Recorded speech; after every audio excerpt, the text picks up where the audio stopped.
And good morning on a Lions Victory Tuesday. Oh, it is sweet. Jim Costa, John Jansen, Heather Park, Gov and Greg behind the glass. You heard Brendan Shabath on the updates. John, how about them Lions? Oh, man. It sounded like that place was rocking last night. And for good reason. Yeah, I mean, it was from start to finish. Not a perfect game, but there were some huge moments in that game. And how about not just the performance by Jahmyr Gibbs or by Amon-Ra St. Brown. Like, there's a lot of great performances. How about a guy with 1.5 sacks? Tyrus Wheat. Who? I mean, and I think there's a lot of. I mean, we could probably have the drop as we continue to talk about guys that made plays. Anybody in the secondary? Who? John? Arthur Mollett. Who? Eric Hallett.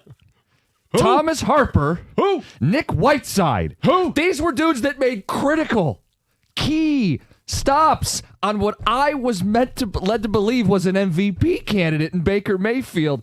John, they're calling it the Legion of Whom. It's a bunch of who are these guys, and they held the Bucs to 210 passing yards, 56% completion. They had a pick. They forced a fumble. They only gave up a touchdown. That's not what I expected. But, John, that was the story of the game. Yeah, and Mollett was, every once in a while, like the first play of the game, right? He gets run over. Yet, he pops up and is still part of the tackle.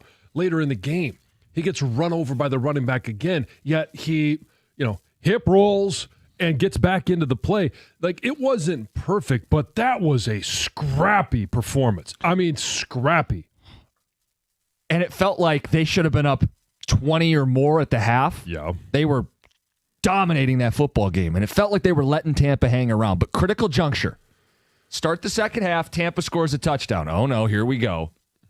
Detroit immediately answers with a score of their own. Mm-hmm. Then a stop. They got the ball back with a 10-plus point lead. Right in control of the game to the wire. Yeah, and I mean, I know you were at the game, and I want to hear more about the environment, hear about everything. I want to know how the jacket was received. I think I was a little harsh on you yesterday. I wanted to make sure I let you know that's a badass jacket. It's a badass jacket. It was the comparison that I was laughing at. Me as Axel Foley, not exactly. Yes, you and Axel Foley, 1-to-1. Yeah, not 1-to-1, but I think everything that happened last night was awesome. But fourth quarter, and it was the 4.5 minute drive, 10 plays, 25 minutes, and it ends in a punt for the Lions, 21-19. And at that point, you're thinking, all right, they let him hang around long enough. This is when Baker works his magic. Makes his move. That's when I think everybody who may still be asleep right now was going, oh, I want to turn it off. They're up, 12 points, but I can't turn it off because I have no idea what Baker's going to do, or can this defense possibly sustain this performance? Because at the half, they had thrown for 40 yards, Tampa, and I'm thinking like, okay, it's going to correct. Yes, they're going to get some big pop plays. Now, Mike Evans gets hurt. I think that certainly helped. They never got their passing game going. Baker missed some throws, too. I mean, he sailed some stuff in that game. There were routes down the field in between coverage that he could not deliver on. And some of that's a pocket that had him moving a little bit and had him playing frantic. But, John, he did not look comfortable. No. And you're right. Even at the point late in the game where they're down 15 and driving in the fourth quarter, and you start thinking, well, if they score, it's a 2-point conversion. They get 2, then it's 1 score, and it's. Oh, yeah. But they didn't even score. Right. Everyone. It's Whiteside. It's Nick Whiteside. Who is Nick Whiteside? I know. And I think there are probably a lot of people that are going to, because it's, odd, 9 and 24, like it's an odd number, right? A little bit. And you're like, okay, well, how much is that? Okay, that's and you get your fingers out. You're like, okay, well, it's 8. And then, okay, then they're only down 1 score. Oh, my goodness. Like, it just never felt like they were putting them away. But then you get to the end of the game, and you look back, and you go, well, they put them away. Why were we concerned? Why were we nervous going into the fourth quarter? Well, it's because Baker Mayfield is a good quarterback. He was one of the, and still is one of the leaders to be an MVP candidate. But he didn't play that way last night, and he never got to that point. To your point, he was never comfortable in the pocket. Four sacks is a lot of sacks, but it didn't feel like they were able to get home early enough in the game to affect him. But whether it was Ali McNeil pushing the pocket, and how awesome was it to have him back? Unbelievable. I mean, he played like 50 snaps. Huge sigh of relief to just see him on the field. And I know he talked about how much he missed the game and how much, that was what he was missing, when he got hurt. But then, and I kept thinking, all right, Hutch, it's time. It's time. And even though he didn't end up with a sack, like, he was wreaking havoc in the backfield. I just think such a big deal for McNeil, too, to not only get back and he could have played like 20, 30 snaps. He said he played like double that. To get that under his belt now going to the bye week. Yes, to have that time to recover, because we're all excited that he's back. And yeah, you just assume, hey, everything is in the past. There's still going to be a little bit of unusual soreness for him because he hasn't played in a game in a year. He also hasn't used that knee in that way ever because it's surgically repaired. So there's, I'm glad that they're going into the bye week. I'm glad he had all of those reps, but there is going to be some soreness coming out of this game. But I mean, he's got to be smiling ear to ear just that he was on the field and the way that he played. And it looked like he was smiling ear to ear in the post game. Look, at the half, you're thinking, well, they left points on the table, right? You had a Goff pick, you had a missed 4th and 2, you had a missed field goal in there. You got they should be up, 20, they should be up 28, they should be.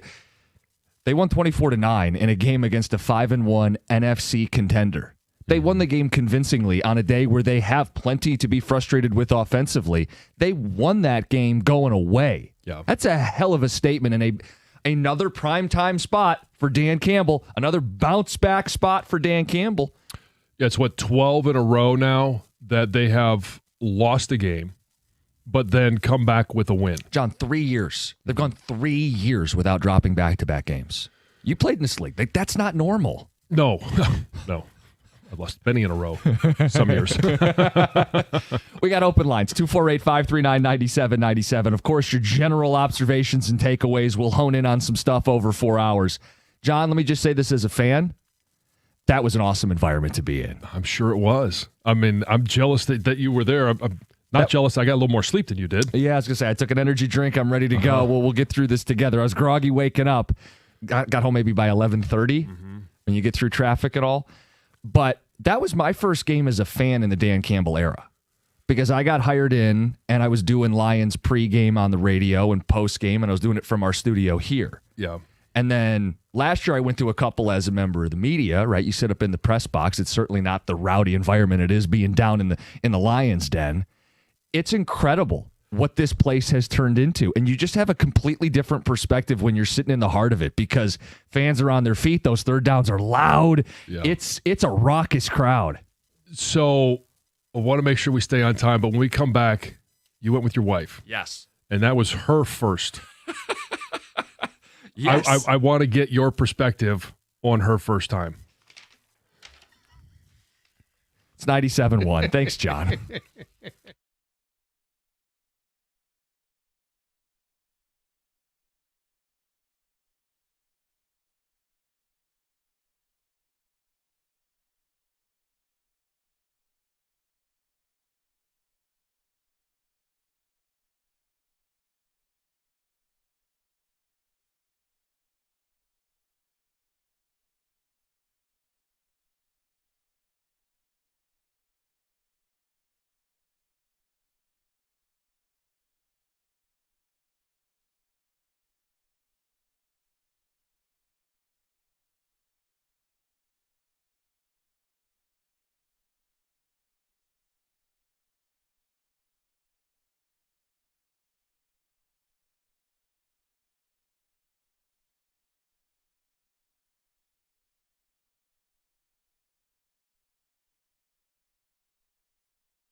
Hey, America's favorite place to watch football, especially when you win on Monday nights, is Stadium Swim. It's located at Circa Resort and Casino. Catch all the biggest games at a viewing experience built for sports fans.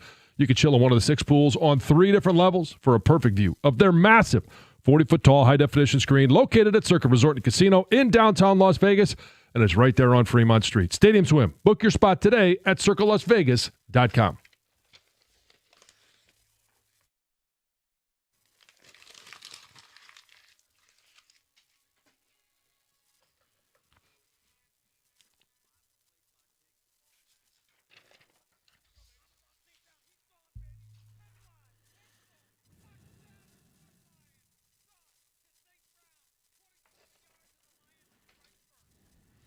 And they led wire to wire. Dan Miller on the touchdown call. It's a victory Tuesday, 248-539-9797.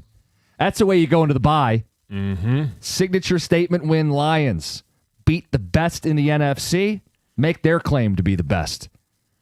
John? Yeah, check the boxes all the way down the line, and you're going to get a chance as you come out of the bye to check more boxes. Look, headline is the no-name defense, the secondary of misfit toys coming up with big plays, big pass breakups, befuddling and fooling Baker Mayfield all night long. And it's a Lions offense that, look, call it what it is, left a lot of meat on the bone and still won by 15 points. Yeah, and we've had some great environments and some big games at Ford Field.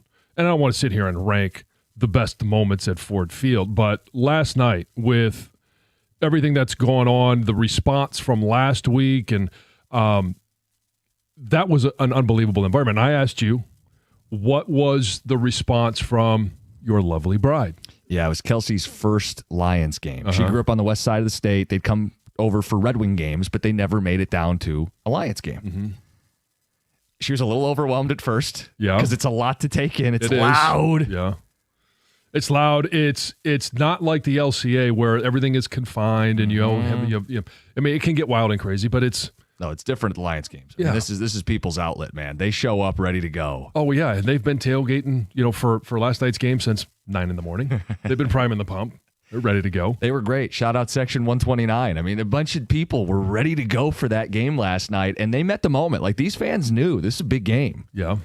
Kelsey had a great time. Did she go home and say, we should do that more often? I think she said we should go once a year. She's like, I don't know how much I could handle going, but she had a lot of fun. Good. And she got the bug. Okay. Right? I mean, that's the thing. You hook people in. What a great way to go to a Lions game, by the way. Like, John, your first Lions game, my first Lions game, most Lions fans' first game was not that. I mean, they've been such a bad team for so long. Your first experience with the Lions was probably a bad taste in your mouth. Instead, you get to show up to a blackout on Monday night and you watch your team win handily. Yeah. I love those uniforms too. I know. It was just a perfect night. And it wasn't a perfect performance. We'll get to some of those things. No, and that's going to be the thing we juggle today. Let's just call it what it is. Like, if you have some frustrations, if you have some things that are sticking in your craw, I mean, go ahead and call in and talk to us. But, John, I think you and I don't want to start a show where they beat the Tampa Bay Buccaneers by 15 points and act like sour grapes. You know? Yeah. On Twitch, just a quick comment on your wife being used to loud noises. She's married to cookies. She is used to loud. Yeah. Well, I'm not going to fight that point. Let's get to the phones. Mike and Livonia, good morning.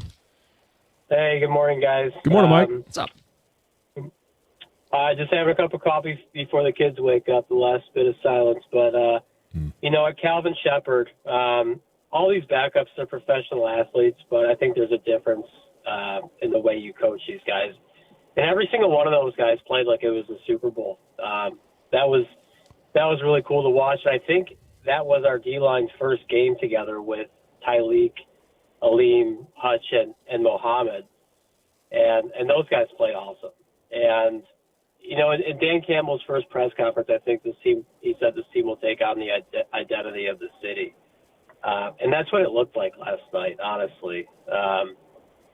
That was one of the funnest games I've ever watched.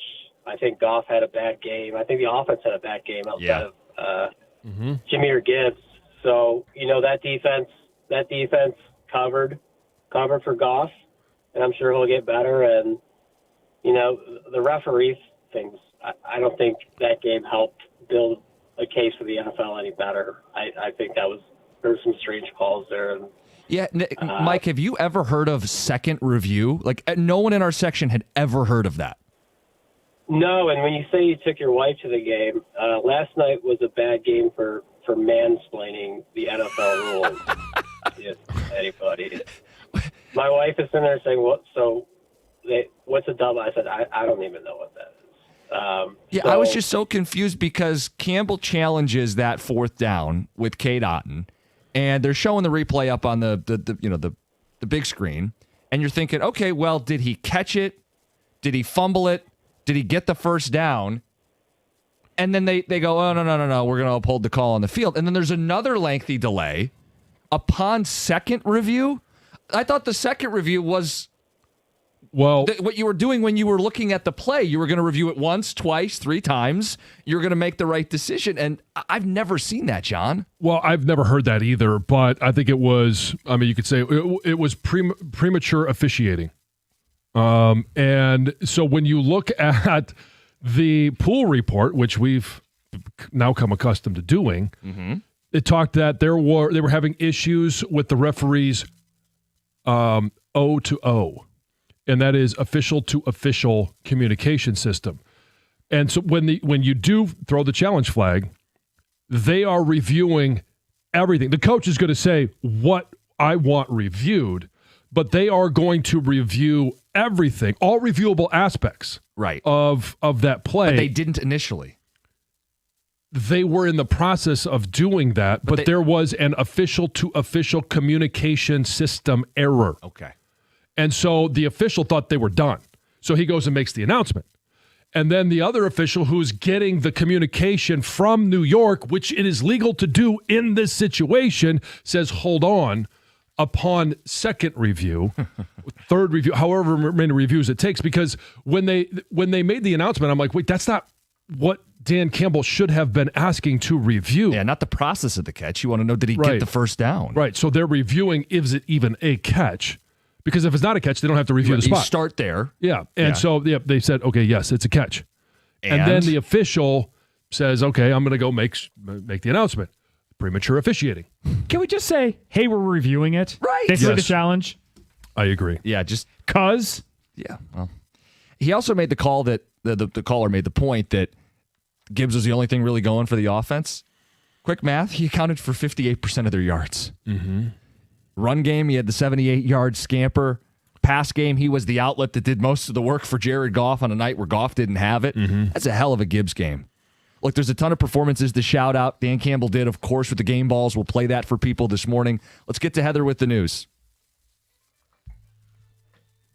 So after more than 70 years in the same little white building on Woodward and Maple, Hunter House Hamburgers in Birmingham is moving. Not far, though, so don't panic. Have you guys ever been there? Have I ever been there? It's no, it's not. It's not. It's Colin's favorite. It's okay. All right. Yeah. Oh, yeah. I once smuggled Hunter House hamburgers into a movie theater. Oh. We go to, yes, it is. It's a destination in my household. I mean, every time we go through Birmingham, how'd you smuggle them in? In my purse. Oh, okay. All right. But the smell. I mean, you can't really hide it. I was probably walking down the aisle and it's just like the smell, who's the lady that doesn't eat meat that smells like a hamburger? Yeah, Colin loves Hunter House. So when I saw this, I was like, no, say it ain't so. Right, but they're not going far. They're literally just going like a mile south. So it's going to be a bigger spot. It's right where the old KFC used to be. Mm-hmm. And apparently it's happening because the original spot just can't keep up anymore, right? The parking, if you've ever been there, super tight. Space is cramped. The demand is only growing, so they're going to have more space. What I also think is cool is that I thought, oh gosh, well, is everything going to be the same, right? There's something about that building that's the charm of it. Well, it's iconic. Yeah. Just you see the building itself, and you're like, you know exactly what it is. When it comes to the burgers themselves, they're actually taking the original grill. So that grill from the original building is going to be, so at least the taste will be the same. Right, the menu is staying the same. Like nothing is really changing except where they're moving to. So the last day in the original location is October 31st, and they're opening the new one November 1st. So there's going to be like very little, if any, But it's going to be a busy know. night for them. Get that grill out, Yeah. get it installed, ready to go for lunch. Right. They know what they're doing. Be careful out there on the roads. Operation Ghost Rider is returning to Oakland County. So that means the Oakland County Sheriff's Office will be conducting an operation targeting distracted drivers. So according to the Sheriff's Office, the traffic unit will be conducting Operation Ghost Rider along the M59 corridor on Tuesday, today, and Thursday, October 28th. And they say the operation aims to reduce distracted driving related crashes and promote safer habits on the road. So put those phones down.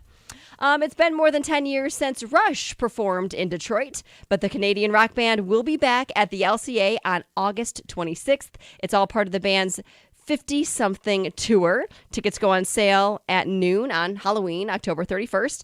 The last time that Rush was here was in 2015, and they performed at the Palace. Okay.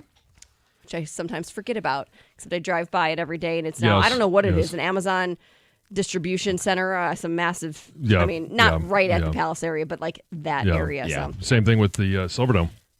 yeah. I know you don't drive by that every day, but don't. every time I see it, I'm like, I tell the kids, I'm like, I used to play football there. Yep. It's not some giant building. 2026 is going to be a big year for cruising.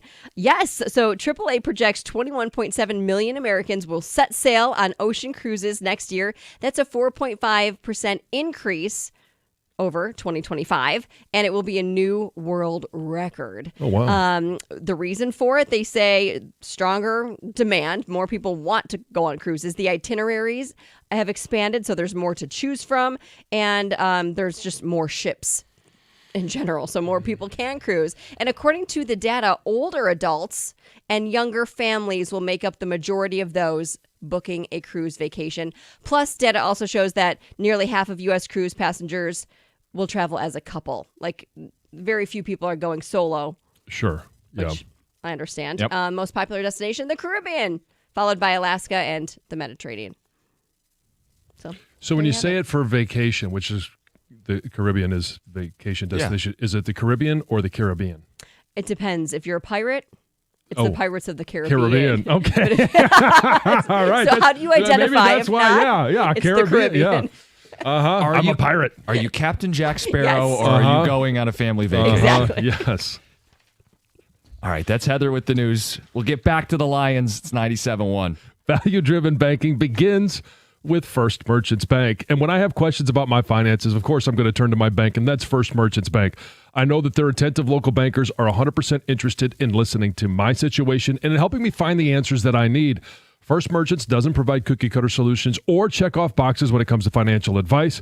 They take the time to learn about my life and my personal and financial goals and work with me to build a plan that fits my situation. And that's because First Merchants Bank really cares. They see me as a person, not just as a number on a spreadsheet, and they're going to do all they can to help their customers and communities succeed. And when you talk about communities, you can count on that, since First Merchants Bank is staffed by local bankers who know and are passionate about the needs of the local community, because it's their community as well, and we all have to work together to help it continue to prosper. To get started on your personalized financial solution today, you can visit them at firstmerchants.com. That's firstmerchants.com. First Merchants Bank, helping you prosper. Member FDIC.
That's Dan Miller.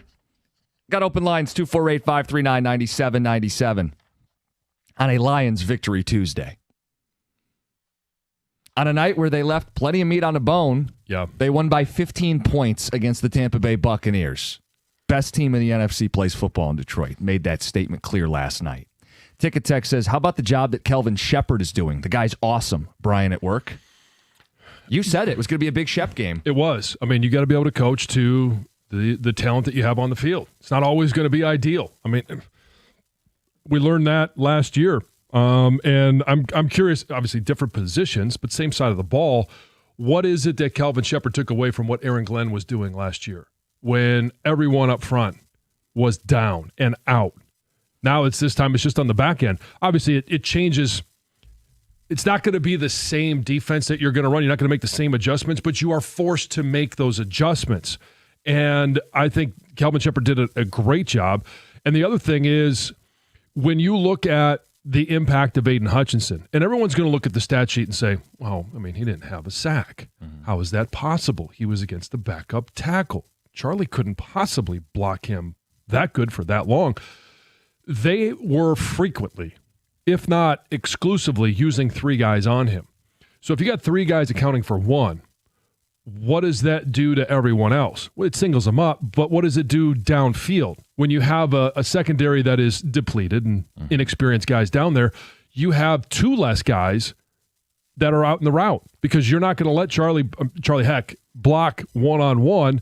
You've got a running back that's either delayed or not getting in the route. You've got a tight end that's either delayed or also not getting in the route. There's two guys downfield that aren't there flooding the secondary. There's a lot to unpack with Aiden. Like in a loss, you'd look at it and say, I don't care if you're doubled, you got to go win. In a game where there were times that he won, he was still applying pressure. Right, but Micah Parsons gets doubled and gets 3 sacks. Right. Aiden gets 0. And I still think Aiden's a more complete player. It's not a discussion I'm interested in really having today because as a collective defense, it worked. Right? Like just because Aiden didn't get his big stats doesn't mean the defense didn't play one of their best games of the year. You hold the Bucs to single digits. John, the thing I really loved was that a week after they played a little more zone because they were depleted, it felt like they went back to just letting these dudes play man coverage and just saying, go win, and empowering these guys.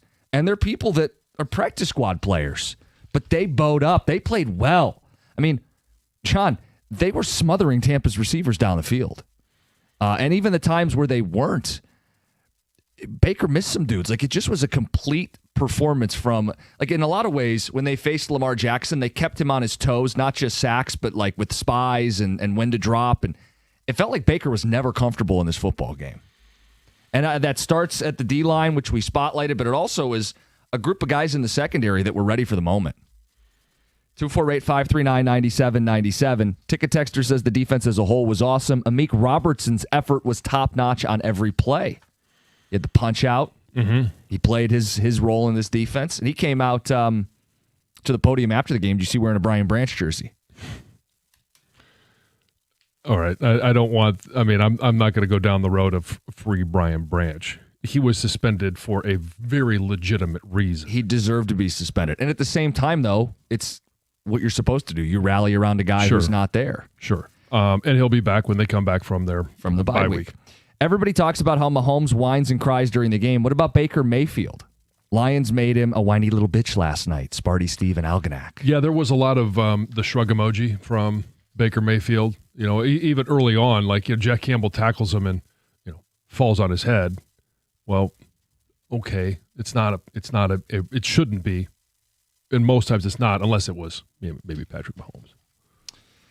Goff is lucky the defense played at a high level because he stunk up the joint. Defense gave him the ball on Tampa's side of the field repeatedly, and he produced nothing. Thankfully, Gibbs showed out. It was not Goff's best performance.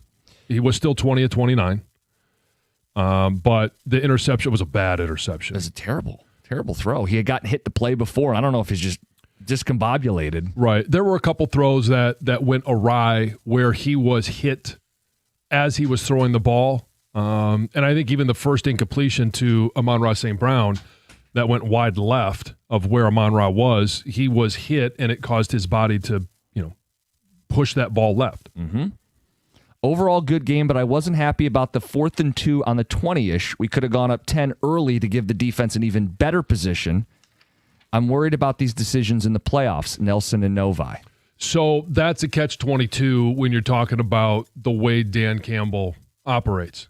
I don't think anybody was shocked or surprised. We probably would have been more surprised if he actually would have kicked the field goal. Yeah. But at that time of the game, and I said the same thing. I was sitting there with Jack, and I said, this is one Dan needs to kick.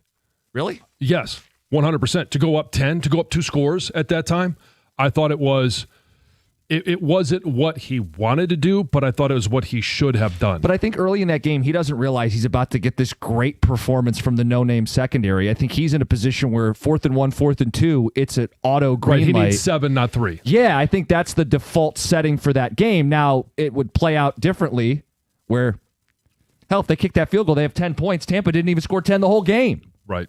But I think I wasn't upset. I certainly wasn't surprised. And I just didn't like the play call. I don't like throwing up a go ball to a rookie receiver when you need 2 yards. How about hard play action? Run the ball, outside, bootleg, rollout, something to the tight end, something that's higher percentage. Wasn't the greatest throw by Goff either. And I know there's a little bit of grabbing by the corner, but it wasn't enough. That you got to allow that in the NFL. I would have kicked 2 there because these teams really struggle to produce points against each other. Right. When you look at the box scores, like Todd Bowles has definitely been able to frustrate Jared Goff over the years in these games. I mean, usually, like the Lions, 2 of the touchdowns were outside the red zone. Like once you get into the red zone, you better take the points that you can get. Yeah. Remember last year when they screwed up? Oh, yeah.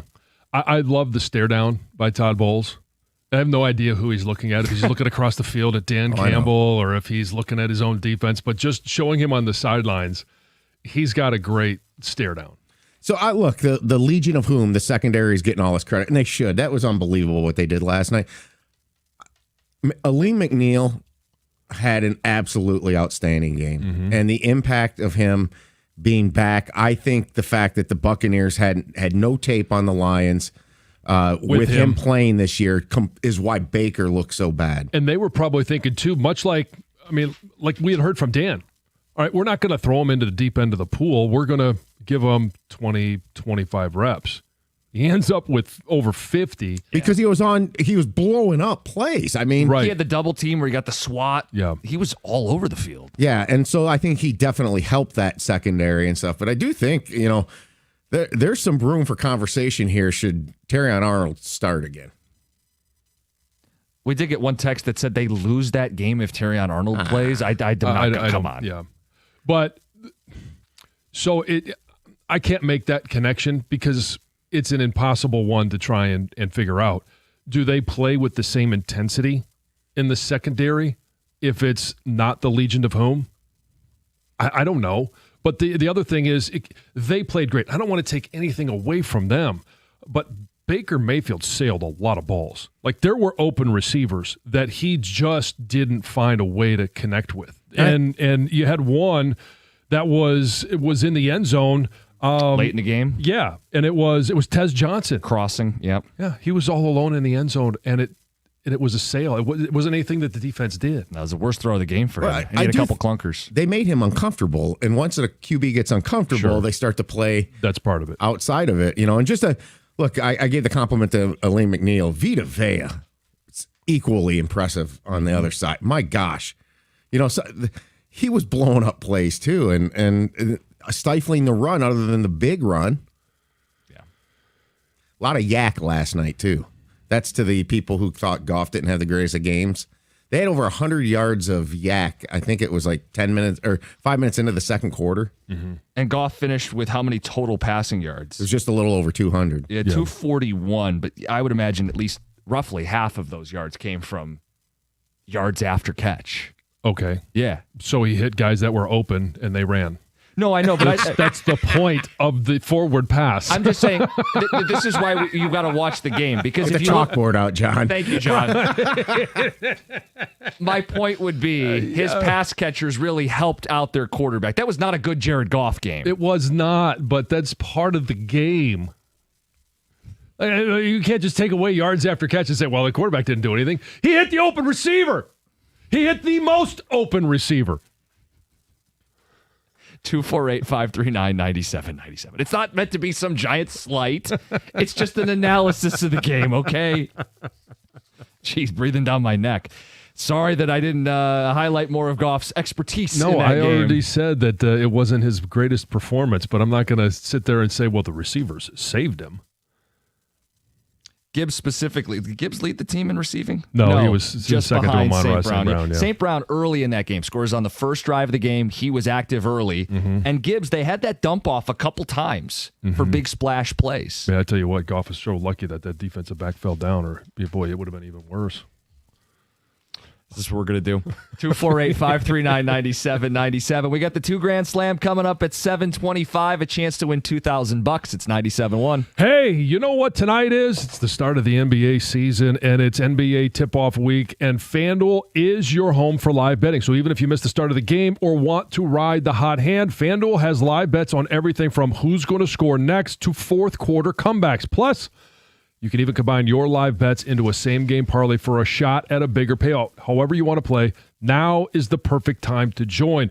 FanDuel is giving new customers $300 in bonus bets if your first $5 bet wins. And again, I'll say it, if you haven't joined yet, you need to join now because new customers, you're going to get $300 in bonus bets if your first $5 bet wins. All you have to do is visit FanDuel.com/971 Detroit to join today. That's FanDuel.com/971 Detroit.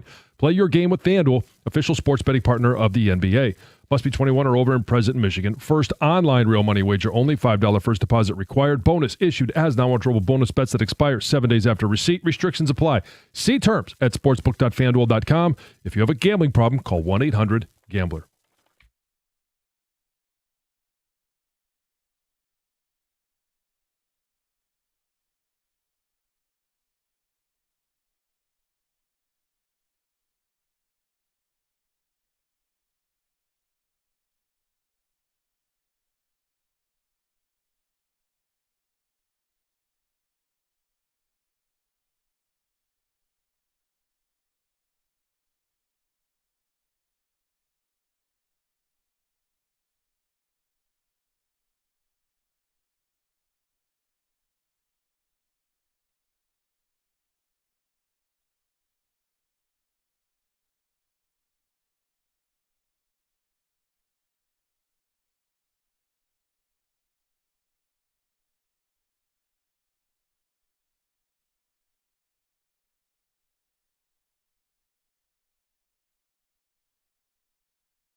Dan Miller's amped up. Detroit's amped up. It's a Victory Tuesday. Lions led by the Legion of Whom. Who are these guys?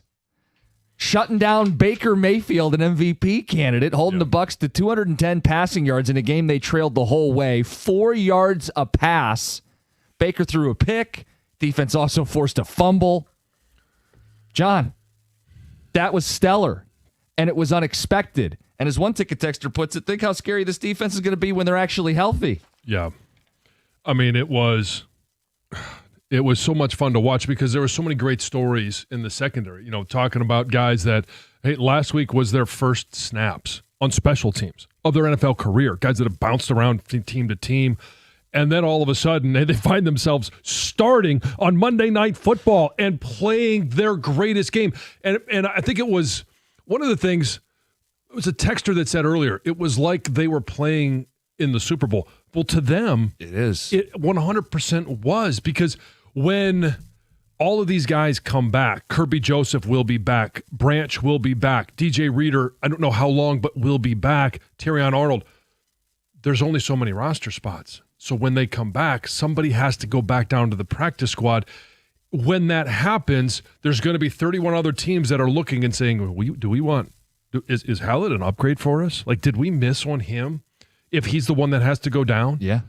They're playing for their careers. Yeah, and I want to spotlight these dudes because they stepped up. It's Eric Hallett. It's Artie Millette. It's Thomas Harper. It's Nick Whiteside. These are guys that are the 4th and 5th safety or the 4th and 5th corner stepping up in a big spot in primetime on Monday night. And we all thought, hey, just bend, don't break, right? Give the offense a chance. John, they held him to 9 points. I mean, the defense did the job. Well, and here's the thing, too. Here's the funny thing, is I always use the 4-letter word for the depth chart, the station, and Mallett's not even on there. He's not even, like, if you were to Google him and say, okay, well, let's look and see, where he is on the depth chart. I want to just click on his name. He's not even listed. Like, these are guys that no one knows about, but they wake up on Tuesday morning and there are teams that are looking at these guys going, well, if somebody gets moved down, I'm going to give that guy a shot because look at how he played on Monday night.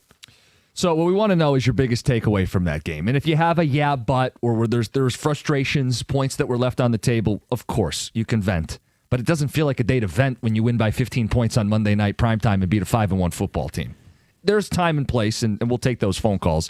A ticket text wants to know what's up with the O-line, John. Seemed like Goff had 0 time to get rid of the ball most of the game, Ryan, at work. So Decker is not 100%. And you could see at times in the game where he's trying to move his shoulder, it's feeling okay. It's what's going on. He didn't have his greatest game, but he's playing banged up. And the 3 guys inside are playing against a Pro Bowler, all pro. He's going to make some plays in Vita Vea. That's a big dude that moves really fast. Look, when you watch a game on TV, you rarely notice what interior defensive linemen do, play by play. Right. I thought Vita Vea stood out on so many different plays last night, and it reminded me of like Haloti Ngata to a degree. There you go. Mm-hmm. Who was a dominant interior nose tackle. And Aleem McNeil, same thing. I mean, we saw Hutch and McNeil together for the first time in a calendar year. And it looked good. And it looked like last year. So that helped the secondary so much. But, yeah, I think both quarterbacks were under duress last night. That's why they did not play as good as they typically do. And then call it what it is. Okay, neither quarterback played well. Which team could run the ball? Like, Tampa became so one-dimensional in that game. They couldn't run it, then they stopped running it. Baker threw 50 passes. Meanwhile, Lions ran for 160. Yeah. I know half of that came on one play, but those are the plays that create separation. I'd love to see, just since Goff and Mayfield have played against each other, it seems like the quarterback that throws 50 passes loses. Yeah. You got to have balance. You got to keep doing it. I thought Tampa completely gave up even trying to run the ball late first quarter. And I don't even think you could blame game script because we get it. Like, once a game becomes a blowout, you just have to throw. It's an 11-point game at the half. Tampa scores first possession of the second half. It was a 5-point game in the second half. There's no reason Tampa had to get that unbalanced other than Detroit snuffed out the run game. Yeah. I think Detroit kind of forced their hand a little bit there too. The biggest drive of the game to me was the Lions' answer in the third quarter. because that's where you have a chance to really buckle and let Tampa back into the game and give them the chance with the ball to take the lead. Instead, right down the field. Right. I mean, it was the Lions had the answers when they needed it offensively. We would have liked to have seen it. We would like to have a much more comfortable lead, a much more comfortable game. But hey, this is the NFL, and it is generally going to come down to the last 4 minutes of the game. John, you want to speak to this one? This is a text from Mark. He said, "Sorry, guys, someone has to say it. J-Mo's a bust. 0 catches." I added that last note. He's not a bust. No. Come on, guys.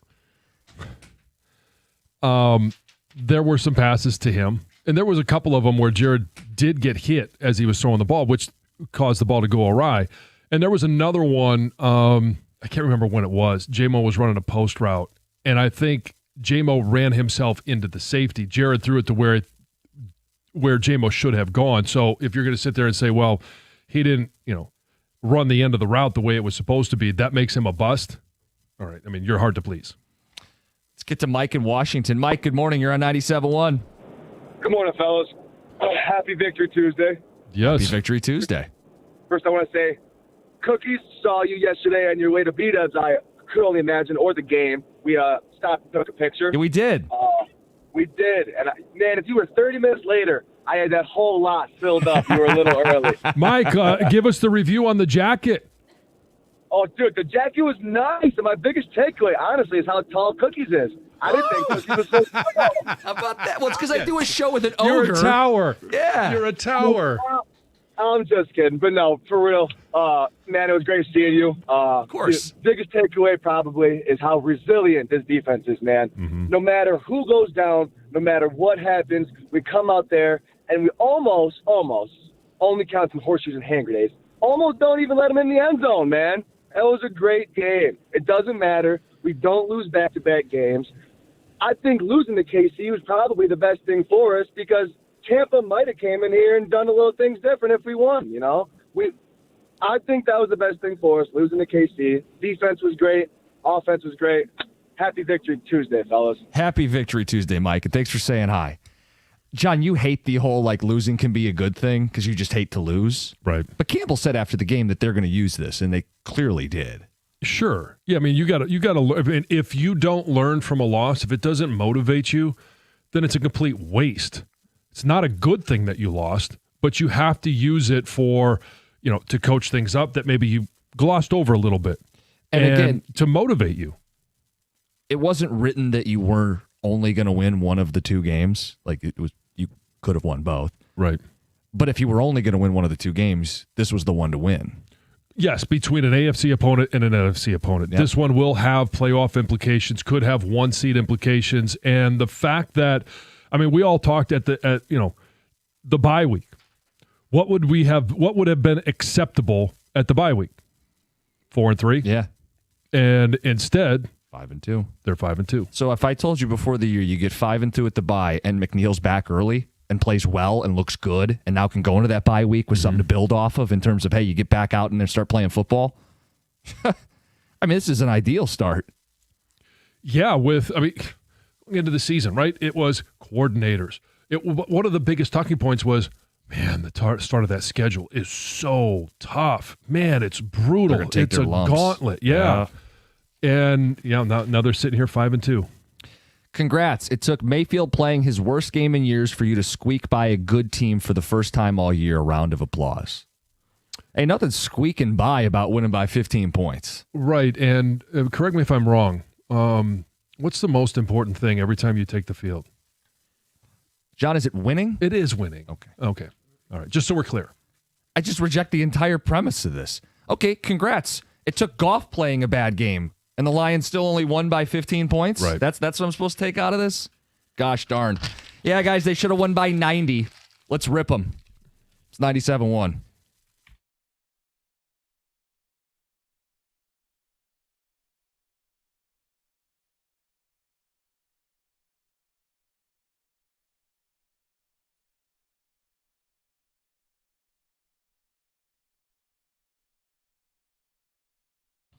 Brought to you by C&L Ward. The Lions' shorthanded defense shut down the Tampa Bay Buccaneers 24-9 last night for a much-needed bounce-back win. Without its top 2 starting safeties and 2 starting corners, Amik Robertson was the lone opening day starter who was healthy enough to play on Monday night, and boy did he. 3 tackles, a pass breakup, and 1 of 2 turnovers with a forced fumble as the Lions are quickly becoming the best team in the league at punching the ball out. Robertson told reporters after the game why he's so good at it.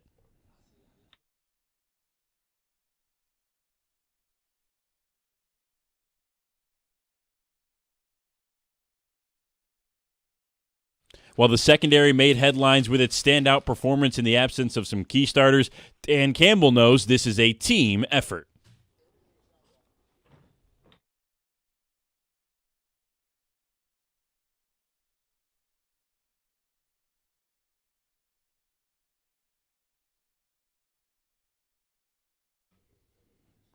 The Lions do bounce back and earn a much-needed bye week before returning to Ford Field on Saturday, November 2nd against the Vikings. It was a Monday night doubleheader last night as Seattle defeated Houston 27-19 at home to cap off the night of football. The major headlines in sports last night came from Canada as the Toronto Blue Jays come back from down 3-1 in Game 7 to rally and beat the Mariners 4-3. George Springer blasted a 3-run go-ahead home run in the 7th inning that will be remembered in Toronto for ages. The Blue Jays are back in the World Series for the first time in 32 years. Game 1 against the Dodgers is set for Friday at 8 o'clock in Toronto. At the Corewell Health Sports Desk, I'm Brendan Shabath. For more, go to 97.1 The Ticket or Odyssey.com.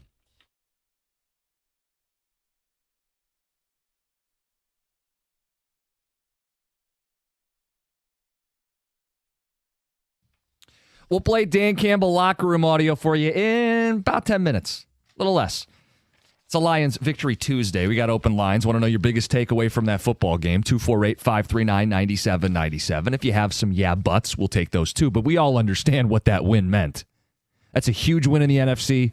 Puts Detroit in a great spot now moving forward. And they did it incredibly shorthanded in the secondary. They're calling it the Legion of Whom. That's the big headline. And the other thing is, while the offense didn't play great, when they had to make that big drive in the second half to answer Tampa's response, They did. And they won by 15 points. So I certainly don't want to sit here and try to tear down what they did yesterday. It's a hell of a win. Yeah. Their ability to answer during the Campbell era, especially as we get deeper into that time, is, I think, one of the main reasons why they haven't lost back-to-back games. Yeah, I think answer is just the theme, right? Answer from a loss, answer when guys go down in the secondary, answer in the second half when you have to score to keep them at arm's length. It's answering to have to score, but it's also running out the clock, which they've done numerous times. Like, they just know how to finish. Yeah. 248-539-9797. We'll take the phone calls. We'll talk to you guys all morning long. Where were you sitting in regards to the J-Mo and Amon-Ra celebration? So J-Mo, we were on. Oh, no, sorry, not J-Mo. It was Jahmyr Gibbs. Jahmyr Gibbs did they did the Superman. Yes. Have you seen the still picture of St. Brown flying over top? It is one of the great celebrations. Are we going to have corn mazes next year? Of not the J-Mo or I keep saying J-Mo, Amon-Ra standing on his head. Next year it's going to be Gibbs and Amon-Ra flying over the top. That was after Gibbs' 78-yard run? Yes. Yeah. So that was the end zone on the side we were sitting. We were at about the 25, 30-yard line, 35 or so rows up. Yeah. So that play, when you're zoomed out like you're watching in person and not on TV, as soon as he hit the second level, there's not a pursuit angle in football that someone's catching him. He was gone. Section 129 getting lit. It was awesome, man. Yep. That's a fun game to be at. Getting lit. That's right. 248-539-9797. We got 2 Grand Slam coming up in about 20 minutes. Chance to win $2,000. John, I got more ticket text. This one says, guys, do you see a scenario where the Lions win 3 or 4 playoff games without Dan Campbell costing us by not kicking a field goal, without Goff imploding under pass rush pressure or committing a dumb penalty one after another? Doug in Rochester. So, I mean, let's go back to the NFC Championship game. That Goff didn't cost them that game. And I know it was a 4th and 2, but the call to go for it didn't cost them that game. It was a dropped pass. The ball was in one of the most reliable receivers all year that they had in 23. Right, but you acknowledge this becomes more of a fork in the road because that was 2 playoffs ago. And last playoff, right, he was a turnover but that's not machine. the question. The question was, can you see a scenario where Goff doesn't cost them in the playoffs? I did see a scenario where Goff didn't cost them in the playoff. He's played 4 playoff games for Detroit. Yeah. You have to win 4 playoff games to win the Super Bowl if you don't have the 1 seed, right? Well, yes. But if you have the 1 seed, you only need 3, which is, I think, why he said 3 or 4. Yeah. He's played 4 playoff games in Detroit. 3 of them have been very, very good. Yep. One of them was awful. Not so good. Yeah. 248-539-9797. Dave in Berkeley, good morning. Hey, good morning, guys. Morning, Dave. Super refreshing that we're able to win a game when we're not at our best. Love seeing that, knowing that between 3 phases, we're truly a complementary team. The Legion of Whom was incredible. Mollett, in particular, yeah. I want to see more of. He's got to stay on the roster. But on the flip side, I would say if I had one little scary bit, Goff had a little bit of that deer in the headlights off game last night that I don't want to see turn up in the playoffs. That was a little bit scary for me. Well, we know the story with him. If you don't give him an adequate pocket, right, it's going to spiral. As is the case for most quarterbacks. I mean, but Baker Mayfield. Especially Jared Goff. Sure. But he's earned the right to play in a lot of those big games. And if you pressure a lot of quarterbacks that are not named Patrick Mahomes or Josh Allen, and even Josh Allen has his moments. Right, but Goff's numbers are the most dramatic drop from clean versus pressured in the NFL. And it's not hard to figure out why. All these other quarterbacks have mobility. Right. All these other quarterbacks can escape. Mm-hmm. Jared, very rarely. I know he had the one, the rollout where he kept it and picked up yards, but he's not a guy who's going to steal yards out of the pocket. No, most of the time, instead of being able to escape, he throws the ball away. Mm-hmm. So one of the things I would like to see him do is sometimes taking a sack is not a bad thing. There's other worse outcomes. I don't think he likes to get sacked. It's just kind of a. Does. Well, I know, but I really do. I think he doesn't like getting hit. I just pick up that on my eye test on him. Like sometimes you got to read the situation. Brady was, and I'm picking the greatest quarterback ever. Okay, he had it. Sometimes he knew. Okay, I got to tuck that ball and take it. Yeah. One of the performances that we're not talking about from last night is when you have an offense and a quarterback like Baker Mayfield that can have late game heroics. How about when you go, 3 plays, 2 yards, and it's a punt, and then you're punting from your 15-yard line, and then Jack Fox, who's standing on his own goal line, puts it on the opposite 20? That is unbelievable. The advantage that they have by being able to do that and flip the field and make an offense go the length of the field against the way that defense was playing last night. Yeah, look, you don't want to punt 5 times, but when you punt like that, and your defense is playing that way, exactly, you make them go down the field, chunk play after chunk play, and they couldn't do it. You're welcome, kickers. Just quick, this was a team before last night, Tampa, that was averaging 27.5 points a game. And you had a completely replaced secondary, and you held them to 9. So we are nitpicking some things apart today, but it's really incredible that they accomplished that. Yeah, it's remarkable. It's remarkable. Dan Campbell in the locker room, handing out game balls. Let's go.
That is a tight-knit group. That's a group that doesn't need the glory. They want to make sure everybody gets their love and everybody gets their credit because that was a total team win last night. It was beautiful. Thing of beauty, John. 2 Grand Slam at 725. It's 97.1. Got to tell you about KG Law. If you or someone you care about is injured in a car accident, you need someone who cares about you. That's Lawrence KG. That's KG Law. 877-KG Cares. That's KAJY, KGCares.com. They specialize in car accidents, which means you're getting that extra attention to detail that comes from someone who cares. They're not going to settle for some lowball offer from the insurance company. Get my guy, Lawrence KG. 877-KG Cares. That's KAJY, KGCares.com.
I don't know anybody that plans for a new roof, and it always seems to come at the worst time. You're just putting it off, and then it just you gotta bite the bullet. You have to pay an arm and a leg, but you don't have to. And that's why I want to tell you about Shaner Roofing. Shaner Roofing, Michigan's trusted roofing experts for more than 30 years, will take care of you. Right now, they're making it easier than ever to protect your home with 0% interest financing for 5 years. That means you don't have to skimp on quality or save up that giant amount of money to get this done. You can get the quality roof you need today without the stress of that big upfront payment. Shaner Roofing, not a fly-by-night company, 30 years in service, 4.9-star Google rating. That's thousands of satisfied homeowners who rave about their professionalism, craftsmanship, and customer care. So if your roof's leaking, if it's aging, if you're just ready for peace of mind, don't wait. MyMichiganRoof.com/0. Again, that's 0% interest financing for 5 years. MyMichiganRoof.com/0. Powered by Shaner Roofing, where quality meets affordability.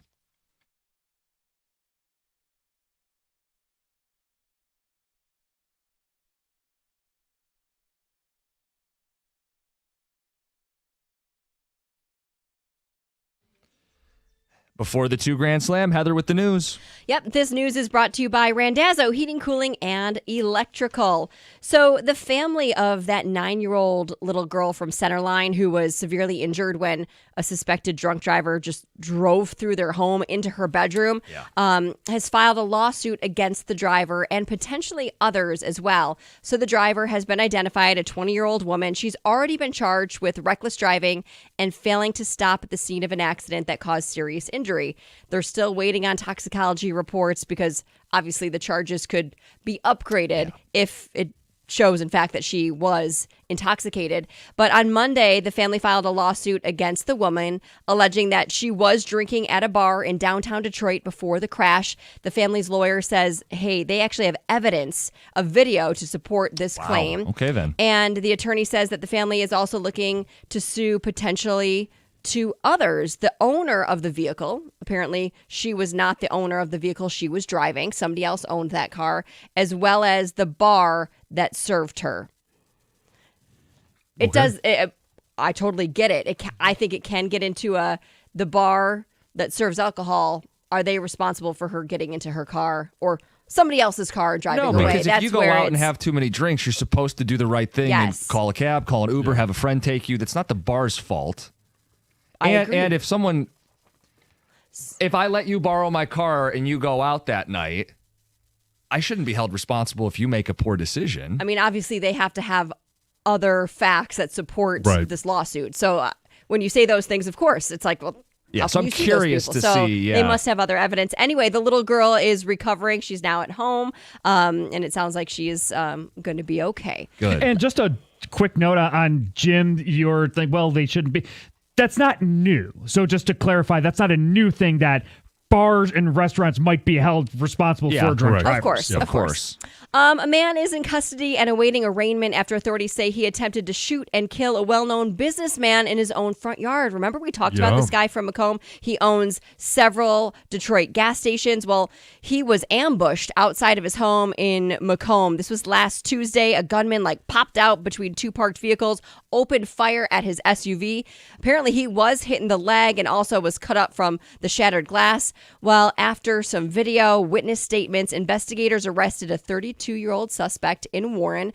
They raided his home. The arrest happened after a SWAT team and FBI gang task force swooped in. And the victim believes that this wasn't a random attack. He said somebody close to him might be behind it.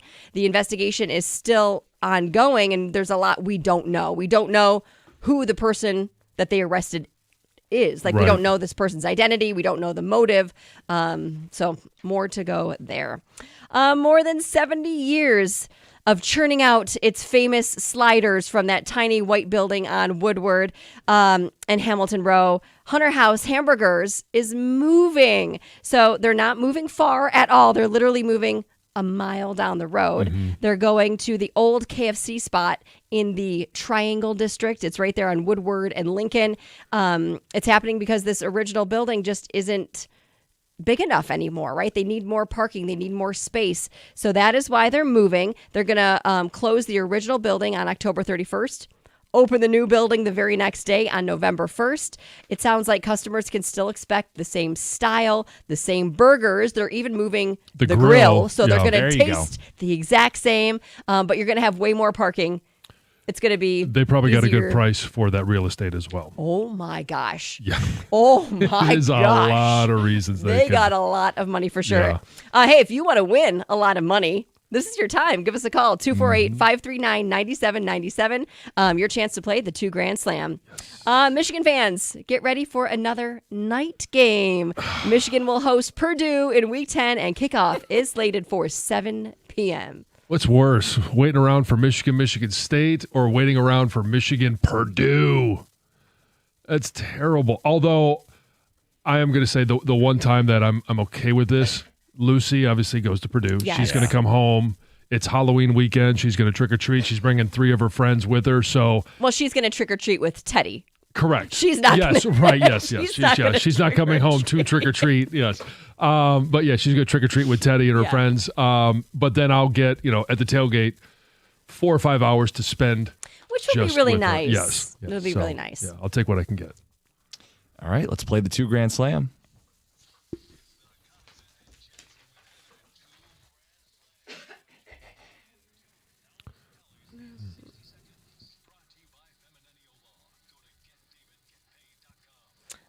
Well, I don't know about you, but I'm ready for a winner. I'm ready to give away $2,000. The rules of the game are simple, right? 60 seconds, 10 questions, $25 for each question answered correctly. Hopefully, we'll give away $2 grand. So easy. I know it is, but it's obviously much more difficult when you call. The timer's ticking down. Yes. Tick-tock. Feel the Tick-tock. pressure.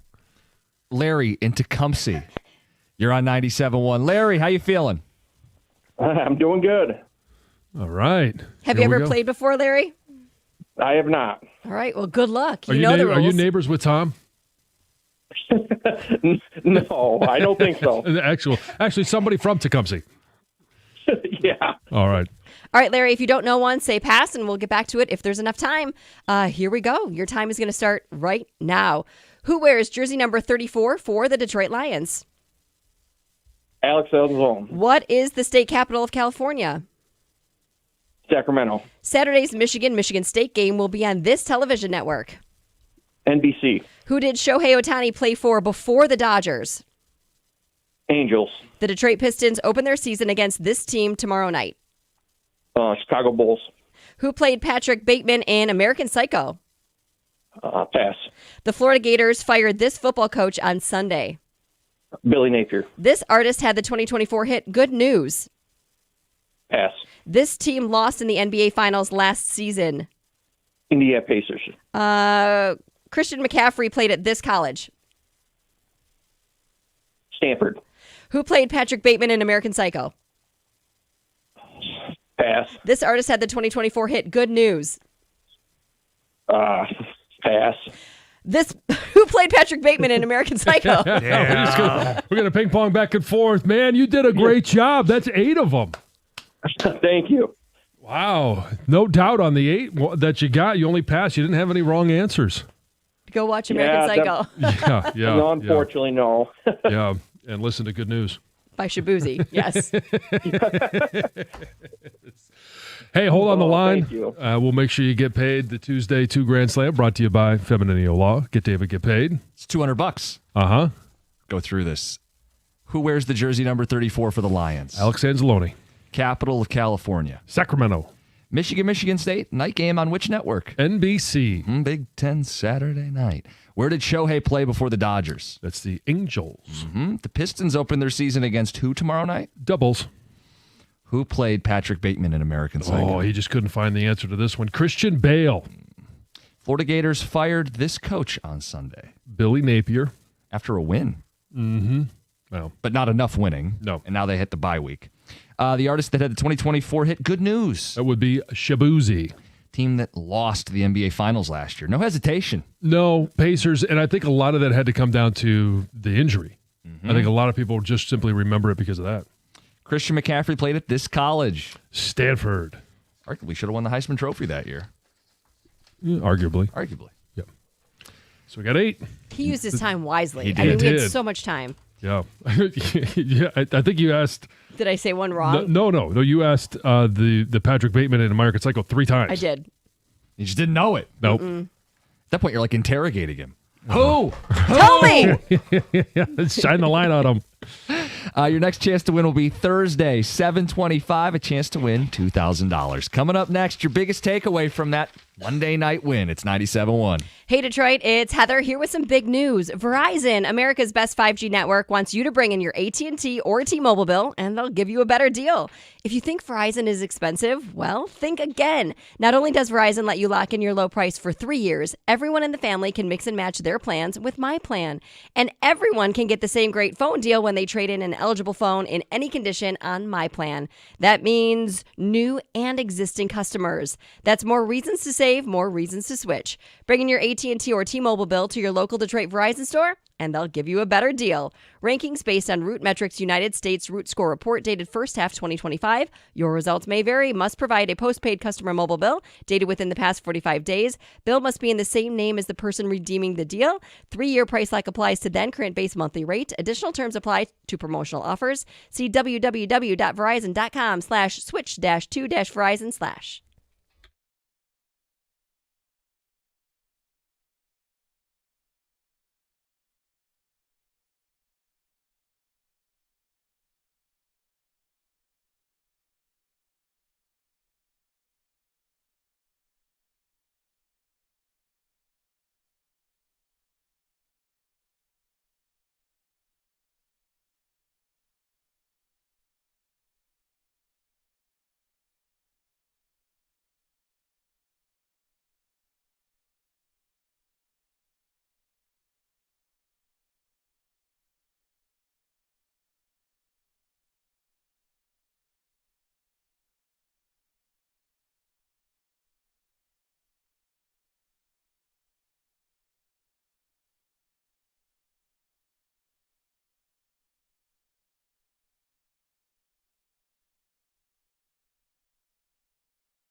There's not a pursuit angle in football you're going to take to catch Jahmyr Gibbs. Dan Miller on the call. It's a Victory Tuesday. Jim Costa, John Jansen, Heather Park, Gov and Greg behind the glass, Brendan Shabath on the updates. And we've been asking you, what's the biggest takeaway from a Lions victory on Monday night? You want to make a statement about where you stand in the NFC? Heard loud and clear. You want to announce your presence back on the football field? I see you, Aleem McNeil. But, John, the biggest story to me is who are these guys in the secondary and how did they put together that game? Because the names are guys we had never talked about. Undrafted, practice squad, hadn't played in NFL games in over 2 years in some cases. Nick Whiteside, Thomas Harper, Eric Hallett, Artie Millette. These are guys who shut down an MVP candidate in Baker Mayfield, held him to 210 passing yards as a team, 56% passing, and only one score. 4 yards a pass for the Legion of whom? That's what they're calling it, and I love the nickname. Yeah. Because who are these guys? They have, quote, no right being a shutdown unit. But, John, they were locked down from the start to the finish. I mean, is there not a name that you would never come up with more than Artie Millette? Who? What? Huh? John, I double-checked this. He's undrafted. He's 32 years old. He's never made an impact, really, in his NFL career. Yeah, and Hallett is a guy that, was it last week? He's the one that made his first couple of snaps on special teams, and this week all of a sudden he's starting on Monday Night Football. And these dudes are picking the ball off. I mean, Amik stepped up in a big way, punching a ball out on a forced fumble. And they're coming up to support the run. I mean, they're flying around. Yep. It was a great performance by the defense, but especially the secondary, for the fact that most of these guys have zero to very little experience. And it's Kelvin Shepard putting those guys in position. They went back, more man coverage, play downhill, play confident, don't hesitate. It's Aleem McNeil and the impact that he had. It's Hutch. It's all the guys up front that did what they had to do. And applying pressure and making Baker Mayfield, it was 4 sacks, but they made him more uncomfortable than just the 4 sacks would warrant. And I'm not going to make you have to be a bad person if you wanted even more, but they won by 15 points. I don't want to get gluttonous. I mean, they could have been up 20-plus at the half. I mean, you had the Goff 4th and 2 that I don't mind going for it, but I don't love running that play and that route. They missed a field goal. Goff had a pick before the half. They had a bunch of chances at midfield and couldn't really do anything with all the stops the defense was giving them. But they won by 15 points. Right. I mean, at the end of the day, you win by 15 points. When your offense isn't humming, it speaks to what this team is capable of. Like, think about it. When the defense is healthy, when the offense plays to its personnel, nobody better in football. Right. And, I mean, so I think the glaring stat as to why this offense struggled to be consistent throughout the game. Obviously, we know about the Gibbs run, and they were really good on first and second down. So they weren't in third down a lot, but in third down conversions, they were 3 of 13. Yeah, it'll kill you. That's terrible. But on the flip side, it was not like Tampa was any better. They were 4 of 16. Yeah, I mean, the difference in the game is obviously what Detroit was able to do on the ground. I mean, Jahmyr Gibbs led a rushing attack that went for, 160? Yeah. And what did Tampa run for as a team? Like 40? 41. Yeah. I mean, don't undersell them. I'm sorry. 41. Make sure you give them every single yard they had. Get to the phones, 248-539-9797. Your biggest takeaways. Let's get to Nate in Livonia. Nate, you're on 97.1. Hey, good morning, guys. Good morning. Yeah, I just, me and my brother were watching the game last night, and we kind of were seeing, this offense, they have a lot of weapons. They do a lot of good things. One thing we noticed, where's the deep ball? We miss watching Matthew Stafford throw it to Megatron. And like you said, on those third downs, it just felt like there wasn't that deep ball to J-Mo. I know we have a lot of good things going for this offense, but, when you watch other teams, I've seen Devontae Smith got this deep ball for the Eagles, and I just feel like that's something we lack sometimes in the game. So you'd rather have more deep balls to J-Mo from Matthew Stafford and lose versus win with Goff and at times dink and dunk down the field, or it wasn't part of the game plan yesterday. I'm not saying it wasn't part of the game plan. It just wasn't what the defense was allowing you to do. Yeah, I mean, I don't know how many routes J-Mo ran where he could have maybe had a good 50-yard catch, but I think Jared Goff is pretty good at the 15, 20-yard catches with Amon-Ra or the tight ends he was getting. But I mean, some of this is a product of what you're seeing on defense. So they were able to collapse the pocket at times. You need time to allow a deep route to develop. Also, when J-Mo does come in motion and then get ahead of steam and stretch the safeties deep, it's how you open up some of what St. Brown did in the game. So it's the mechanism. Like, do I want to see J-Mo catch 5 balls for 200 yards? Of course I do. Sure. At the same time, if winning football is pick your poison, or, hey, I got to do dump-offs to Gibbs and work underneath because, 1, I don't have time, and 2, they're playing off, you take what the defense gives you. I know we've gotten a few texts about J-Mo today. I don't have this, like, angst about the way J-Mo's playing, like, at all. I don't either. It's so when we were talking about this offense and the weapons that they have, they can hit you at every level. They can hit you deep with J-Mo, but if a defense takes away that and they're playing deep so that J-Mo doesn't get behind them, now all of a sudden what opens up? It's Amon-Ra St. Brown over the middle, and Amon-Ra had 6 catches for 86 yards. It's also the fact that, hey, you could throw the ball out of the backfield to Jahmyr Gibbs, and if everybody is deep, what's he allowed to do? Run for a lot of yards. You got the tight ends. We saw Brock Wright catch balls yesterday. Yeah. And Laporte, I think, had 3 catches. It's the gravity that J-Mo commands. You need safeties over the top to protect against the deep routes. Yeah. Like Aiden Hutchinson. Did he have a sack? Did he have a gaudy statistical numbers? No. But the gravity of what you need to do to Hutch. You got to keep Rachaad White in and not have 5 in the route. Now you only have 4 in the route on the 4th down. Or you got to have a chip. You got to have guys helping out and blocking for him. Yeah. I mean, if you've got 3 guys in blocking Aiden Hutchinson, only one of those is a guy that's not going to go out for a pass. That's the offensive tackle. The other 2 guys, you're taking out of routes. And so, yeah, it's the gravity. I think it's a great way to put it, that whether it's J-Mo deep or it's Hutch and having 3 guys account for him, now you don't have as many guys out in route. But we could literally do this every week. Somebody's not going to have a big game every week. Right. You know what I mean? Well, David Montgomery only ran for 21 yards. Sound the alarm. Mm-hmm. You know, every week you could single out one of the 5 or 6 playmakers on this offense. They can't all eat every single week. Are they winning football games? Yes.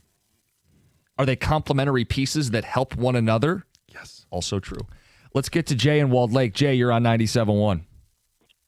Hey, good morning, fellas. How y'all doing? Good. Good. So that game answered 2 questions that I had, or not even that I had, but a lot of people, I guess, around Metro Detroit had. So all week, all I've been hearing from a couple of people is, can the Detroit Lions beat a good actual contender? Well, yeah, they can. They just beat the number 1 team in the NFC at that time with Tampa Bay Buccaneers. So I think that was a statement win right there. You said that earlier, Costa. And, I mean, they can go on the road and win big games, whether it be Baltimore or wherever they go. And they can come home and win big games as well. 2, that defense. I mean, I don't think we can express how well that defense played yesterday. I mean, picking off Baker Mayfield, getting 8 quarterback hits and a couple of sacks, that was like kind of big, and especially in the spot that they were in, a primetime game on a Monday night, a couple of people having to step up on short notice and making the plays that they did. That shows that this team has depth. Even with the injuries that they have depth, and they can play in a pinch. Now, it was a couple guys. I can't think of his name. His name starts with the H. Was it Hallett? Hallett, yeah. Rachaad White trucked him, and he got up and still made the play. I don't know if anybody had noticed that. He got trucked, and he still made the play. That is a move that's like a player that Dan Campbell loves right there. If you can't make a play right then and there, do not give up on the play. Complete your assignment and move forward. That defense played crazy yesterday. Yep. Jay, appreciate the phone call. He got trucked twice and was still in on both plays. Now, it's not, you're not going to go into it going, well, I hope I get run over, but I could still make the play. No, you want to make it instantly. But to his point, you're never out of the fight. And they played like it. Mm-hmm. Couple texts on that JMO caller. Says, I am concerned with JMO. Why pay him and not throw him the ball? Another text says Goff didn't have time to throw deep. I think that's the point we were trying to make to him. That's part of it. He's talking about the Eagles throwing the long ball. They also have no run game, so have fun now. I'd much rather be the team that's winning at the line of scrimmage than the team that has... Right, the team that can do all of it. They've shown... It's not like JMO hasn't caught a long ball. Right. And it's not like Amon-Ra St. Brown only catches 12-yard outs. I mean, there's completions to him 25, 26 yards all the time. And I mean, you look at this offense, and it is one of the most difficult offenses to defend because they can hit you at every single level. Deep, mid-range, short, behind the line of scrimmage, running the football. Okay, you got to take away something. Right. So they wanted to take away the home run. All right, we'll get you with a whole bunch of doubles and triples. Again, I'm not happy with the squandered chances in the first half, but they had a chance to answer in the second half and did. They matched Tampa's opening drive touchdown in the second half with a touchdown of their own. They ran for 160 yards against a good run defense. They built up a big lead, and their defense did the job. If you have a but, we'll take those. Clearly, that could be a big takeaway, but the biggest takeaway is what this team did to win the game, not a play here or play there you wish they would have made. I guess you got your own opinions. We'll get the phone calls in. I'm looking down at the callers. We have one, John, a play from the game that you had to love as an offensive lineman. We'll get to that and more next. 97.1. There's nothing like Michigan. The pride, the grit, the game day energy. There's a beer that gets it. It's Founders Michigan Pilsner, brewed right here in the heart of Michigan. It's crisp, light, and built for those who go all in. Whether you're tailgating in Ann Arbor or kicking back after a long day, as proud sponsors of Michigan Athletics, we're raising a cold one to the maize and blue. Founders Michigan Pilsner, brewed for Michigan, built for you. Find Michigan Pilsner at a store near you. Founders Brewing Company, Grand Rapids, Michigan. For 21 years old or older, please drink responsibly.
Dan Miller's call. Lions win. 15-point victory.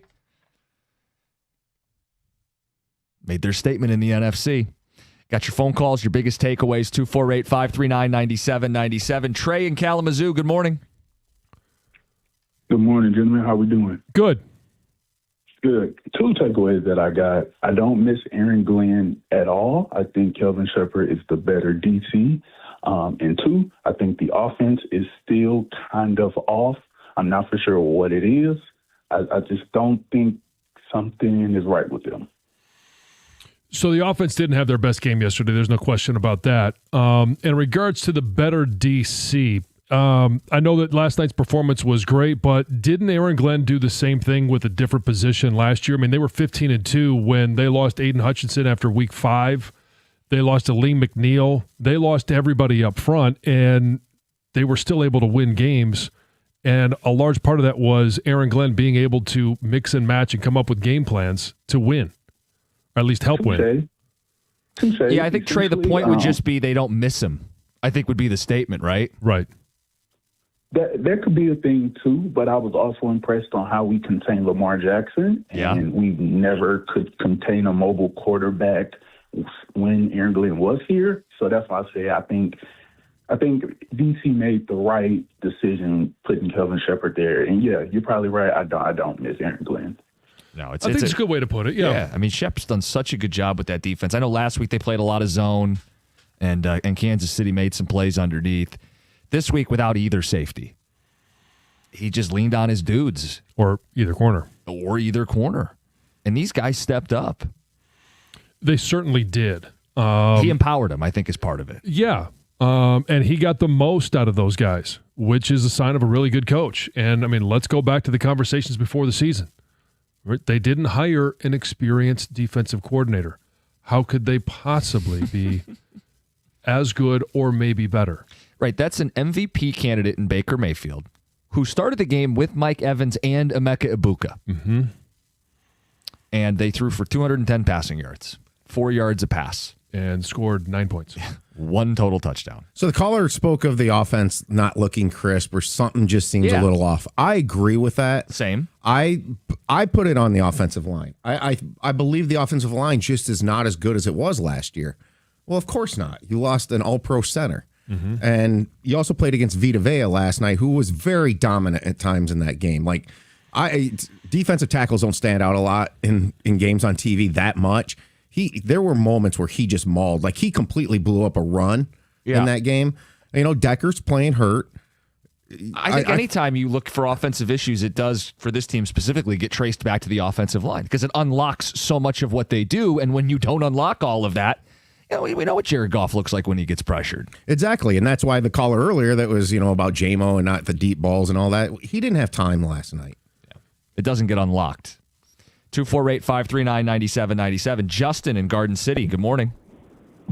Hey, good morning, guys. Appreciate you having me. What'd you take away? Man, I'm really impressed by this defense's ability to force turnovers. It seems like every game they're getting a strip sack, for one.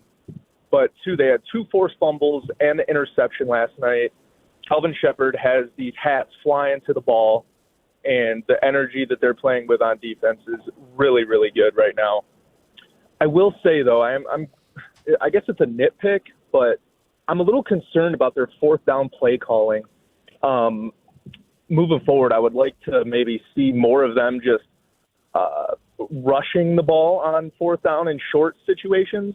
We saw in Kansas City they had the Montgomery to Goff pass, which, sure, got the ticky-tack flag that was controversial.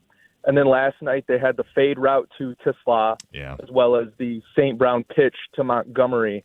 Why not just rush it up the middle on 4th and short when we've seen that their offensive line can get that initial push and should be able to get them that yard or 2 that they're looking for? Well, part of the reason they didn't last night was because they had Vita Vea. I was to say, Tom just if you're going to right up the middle. It's a very fair point. Now, if you're saying in general, I don't think they're afraid to run up the middle. I think it's give and take. I think everybody expects to run up the middle. So the counter punches are your hard play fakes or your boots or your rollouts, and they are very comfortable doing that. What I didn't like was throwing the ball up to a rookie receiver, essentially a jump ball on 4th and 2. I didn't mind going for it. I didn't have a problem with the target. Like, I think Tesla has shown that he's got reliable, good, at least a good hand. Yeah. But it wouldn't have mattered to me. Yeah, whether it was J-Mo, whether it was Amon-Ra St. Brown or Tesla, I just didn't like the call of the play. Yeah. I didn't mind going for it. I think you had said you wanted to bank the points early, go up 10. I did. I wanted to go up 10. I wanted to go up 2 scores. And I think if he knew his defense was going to play that well, I mean, Tampa didn't score 10 all game. That would have ended the game. But I think the mindset from Campbell going in is this may be a night where I need more 7s than 3s. Yes. But it didn't unfold that way. No.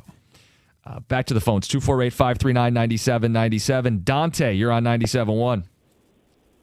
Guys, I was at the game last night. It was absolutely electric. But the one play that stood out for me, and one player who doesn't miss a meal and eats every game, is 6'5", 335-pound Penei Sewell. Okay, I know Gibbs got up to 22 miles an hour on that long run, but did anybody put the radar gun on Big Boy when he was lead blocking on that run play?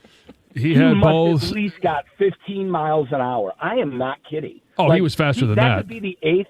It was the eighth wonder of the world. He's right up there with the Roman Coliseum. And everybody's online to this morning going, oh, he missed a block. You ever have to slam the brakes on a semi-truck? It doesn't stop that fast. And if he was to have hit that dude, he probably would have split him in half at that speed. We watched something, I mean, John, have you ever seen in your days playing, see a man that big move that fast? Trey Johnson had wheels like that, but he wasn't out in the open like that. And so the athletic ability that Penei Sewell has is second to none. Absolutely second to none. He may be the best athlete on the team. And to your point, I mean, he was a semi-truck, and he had both smokestacks blowing a full head of steam. And yeah, he would have split him in two if it was just angle was just a little bit different. It was unbelievable, jarring to see a guy moving that fast. Yeah. I mean, first of all, you love the club at the beginning to push the defensive end by, and then he is just rolling downfield. 248-539-9797. Big takeaways from that game. It's 97-1.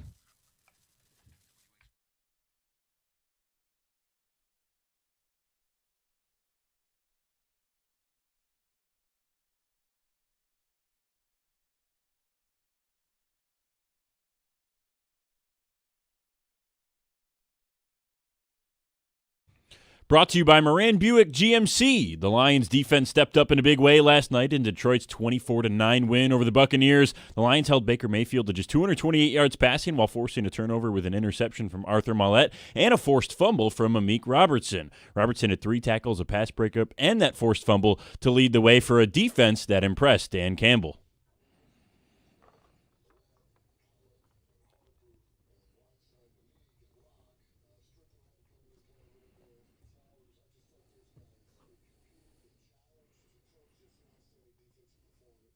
The Lions have now forced 9 fumbles this season, the most of any team in the NFL. The team will rest this Sunday with the bye week before getting ready to face Minnesota at home on Sunday, November 2nd. In the other Monday night game last night, the Seahawks beat the Texans 27-19. However, the game was mainly highlighted by a sideline fight that involved Houston DB Derek Stingley Jr. and Seahawks receiver Jackson Smith-Njigba. The fight took place after Stingley intercepted a pass intended for Smith-Njigba and then knocked his helmet off as he stiff-armed him during the return onto the Texans bench. In the MLB, the American League Championship Series ended in style as George Springer delivered a moment that will live in Blue Jays infamy for a very long time.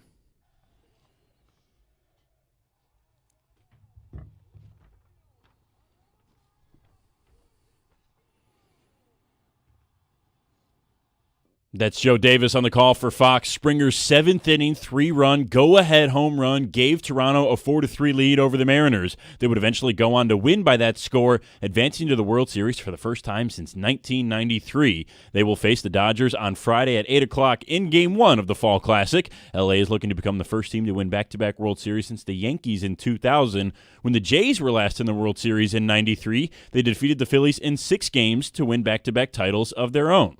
At the Corewell Health Sports Desk, I'm Brendan Shabat. For more, go to 971 The Ticket or Odyssey.com.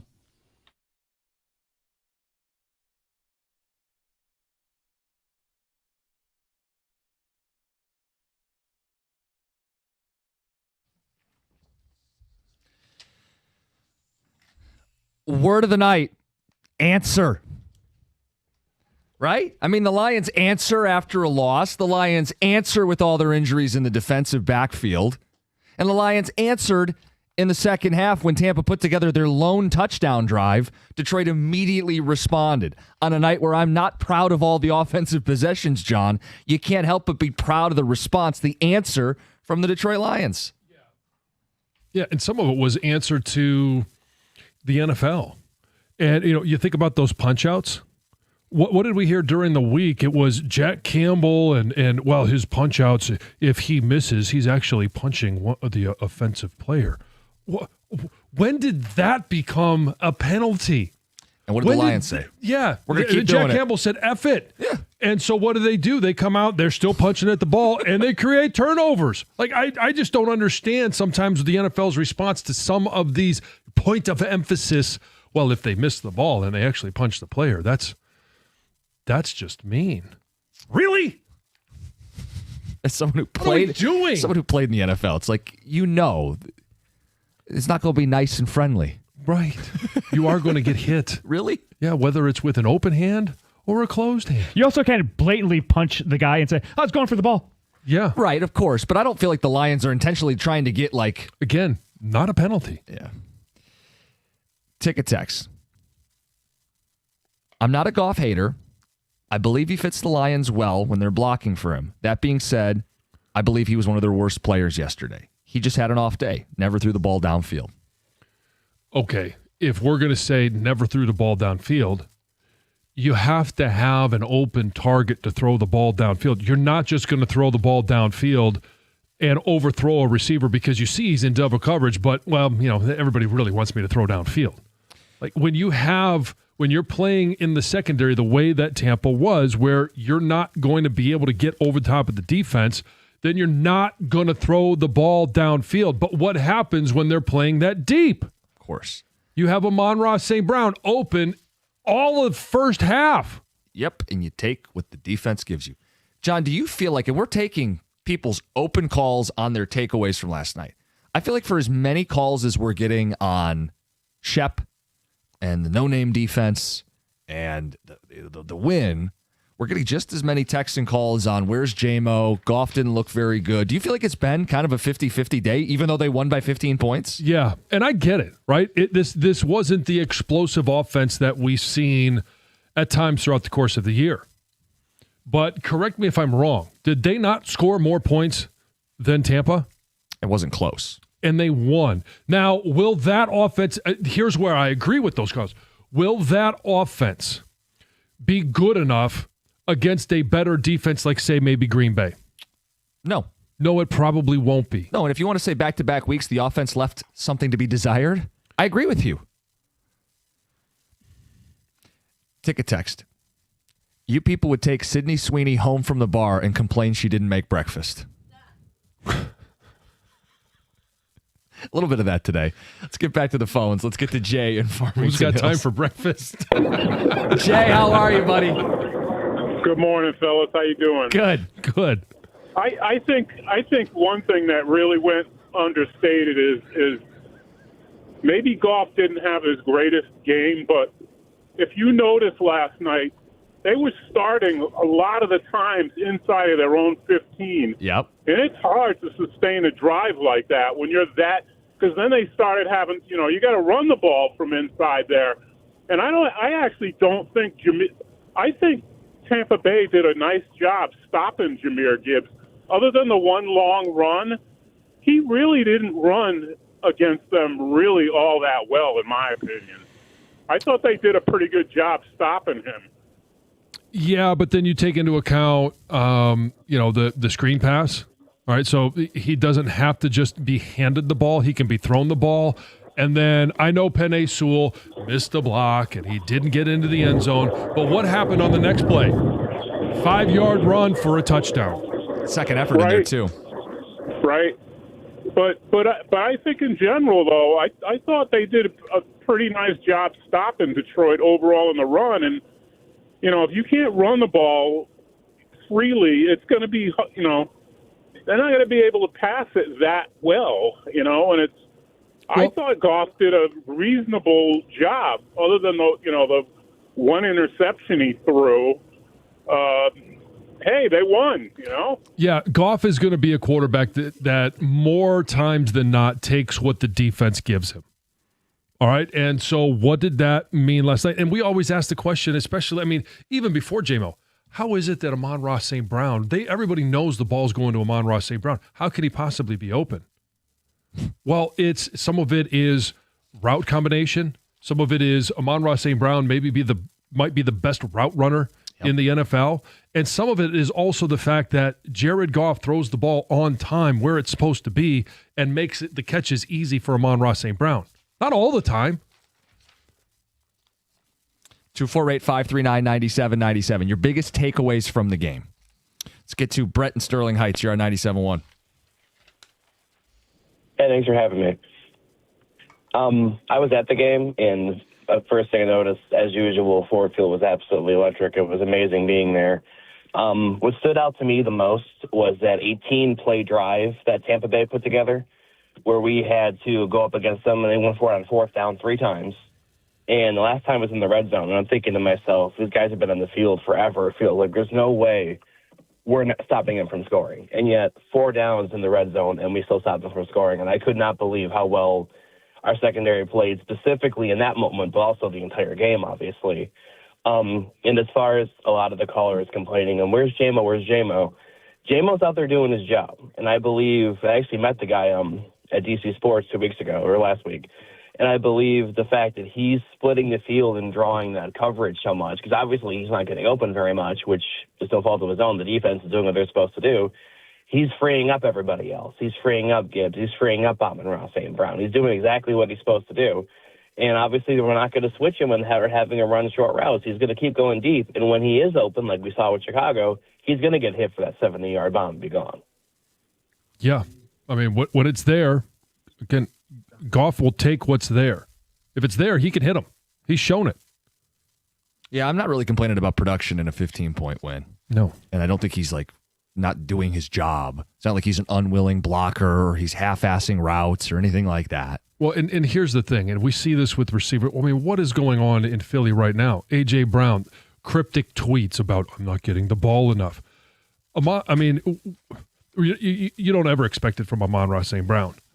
J-Mo, with the reputation that he had early in his career, that might be something that you would expect. But have we ever seen him complain about not getting the ball? Nope. Not once. 248-539-9797. Melvin, Farmington Hills. Good morning. You're on 97.1. Good morning, guys. How you doing? Good. All right. I got 3 main takeaways from the game. First of all, this is probably my hottest take of the day, but I believe that Kelvin Shepard right now is a top 3 defensive coordinator behind Robert Saleh and Steve Spagnuolo, and I'll tell you exactly why.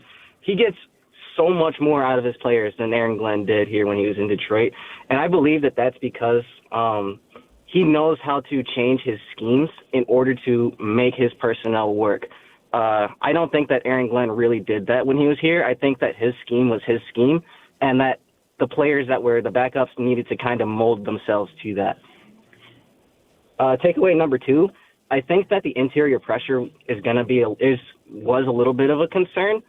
We definitely need to clean up the pass protection a little bit. Come playoff time, I think that against teams like the Eagles or the Chiefs with good defensive tackles, Goff might get kind of wrecked up the middle. So that definitely needs to clean up. If we're going to win playoff games, Goff's going to need time. Mm-hmm. And last but not least, I think that John Morton needs to keep his foot on the gas a little bit. He seemed to place the game into the hands of the defense about halfway through the third quarter. We probably easily could have scored about 30 or 40 points. But I will place a little bit of that blame also on the offensive line. But I still think the play calling was a little bit too conservative. We'd all love to see 30 or 40 points. But let me ask you this. That was a team in Tampa that had only lost 1 game. Did that have a playoff feel? Was that a playoff game? I think it did have a little bit of a playoff vibe. Definitely would have had a little bit more of a vibe if they had their wide receiver core healthy. But, yeah, I do think so. So if Godwin was healthy, That's the only player that wasn't healthy to start the game. They had Mike Evans and they had Emeka Egbuka. Yeah, but I believe that both of those guys are playing on one leg, especially Egbuka. I think that if Egbuka was 100% healthy, he probably could have caught a couple of those high point passes. But he let a couple of them sail over his head. I thought Baker missed some dudes. I guess we'll have to put an asterisk next to this one. Melvin's not saying asterisk, thanks. right? Okay, Yeah. I tried to defend him there. He didn't want to defend himself. But I mean, but hold on. Let's put it this way: the game would have felt even bigger if both teams were 100% healthy, right? Sure. Like just like we'd say, well, if they had Bucky Irving and their right side of their offensive line, maybe a little more of a ground game to challenge Detroit. It also would have been great if Detroit had their 2 starting safeties and 2 starting corners. Yes. And I mean, let's fast forward to the playoffs and let's just use our imagination. Is any team that enters the playoff going to be 100% healthy? Nope. No. It's unlikely. It's possible. Sure. Can they be? Yes. But it's not likely. Well, that's the Bucks. They lost Mike Evans for the season. Right. Maybe. Yeah, maybe. Broken collarbone. Yeah, he could be back later on. Could be late in the season. It's 97-1. It's NBA tip-off week, and we know everything gets kicked off tonight. Pistons get kicked off tomorrow night. FanDuel is your home for live betting. So even if you miss the start of the game or you want to ride a hot hand, FanDuel has live bets on everything from who's going to score next to fourth quarter comebacks. Plus, you can even combine your live bets into a same-game parlay for a shot at a bigger payout. However you want to play, now's the perfect time to join. And if you haven't, here's an opportunity. FanDuel is giving new customers $300 in bonus bets if you just simply win your first $5 bet. Just visit FanDuel.com/971 Detroit to get signed up today. That's FanDuel.com/971 Detroit. Play your game with FanDuel, official sports betting partner of the NBA. Must be 21 or over and present in Michigan. First online real money wager, only $5 first deposit required. Bonus issued as now on trouble. Bonus bets that expire 7 days after receipt. Restrictions apply. See terms at sportsbook.fanduel.com. If you have a gambling problem, call 1-800-GAMBLER.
Gear up this football season with, who else? Moran Chevrolet, Michigan's #1 selling Chevy dealer. Whether you're headed to the tailgate or cheering from home, you got to turn to the team at Moran. Get in the game with a winning deal. Right now, how about this? The 2025 Equinox LT starting at $299 a month for 36 months. Find your ride fast, MoranExpress.com. Stop by. They're on Gratiot, just north of 15 Mile in Clinton Township. It's Moran Chevrolet, where you always get the best price, period. Chevrolet, together, let's drive.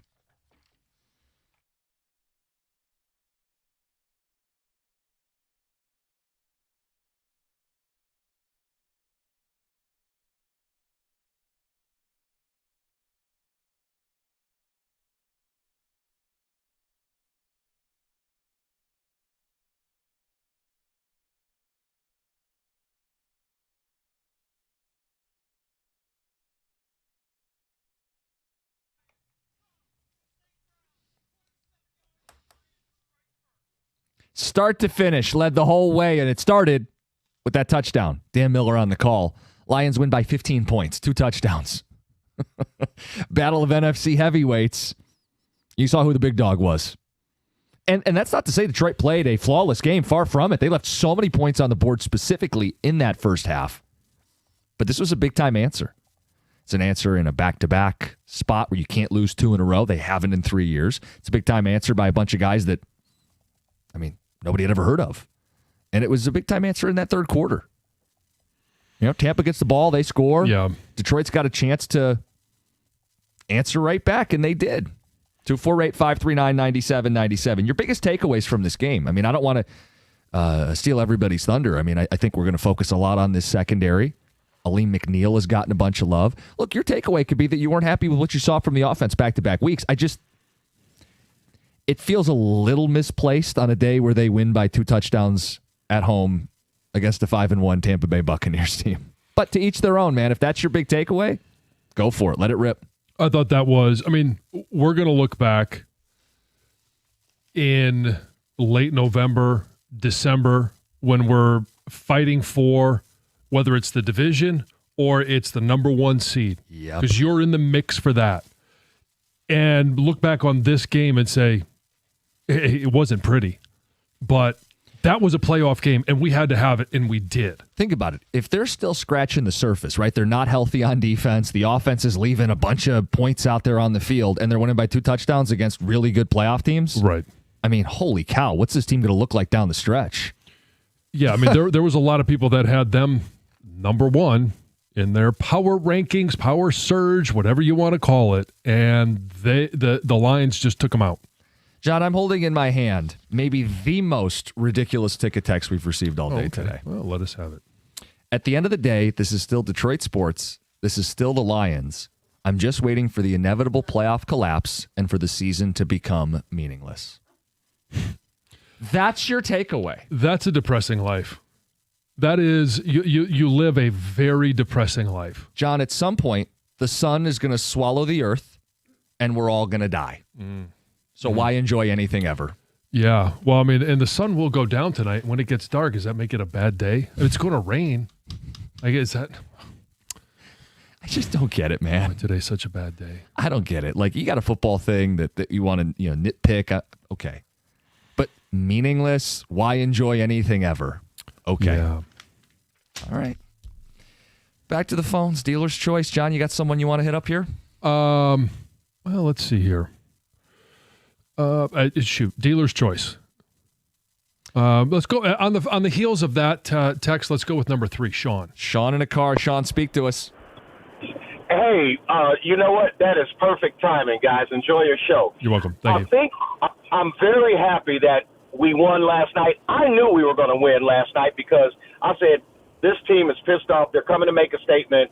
I'm not saying Tampa Bay isn't good, but they're good. They are good, and I knew we were going to win. I believe the apprehension of the 50-50 is because of what happened when we went to the NFC Championship game and then what happened last year. I'm excited and I'm happy, but it's like, okay, guys, let's clean this up. The defense, when I tell you, I was in my car watching the game, listening to the game, I'm sitting here thinking like, well, who was hurt in our in our secondary. I couldn't tell. It wasn't like guys were getting burnt. Right. They were playing amazing. But that offense, it's like somebody said, I don't know what it is. I don't know what piece it is.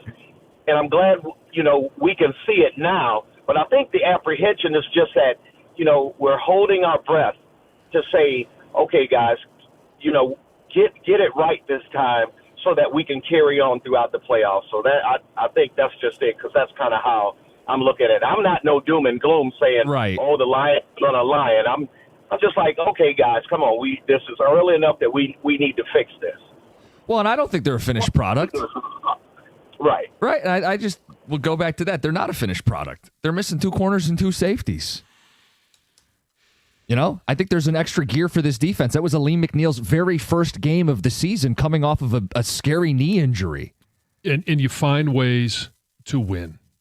That's all it comes down to. And they found the way to win against a very good Tampa Bay team. And that's more of the defense that we expect from Tampa Bay. Mm-hmm. Now, maybe the Lions made them look a little bit better, which is kind of hard to say because the Tampa defense hasn't played that way throughout the course of the year.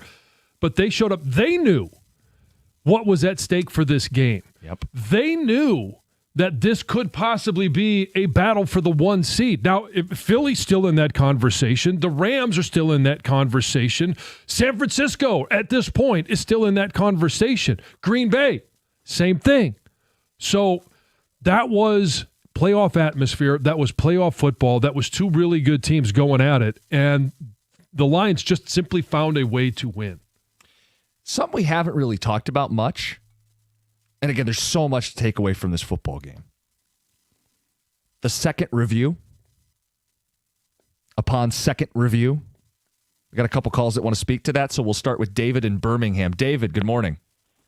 Yeah, right on the heels of your last comment, and unlike the text that thinks it's the same old Lions, beyond the secondary, the curse is off, guys. Those 2 calls on the interception, historically, they would have said tie to the runner. We wouldn't have got that call. Mm-hmm. And the challenge flag, on both times, they made the right decision. He was short. Historically, it would have been like Kelvin, complete the process. It would have been like Dallas, pick up the flag. The curse is off. Those calls never go in our favor. Well, except for last week when they didn't. That's a new week. The curse is off. It's a week-to-week league, John. Right. No, Adam, I get your point though, and I agree with you. Like I never believed in the curse. I know it's hard to think that didn't happen.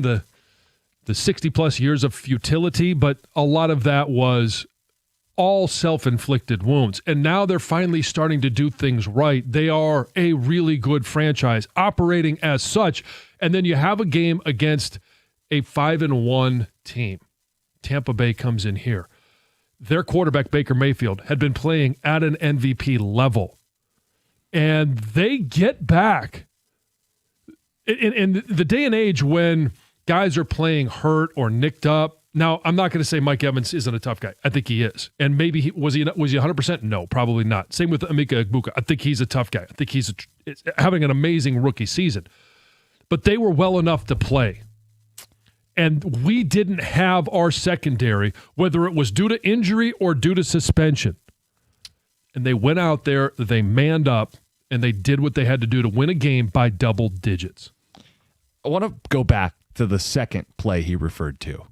The 4th down that Dan Campbell challenged, and they said, no, we were right the first time. The guy got the first down, only to then have a lengthy pause, and we hear over the speakers at Ford Field, after second review, I've never heard of this in my entire life, John.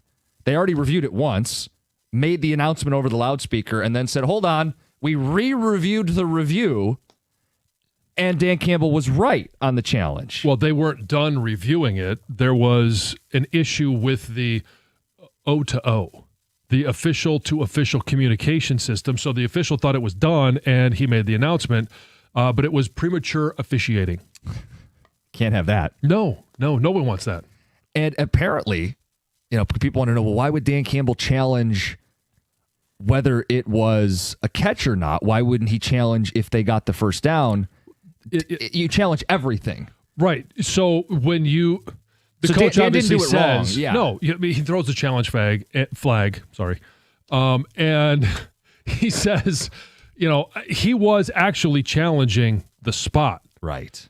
They are going to review all things that are reviewable as soon as that challenge flag is thrown. And they initially said, catch, process of the catch, right. Good. Our job is done here. Right. Until they heard, wait, hold on, we're not done reviewing all elements of the play. Yeah. Let's get to Caitlin in Grosse Pointe. You wanted to make a point about that. You're on 97.1. Hey, guys. Yeah, I was sitting on the couch with my son, and I said, I do think he was short, but I said, they're going to overturn this. My son's like, no. My husband was up north watching. He's like, no way. No way. I said, they're going to overturn this because they want Detroit to shut up about last week. And so I was like, you watch. They're going to overturn this to quiet things down, especially with what happened with Minnesota the night before. And also, are we worried all about, that secondary looked so good last night. I think it was the best, secondary defensive game we've had all season. I think there was one penalty, maybe pass interference. Are we worried it's a Brock Purdy situation? These guys are good. Do we need the other ones to come back? Thanks, guys. Have a great day. We 100% need Kirby Joseph, Brian Branch, DJ Reed, and I know nobody wants to hear it, but yes, Terrion Arnold as well to come back. The more the merrier, man. Yes. It's 97.1. Hey, Dr. B at Michigan Hair Restoration is celebrating 30 years of helping men across Southeast Michigan restore their hair and their confidence. He's helped thousands look younger, feel better, and get back their confidence that they thought was gone for good. A board-certified facial surgeon, Dr. Berkowitz is a true pioneer in modern hair restoration. He's the only Detroit area physician offering both SmartGraft and NeoGraft. These advanced, minimally invasive technology performed entirely by his own in-house medical team. There's no traveling techs, no assembly line, just precision, safety, and results that look completely natural. So forget those outdated methods. There's no stitches, staples, or scars, just real hair you can run your fingers through.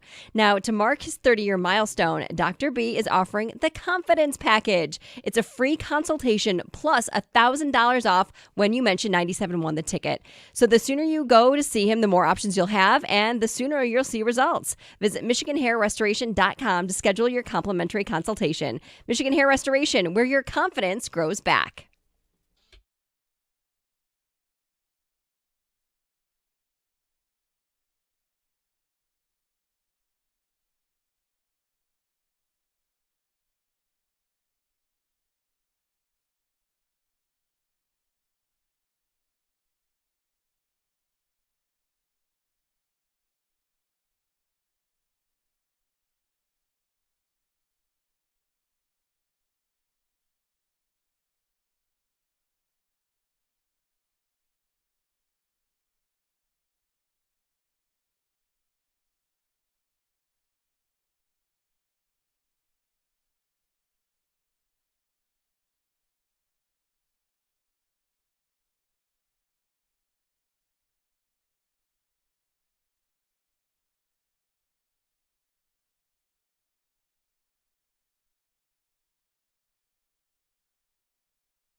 Thanks, DJ. Good morning, 97.1. More than 2 game balls. We'll get to Dan Campbell celebrating in the locker room here in a second. We got Heather's news to get to, and, of course, taking phone calls all morning long. Big takeaways from that big game last night. Adam and Frankenmuth, you're on 97.1. Boys, how you doing, man? Good. 3 talking points. Well, first one really quick, man. What a great time of the season. I'm officiating football, basketball, softball, baseball still. Man, what a great time of the year. First talking point, man. I know y'all have seen it. Does Aiden Hutchinson just get off the football? Like, that right there is the reason we won that football game. Baker Mayfield had no idea what was going on during the game. Simple fact is he was worried about 97. Any questions about his injury, they can put that to bed. Oh, my goodness. I was so impressed with that young man. To me, he's the defensive player of the year right now. Second talking point, Dan Campbell. Got to be coach of the year. Lose both coordinators, come out, beat a team on Monday night, and a decimated secondary. For what he did, man, he's got to be the front runner. Third talking point. Oh, Mr. Jansen. Who's the greatest? Who is the greatest, or who has the most wins in college football history? Well, as a program, that would be Michigan. Yeah. Who's the greatest offensive lineman in Michigan history? I know you won't say yourself, but I will. I wanted just to give you your props, sir. Well deserved. Oh my goodness, man, it gives me chills just to think about watching you back in the day. Love your brother. Love your guys' show. It was a good weekend. It really was to watch. And now we have little brother coming up. Love the Sparties. Can't wait to whoop them though. But just wanted to give you guys your flowers, especially you, John. What an honor for you to go into the Hall of Fame. Well deserved, sir, and appreciate you, my friend. Thank you, Adam. Thank you. How much you pay that guy? It's umpire Adam. So, guys, you can call in and talk about the Lions, or you can call in and glaze John Jansen. Both are options. 248-539-9797. So brings a tear to my eye thinking about watching you play. I Google who's the best offensive lineman ever from Michigan, and AI says Jake Long. I adamantly disagree with Dan Deerdorf. I mean, there's. Who do you think is the best? Probably Dan. Does it have to be a tackle? Could it be a guard? Steve Hutchinson? I would say Steve Hutchinson. Yeah, it could be Hutchinson. I would say Steve Hutchinson. Different eras, so it's a little bit. Yeah, I think there's an argument actually that he's the second best player in Michigan football history. I'm just honored to share a studio with John. I mean, this is. Thank you. I'm getting chills. Let's get to Cameron and Macomb. What's up, Cameron? Hello? Good morning, Hey, good Cameron. morning. How are you doing? Hey, guys. I love the show. So I just wanted to say, do you think it's possible that on that challenge Dan threw, it was so weird. Do you think he threw it to give his defense an extra second of rest? You're saying on the fumble?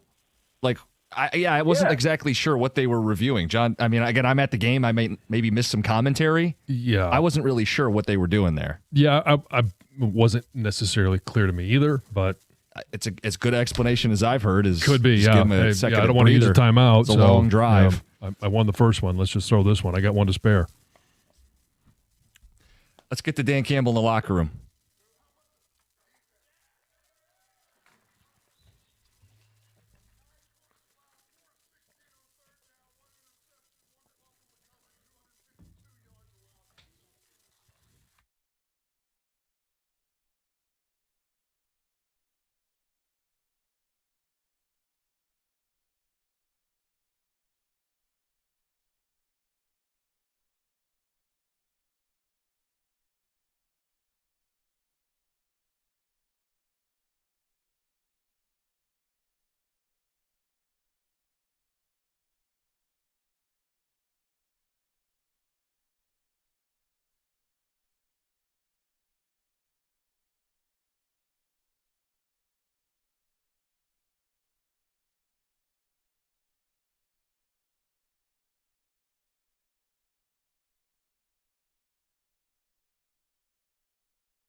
All right, Heather, what's in the news? Well, this weekend, Detroit is celebrating the grand opening of the Ralph C. Wilson Centennial Park. So this park has been under construction for years. We've talked about it here, and its opening has been part of like multiple delays. But on Saturday, big celebration. At least Food something's trucks. opening in Detroit. Yeah, music artists. So there's going to be concerts and more are going to usher in the arrival of this new gem right there on the riverfront. It looks awesome. 22-acre park.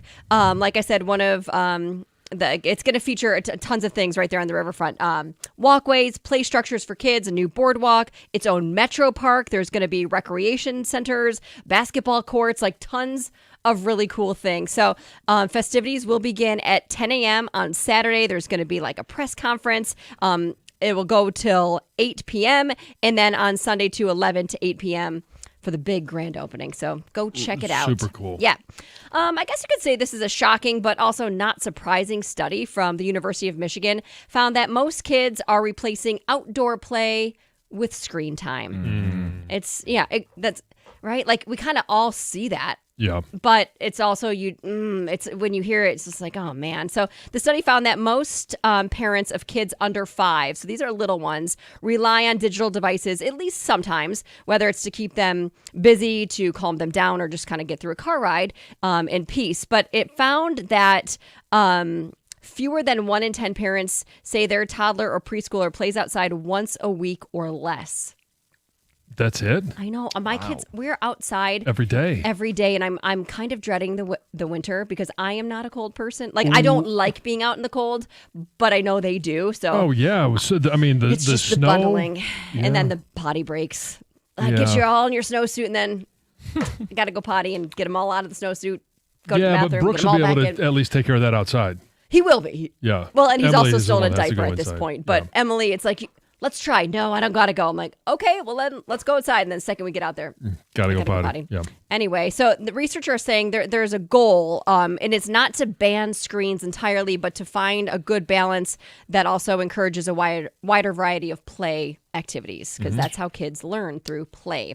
Amazon Web Services experienced a significant outage on Monday morning, leading to widespread disruptions across various online platforms. The issues began right around 3:10 a.m. Several hours later, though, the company did say that, hey, the underlying problem has been solved. It's been fully mitigated, but some services did continue to experience delays. You might have been affected by it. Obviously, like popular services like Snapchat, Facebook, Fortnite, Roblox, streaming services, smart home devices. But then there was popular online sports betting sites that were really experiencing some outages. FanDuel, DraftKings, and then some Lions fans trying to get into the game last night had issues accessing their tickets. And they say it is all due to this AWS, outage. So had lots of impacts. You might not have felt it, but a lot of people did. Yeah. I saw people talking like their Ring cameras. Yes. And, That was affected too.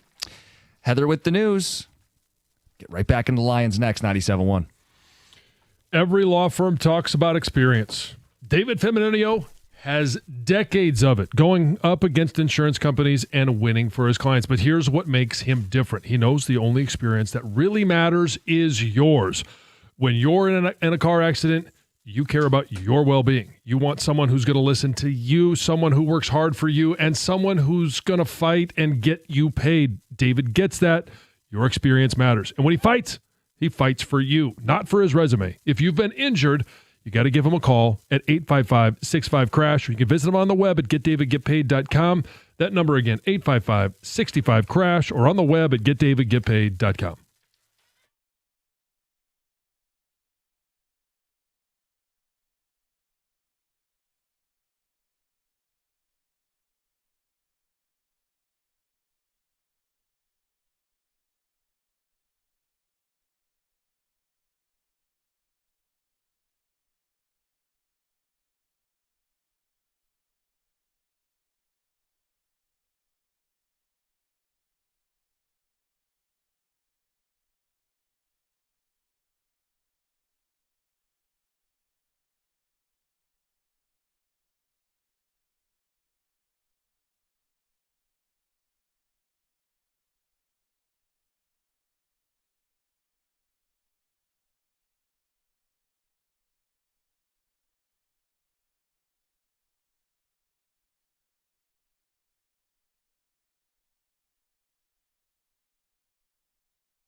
Great call from Dan Miller. Game over. Lions, Monday Night Moments. John, that was a hell of a game to go to. It's the first one I've gone to as a fan in the Dan Campbell era. Yeah. Because when I got hired here, I was doing the network stuff. Mm-hmm. So I was anchored back here at the studio doing the scoreboards and the pregame and the postgame. And last year I went to a couple as a member of the media. Mm-hmm. But being in the Lions' den, being in that lower bowl as everybody's on their feet for all those big third downs in a primetime atmosphere, man, that was a great game to go to. And it was your wife's first time. What was her experience like? Her first time going to a Lions game? Yeah. Yeah. That's what I just said, isn't it? Sure, John. She was a little overwhelmed at first. There's going to be no good way to do this now. Really? What was so overwhelming? It was overstimulating, John. If we're doing this, can I bring up the... No. I didn't even get He knows. I told him about it earlier. Oh, all right. Yeah. I'm but left out of that Go to joke. Jim's Twitter feed. Oh, yeah. People are... I'm just going to leave it there.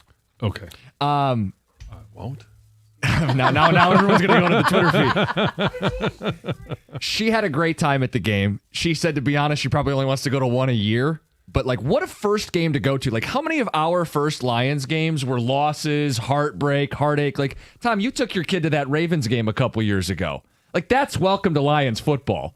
That's like an introduction into the pain and suffering. Oh, yeah. My wife's first game is, we played 5-1 Tampa, and yawn, 15-point win late. They never had a chance. I want to talk about polar opposite experiences.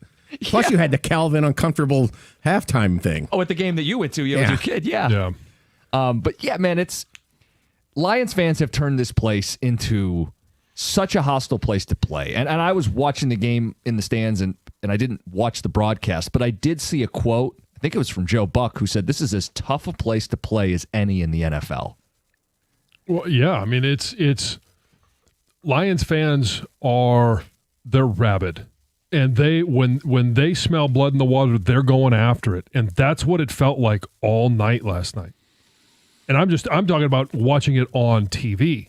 It was coming across the television. It was coming across the broadcast as you would want it to. Lions score first. Lions should have scored more, but Lions score first, and they led the whole way. Like, John, I know early they had the 4th and 2, and they went for it, true to form, true to Dan Campbell. There's a case, hey, take the points, take the field goal. You're up 10-0 early, 2 scores. I had no issue with them going for it. I certainly wasn't surprised they went for it. I didn't love the play call, right? A one-on-one go ball on 4th and 2. I'd rather you run it or hard play action or some kind of boot and dump off. I mean, they've had so much more success stretching defenses, vertical, horizontal, all inside the 2-3 yard box around the line of scrimmage.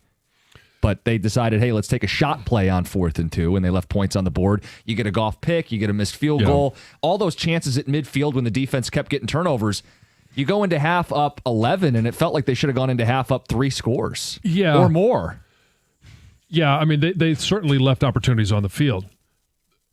The defense gave them all the opportunities in the world, and that's not how we thought that game was going to go. We thought it might have to be a shootout where the offense just scores on every drive, and it just didn't play out that way. And the defense stood up and played amazing. We had a ticket text, I think, put it well. Tampa was a 5-1 team coming in. It's the NFL. You're not going to blow everybody out. That's Kevin in Oxford. No, and I mean, I wouldn't classify it as a blowout, but it's the NFL. For the people who say, well, it should have been 35 to nothing or something. You still won by double digits. A little disco. Yeah. 248-539-9797.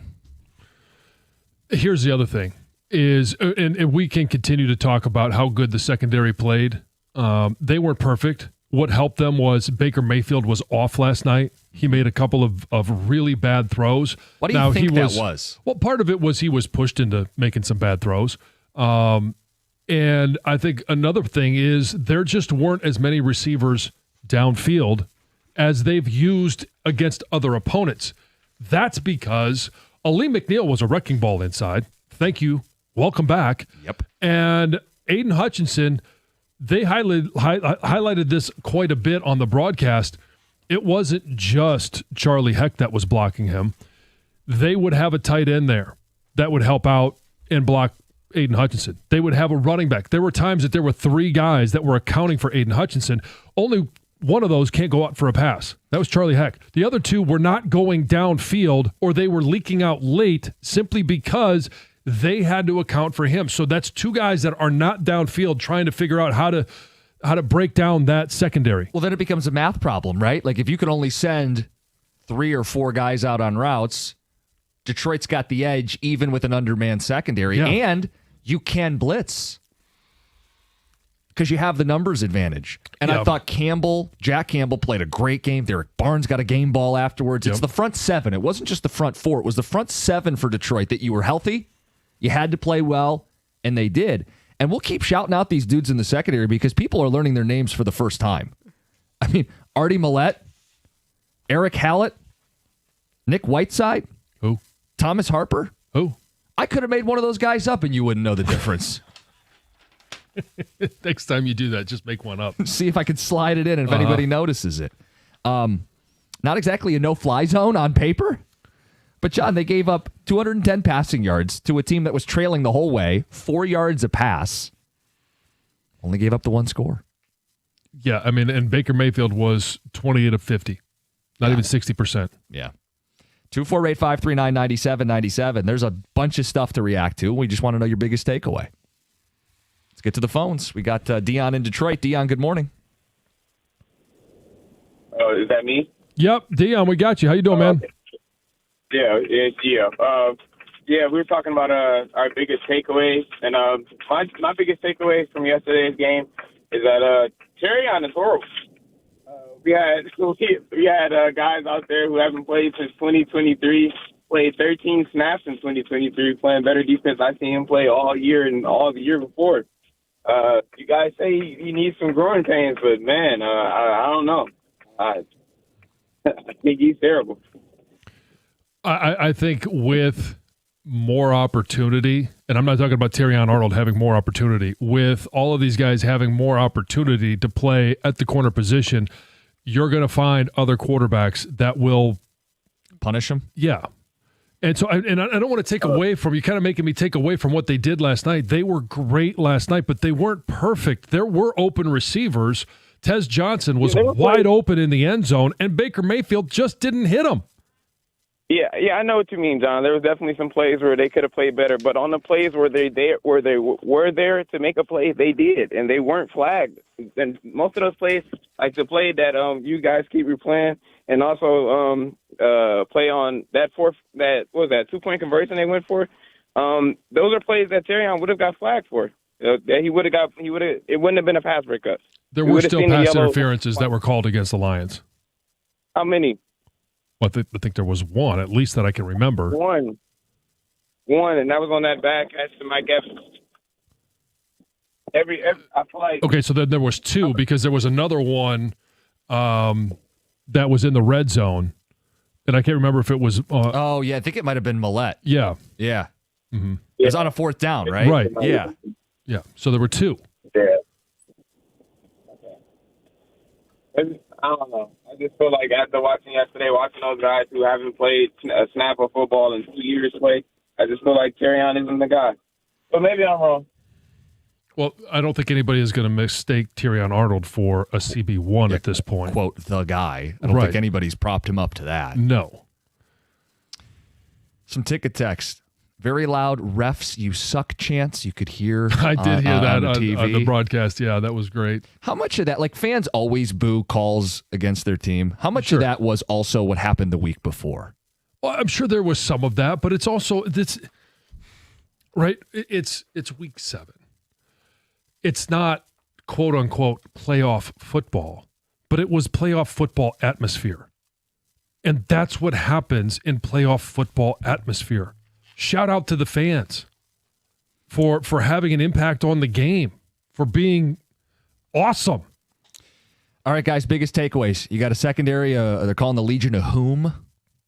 You've got Jahmyr Gibbs with a big day. You've got a bunch of standout performances, and there's stuff that you might not have liked from the game. Maybe that's your biggest takeaway. It's 97.1.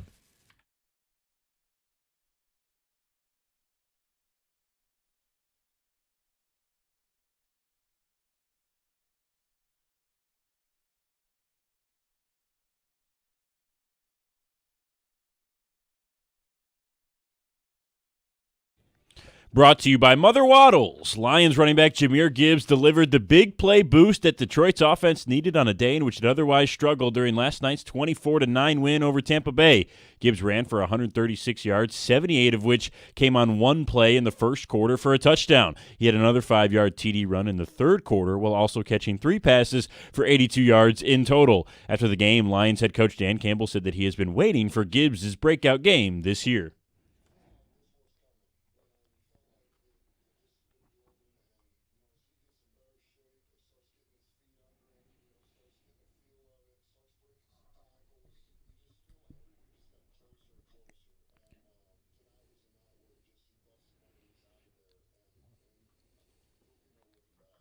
Detroit is now in a 6-way tie for second place in the NFC with a 5-2 record after the win. All those teams trail Green Bay, who was 4-1-1 with a .750 winning percentage because the NFL can't seem to figure out overtime yet. The Lions will not face the Packers again until November 27th. Green Bay will likely be favored in 4 of their 5 games between now and then. As a city, Detroit is off today ahead of a big week and eventual weekend in the state of Michigan. The Pistons and Red Wings both return to action tomorrow. The Pistons open the regular season on the road against the Bulls at 8 o'clock, while the Wings are in Buffalo to take on the Sabres and hopefully extend their 5-game winning streak. And in college football, the big matchup this weekend, Michigan and Michigan State in East Lansing at 7:30 on Saturday. In the MLB playoffs, the World Series is finally here. After last night's emphatic 4-3 win over the Mariners, the Toronto Blue Jays are back in the Fall Classic for the first time since 1993. The series starts north of the border on Friday in Game 1. At the Corewell Health Sports Desk, I'm Brendan Shabat. For more, go to 97.1 The Ticket or Odyssey.com.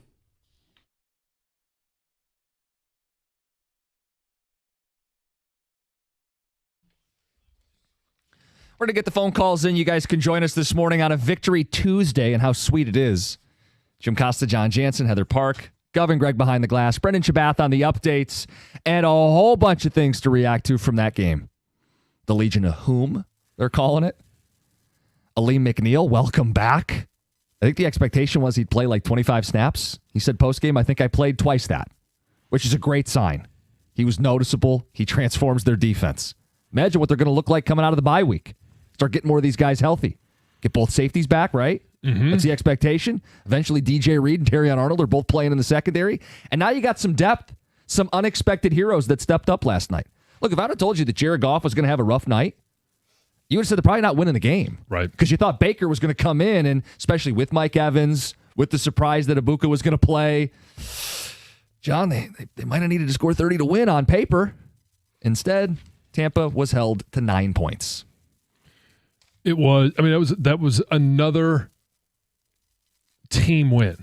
Great way to put it. And they win different ways, which is the hallmark of a really good team. Right. And I mean, we're talking offense, defense, and I've mentioned this once before, but how about the job that Jack Fox has done? What was the one punt from like his own end zone? Yeah, he's punting from the goal line, and he punts it to the opposite 20-yard line.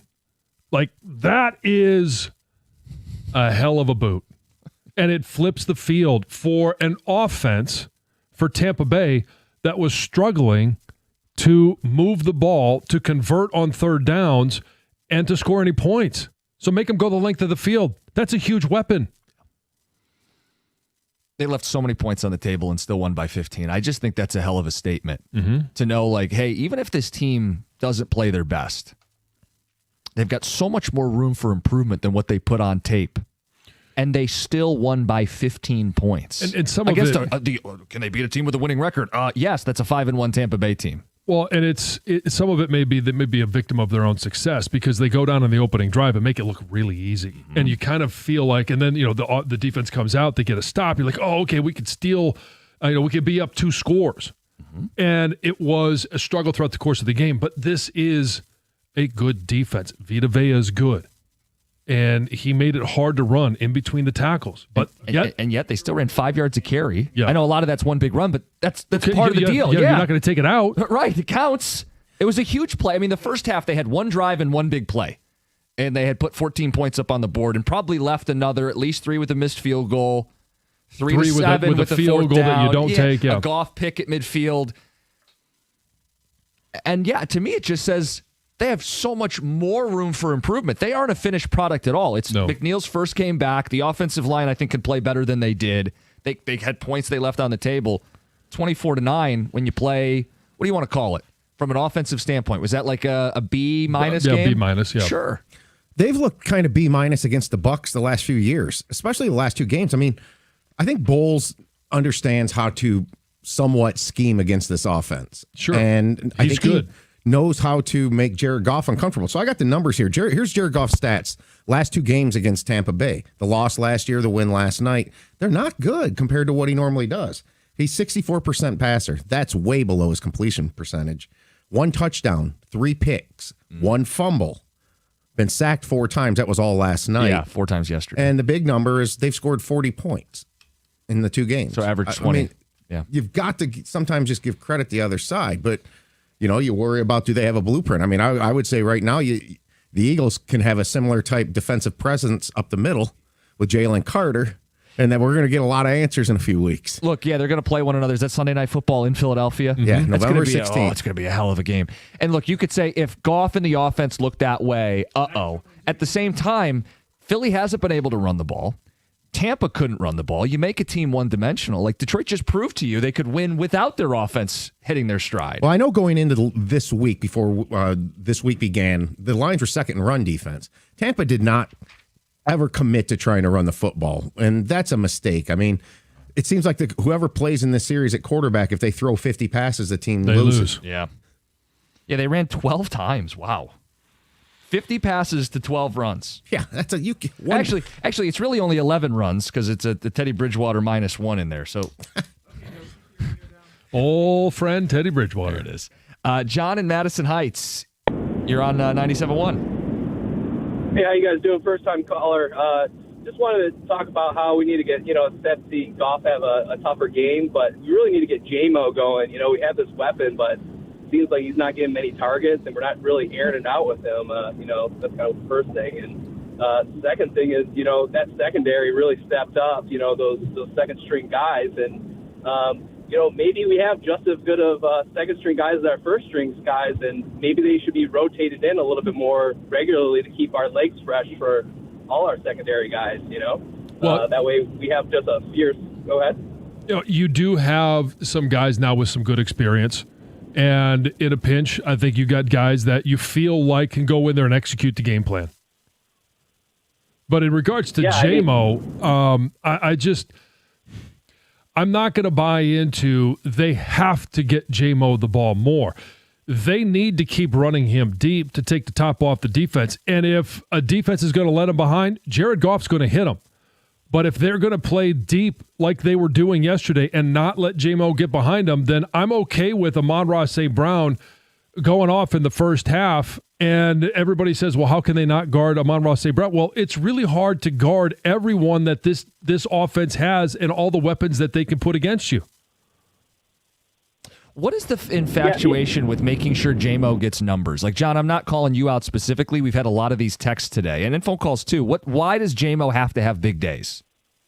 I think it's just because, he's a, A player, and we haven't really seen much out of him, as far as but I agree with you saying it spreads out the defense and, allows Amon-Ra to get more action, and also probably the tight ends like LaPorta, get open more often because they're sending them out long. But, it's just like you're paying for this player. You want to see him have some big days, and it just seems like this season he hasn't had any really substantial plays. Well, I think it's two. I think it's two things. If I'm going to psychoanalyze it, and you just hit one of them, it's money.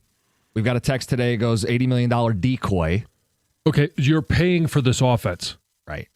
And the other point is, I think people are very defensive over J-Mo in general. Right, early in his career, a couple suspensions, criticism, and there was a bristling from a lot of the listeners, Lions fans who go, "Hold on, he's our guy. We love J-Mo," so they want to see him deliver.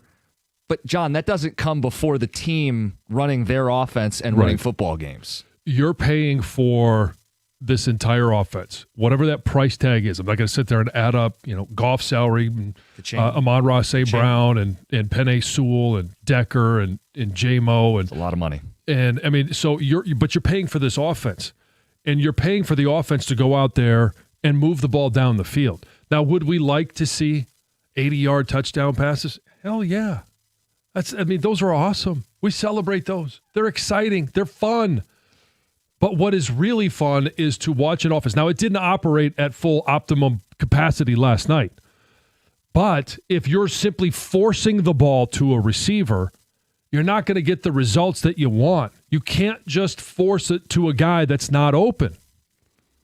Right. Look, if they were losing, if the offense was dreadful, we'd say, hey, you got to find a way to get the playmaker the football.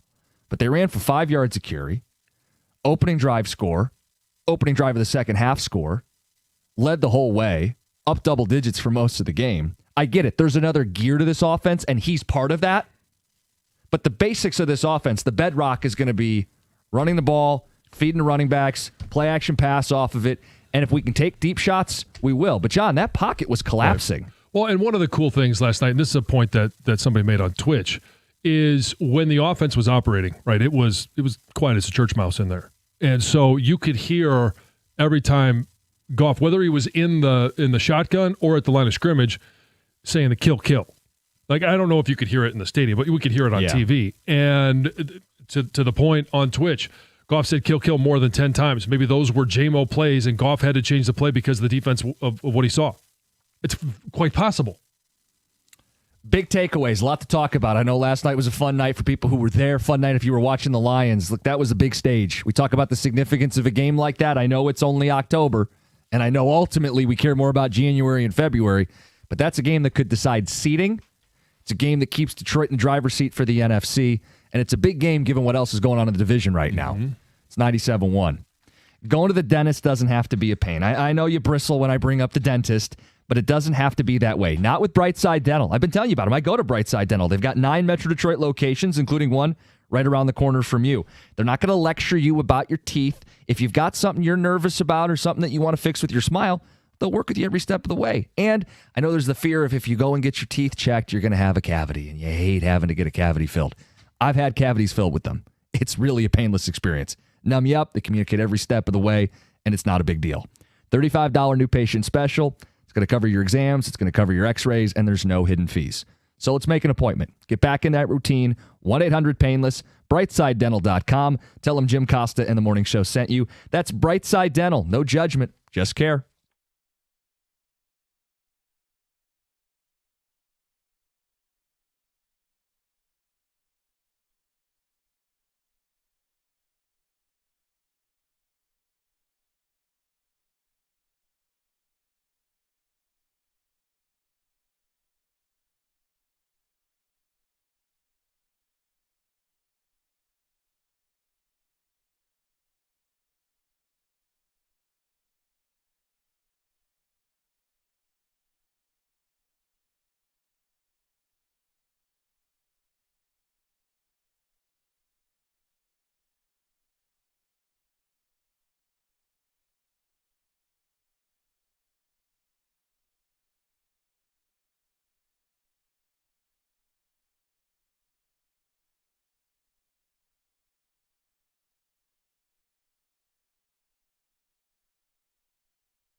Oh, yeah, playoff baseball's still happening. World Series is set. Dodgers, Blue Jays. Mm-hmm. Top 5 payrolls. Yeah, $280 million versus $417 million. Interesting. Lions phone calls, ticket texts. Bunch on JMO just came in. JMO was open multiple times last night. Goff didn't look at him. Rob on the ticket text says people want to see JMO have big days either because they have him on their fantasy team or they bet him or used him in a parlay. 83 million reasons to use him, Cookies. If they're not going to use him, why'd they spend that money on him and not somewhere else? Okay, so are we back to, well, they should have gotten another edge defender because, I mean, we would all like somebody with a better name rushing the passer, maybe somebody a little bit more dramatic rushing the passer, but have they been pretty good at that? I was going to say, I mean, look, you can always have more pass rush, but it's Right. not the glaring problem we thought it was going to be. Yeah, they actually are good. I agree with everything about JMO. With that said, I'd like to see some jet sweeps back in the offense, find a way to get the ball in his hands. I think that's a fair criticism. I think so. Yeah, I mean, we've seen it so many times. Him or Jahmyr Gibbs, when you get him on the edge, it's that could go the distance moment. I think people are really defensive of JMO. You know, some people feel like he was treated unfairly. I mean, he got suspended a couple times from his own actions, but people got very defensive of him, so they want to stick up for him. They want to see him make big plays. They want to see him justify the contract. But none of that comes in front of winning. None of that should be put ahead of winning. No. And JMO publicly has not made a big deal about targets and getting the ball. I mean, he's spoken to microphones and said it's about winning, and he blocks downfield, and he's been a model teammate. Yeah. It's not like we've seen there hasn't been there hasn't been a lot of diva issues. No, certainly not what we've seen in Philadelphia. Ticket text. Not enough's being said about Aleem McNeil's impact last night. Collapsed the pocket, stuffed the run, allowed others to do the job. John, what'd you see from Aleem? I mean, he was, from the moment he stepped on the field, he was a game changer. They had to account for him as well as Hutch, which then all of a sudden, I mean, you get your leading sack artist of the day being Tyrus Wheat. And so, I mean, he had 1.5 sacks. The Aquaman had the other half a sack. Derek Barnes had one. Jack Campbell had one. Whole front seven getting in. So I don't know that you can overstate the impact that Aleem McNeil had. And this was a good rushing defense even before Aleem McNeil came back. But now he gives them some pass rush upside on the interior. Along with more run stop ability. Look, it can take the D-line to another level, and it can take the defense to another level. I agree with you, John. Like, actually, if I was handing out game balls for the game, I'd give my number one to Aleem McNeil. Yeah. The impact that he had in the interior made Baker Mayfield so uncomfortable, and I think forced a lot of the overthrows. Tampa had no film on the Lions defense with McNeil this year, so you're gonna have to wait and see will this impact continue. But I thought for a defensive tackle to stand out like that, Vita Vea did the same thing on the other side of the ball. Like, Jim, you might have lost that a little bit being at the game. Yeah. It's hard to see sometimes interior play when you're on the sideline. It was mind-blowing, the impact that the Lions defense looked nothing like this on the front four all season long. So I do think that helped the secondary. There's no doubt it did. And think about it now. You go to the bye at 5-2. I think this is better than anybody expected. Aleem McNeil's back, I think, before anybody expected, right? We were always talking about, like, hey, Thanksgiving. It's not even Halloween, and the dude's out there putting those plays on tape in a big spot on Monday night against Tampa. I mean, you're moving towards the defense getting healthier after the bye, and maybe they're getting this stuff out of the way earlier in the season so that they, peak at the right time. It looks like this thing could become a machine, but I still worry about the offensive line because I think the offense goes as the offensive line goes, and they've got to improve, and Decker has got to somehow stay healthy. Well, the ticket text says 2 weeks in a row the offensive line has struggled and Goff wasn't great. So how big a deal do we make of that? So there was 3 weeks in a row he didn't get a sack, and his numbers were awesome. 2 weeks in a row, they've given up pressures, and last night they gave up 4 sacks, and his numbers dipped. They weren't awful, but he's not the optimum Jared Goff. what did we say before the season started? It wasn't going to be about what the offensive line looked like in week 1 and week 2. It was going to be about how they come together and how consistently they play in the playoffs. And you could say it's been inconsistent. You could. Well, that's the trademark of young a players. Young offensive line, yeah. And I do think that's a Two huge young players. part of maybe J-Mo not getting the deep targets too, is your quarterback sacked 4 times and under siege. I mean, that next gear will be unlocked when the offensive line plays more consistently. Mm-hmm. I say that on a day they still ran for 5 yards a carry. Yeah. Ran for 165 yards. And they only allowed 41. It's a huge edge in the trenches. It was probably the difference in the game, if we're honest about it. Yeah.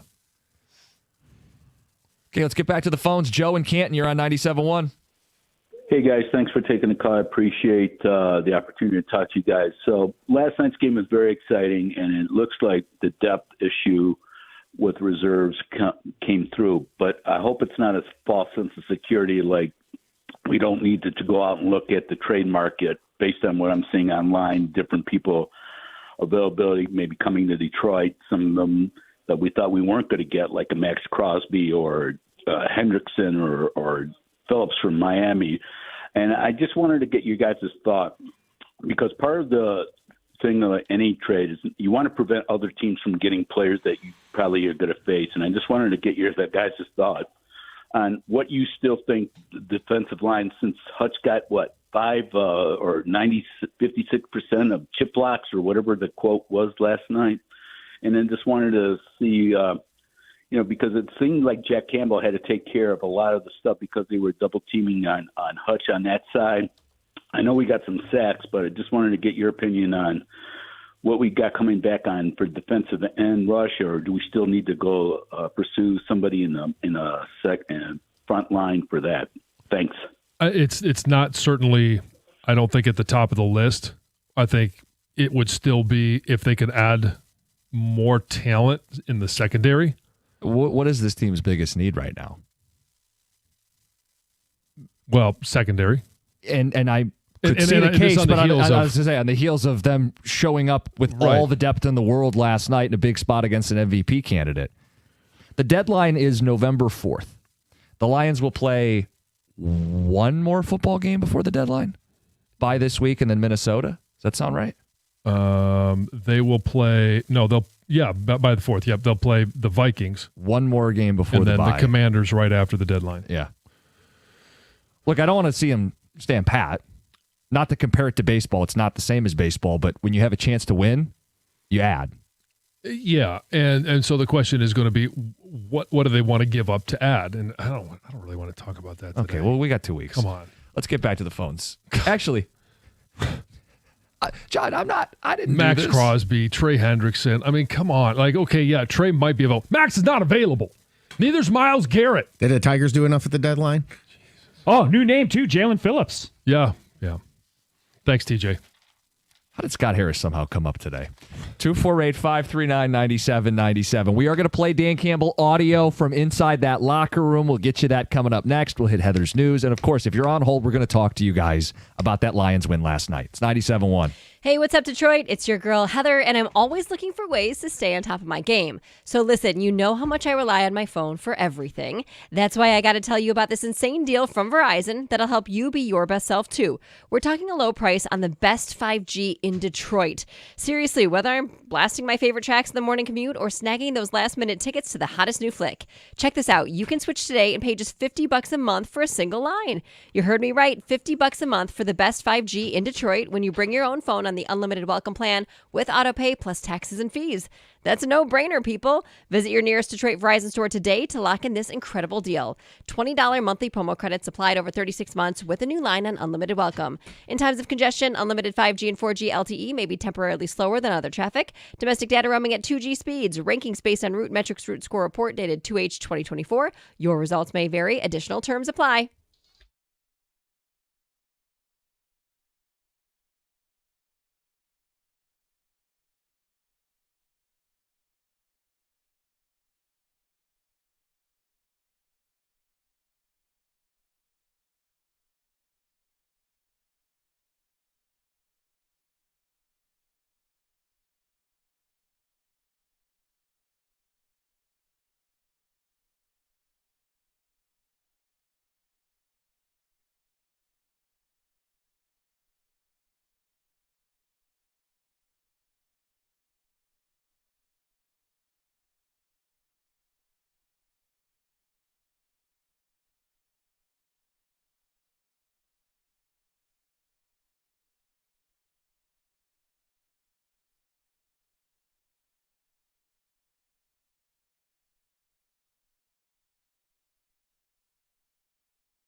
Get back to your phone calls, 248-539-9797. We've got Dan Campbell, locker room victory speech on a Victory Tuesday.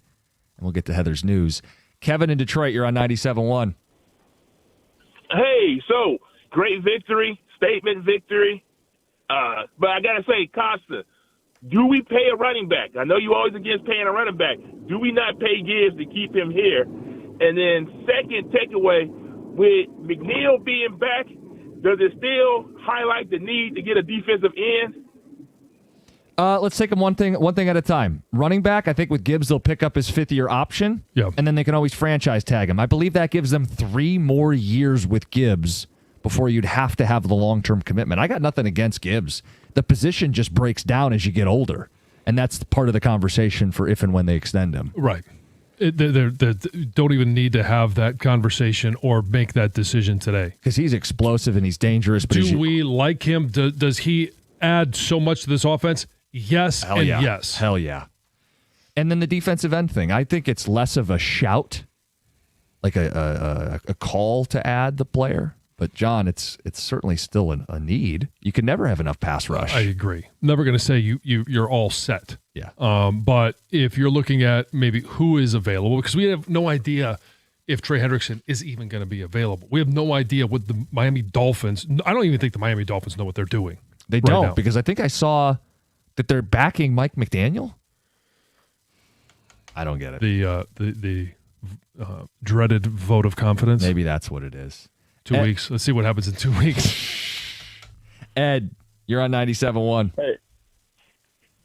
Hey, what's going on, guys? What's I up? just wanted to make a comment about the game last night. Just for the fans calling in that I've been hearing, just saying we should be doing better, or just not paying attention to the actual bigger picture. I think we right where we're supposed to be going into the bye week. And if you look at that game last night, if you want to criticize the 2 turnovers by Goff, that's fine. But the Stars look like the Stars last night. If you look at all our wins, they pretty elite wins. And if you look at our 2 losses, Chiefs and Green Bay, those are what people consider elite teams. And no loss is a good loss, but, I mean, they're acceptable. We above and beyond where we supposed to be, where the fans thought we were supposed to be. And I just like our team, man. And we just, as fans, have to just start watching and appreciating that Tampa team last night is a good team. And I know we should have scored 40 in everybody's eyes, but that's not, reality. That's a good team. That's a big win and a good bounce back win going into the bye. And I think we're right where we're supposed to be. You could say they're even better than they were supposed to be at this point. 5-2. I'm going to try to make an analogy here on the fly. Okay.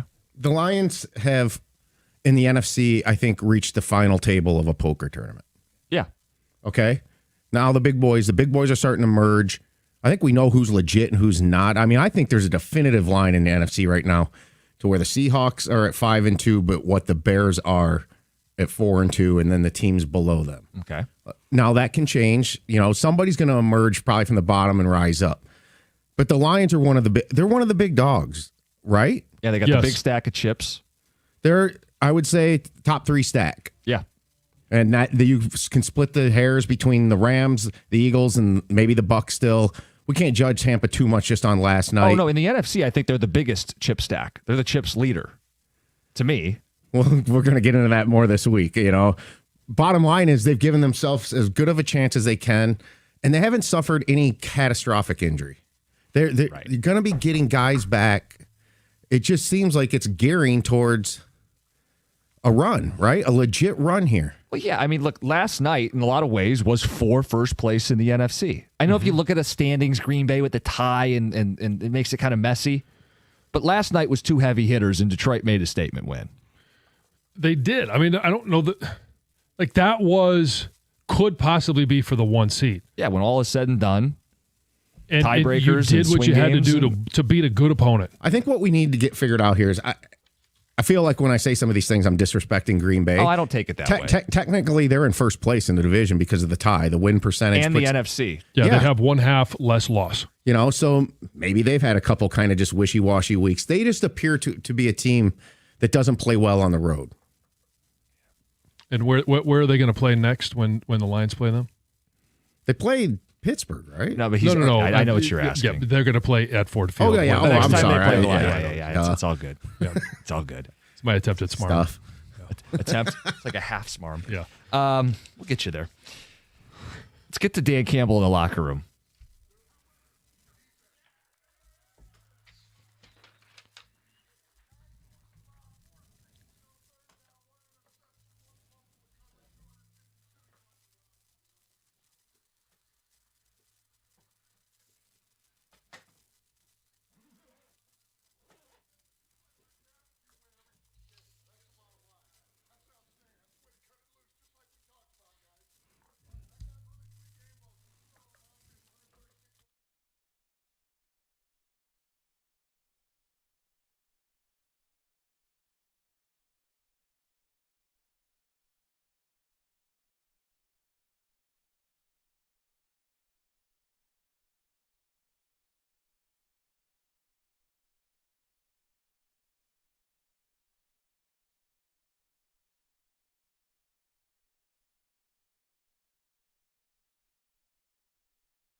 There you go. Let's get to Heather with the news. This news is sponsored by Randazzo Heating, Cooling, and Electrical. You guys, I want you to imagine this. You're at home, right? You're in your family room. You just sat down. You got a blanket and popcorn. Your kids are around you. Your spouse. You're about to do a big movie night when suddenly you're interrupted by police who bust through your front door with guns drawn. Oh, boy. Terrifying, right? Yeah. Well, that's exactly what happened to a family in Detroit when police executed a search warrant at the wrong home. Oh, boy. Can you imagine? Well, technically, I guess it was the right home, wrong owner. So the police are saying, no, the suspect they were looking for was connected to that house, but a new family had recently moved in. So that suspect was not there. Family was literally in the middle of a movie night when they heard somebody at the front door yelling, open the door, open the door. The mom was there with all her kids and a baby, got everyone kind of to the back of the house, didn't know what was going on. Police started kicking the door down, and she said she was terrified that if she or anybody in the house made one false move, they were going to be shot, right? Yeah. Obviously, things were able to be sorted out, and police realized, whoa, our suspect isn't really connected to this house anymore. Ruh-roh, we're sorry. They told her to file a complaint for any damages. Well, yeah. Anyway, the suspect is still out there, I guess, but terrifying situation. Yes. Details are starting to emerge about a highly anticipated new luxury condos that will be at the Hudson site in downtown Detroit, including how much they'll be going for, which is quite a lot. Yes. So the 96 for-sale condos, which are going to be at the very upper floors of the 45-story skyscraper, are going to come in a variety of sizes, but the average size is just over 1,600 square feet. And most of those units are expected to go for at least $1 million. For 1,600 square feet. $1,000 per square foot. Huh. Yeah, very expensive. So it really will redefine the upscale living in Detroit. The development also includes a 5-star Edition hotel, office spaces, retail spaces, and event venues. So this is interesting. A California mom recently turned a $5 Goodwill purchase into a $700 payday after she discovered she bought this original Ghostface mask from Scream. Oh. Yeah, you know I the know what Scream you're talking mask. about. Well, Yeah. she was there looking in the Halloween section of the Goodwill and found, look at this, $5 for this costume. And she said she didn't think much of it. It was kind of dirty. It had a couple little holes in it. But she spotted, like, inside... Sorry. No other holes. Just spotted that it was, like, authenticated from Fun World. And she said, wait, there's something special about this. So she put it on eBay, listed it for under $1. Within 30 minutes, bidding soared to $405, and then it eventually sold for $780. Wow. Yeah, pretty cool. So her story has kind of gone viral on social media, and the video has more than 1 million views. This is also interesting. In a bizarre turn of events, authorities in Santa Rosa, California, have busted a large-scale Lego theft operation. The operation was led by this man, 39-year-old Robert Lopez, who's been arrested. He allegedly orchestrated this scheme to steal over $6,000 worth of Lego sets. Basically, what he would do is direct other people to go and shoplift these really expensive Lego sets. Then he would purchase them at a discounted price, and then he would resell them at inflated rates. And during this raid of his home, agents or authorities discovered just staggering collections of Lego items, including hundreds of, they say, beheaded figures. So all the heads were off of the Lego figures, and they were all organized by facial expression. Oh. That's weird. Just a ton of Legos. Were you guys ever into Legos? Not A little bit, yeah. I mean, a lot of Teddy's people big into are. them, yeah. Is he? Oh, yeah. My kids are just not. Well, they have never actually played with the actual Lego. They play with like there's larger blocks that are Sure. similar to Legos. Yeah. They're not that into them though. I think one day maybe. Yeah, But I know sure. a lot of A little kids, bit older, a lot of yeah. adults are even. Finally, there's a new toilet gadget available from Kohler you might be interested in, or maybe you'll be. Yeah. Toilet gadget? Well, that's what I'm calling it. It's actually a toilet camera, and it attaches to your toilet, like to the toilet bowl, and it will like analyze the results and track your health of. Oh, so of it's your not waste. just It's a called, picture. It's called Dakota. Costs $600. Fits on the side of the toilet bowl. Sensors to scan your waste, and then it will tell you like all your stats on your phone. You have to use a fingerprint. Not on the toilet, on your phone, I'm thinking, to like sign in. So like every family member can have their own Yeah, you wouldn't want to use that. Well, you health get analysis. Smudge marks. They do say, don't worry. There's no chance that your junk will be showing up on camera because the camera faces down. Down? Well, not I guess it up. depends. I mean, Well. it could. I guess. I guess maybe. And that is Heather with the news. What a story to end on. Jeez. Final thoughts on the Lions before Carson Anderson next, 97.1. Hey, I want to highlight the great value your Metro Detroit Buick GMC dealers are bringing you this month. Looking for a stylish SUV? You can lease a new Buick Envista or a stunning new Buick Encore GX for just $229 a month. Both are exceptional by design. Find your perfect Buick. These deals are happening right now at any of your 20 Metro Detroit Buick GMC dealers. Tax, title, license, dealer fees, and optional equipment not included. Dealer sets final price based on due-it signing amount of $3,569. Must be a current lessee of a 2020 model year or newer Buick or GMC vehicle through GM Financial for at least 30 days prior to the new vehicle sale. No security deposit required. Mileage charge of 25 cents per mile over 20,000 miles at participating dealers only. Residency restrictions apply. Visit gmcofferinfo.com. That's gmcofferinfo.com for more details.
It's a great call by Dan Miller. Lions shut the door, led by Nick Whiteside. Who? Arthur Millette. Same question. Eric Hallett. Thomas Harper. These are real NFL players. The Legion of Whom is what the fans are calling them. Stepped up in a big spot. Lions got a big win. And we've been taking phone calls and ticket texts all day on what stood out from that game. Also, a couple housekeeping notes, things that maybe we haven't spent a ton of time on. I want to get those out before Carson Anderson. The first, Amik Robertson. Hell of a game. Had to punch out. Had a big day. Showed up wearing a Brian Branch jersey at the podium afterwards.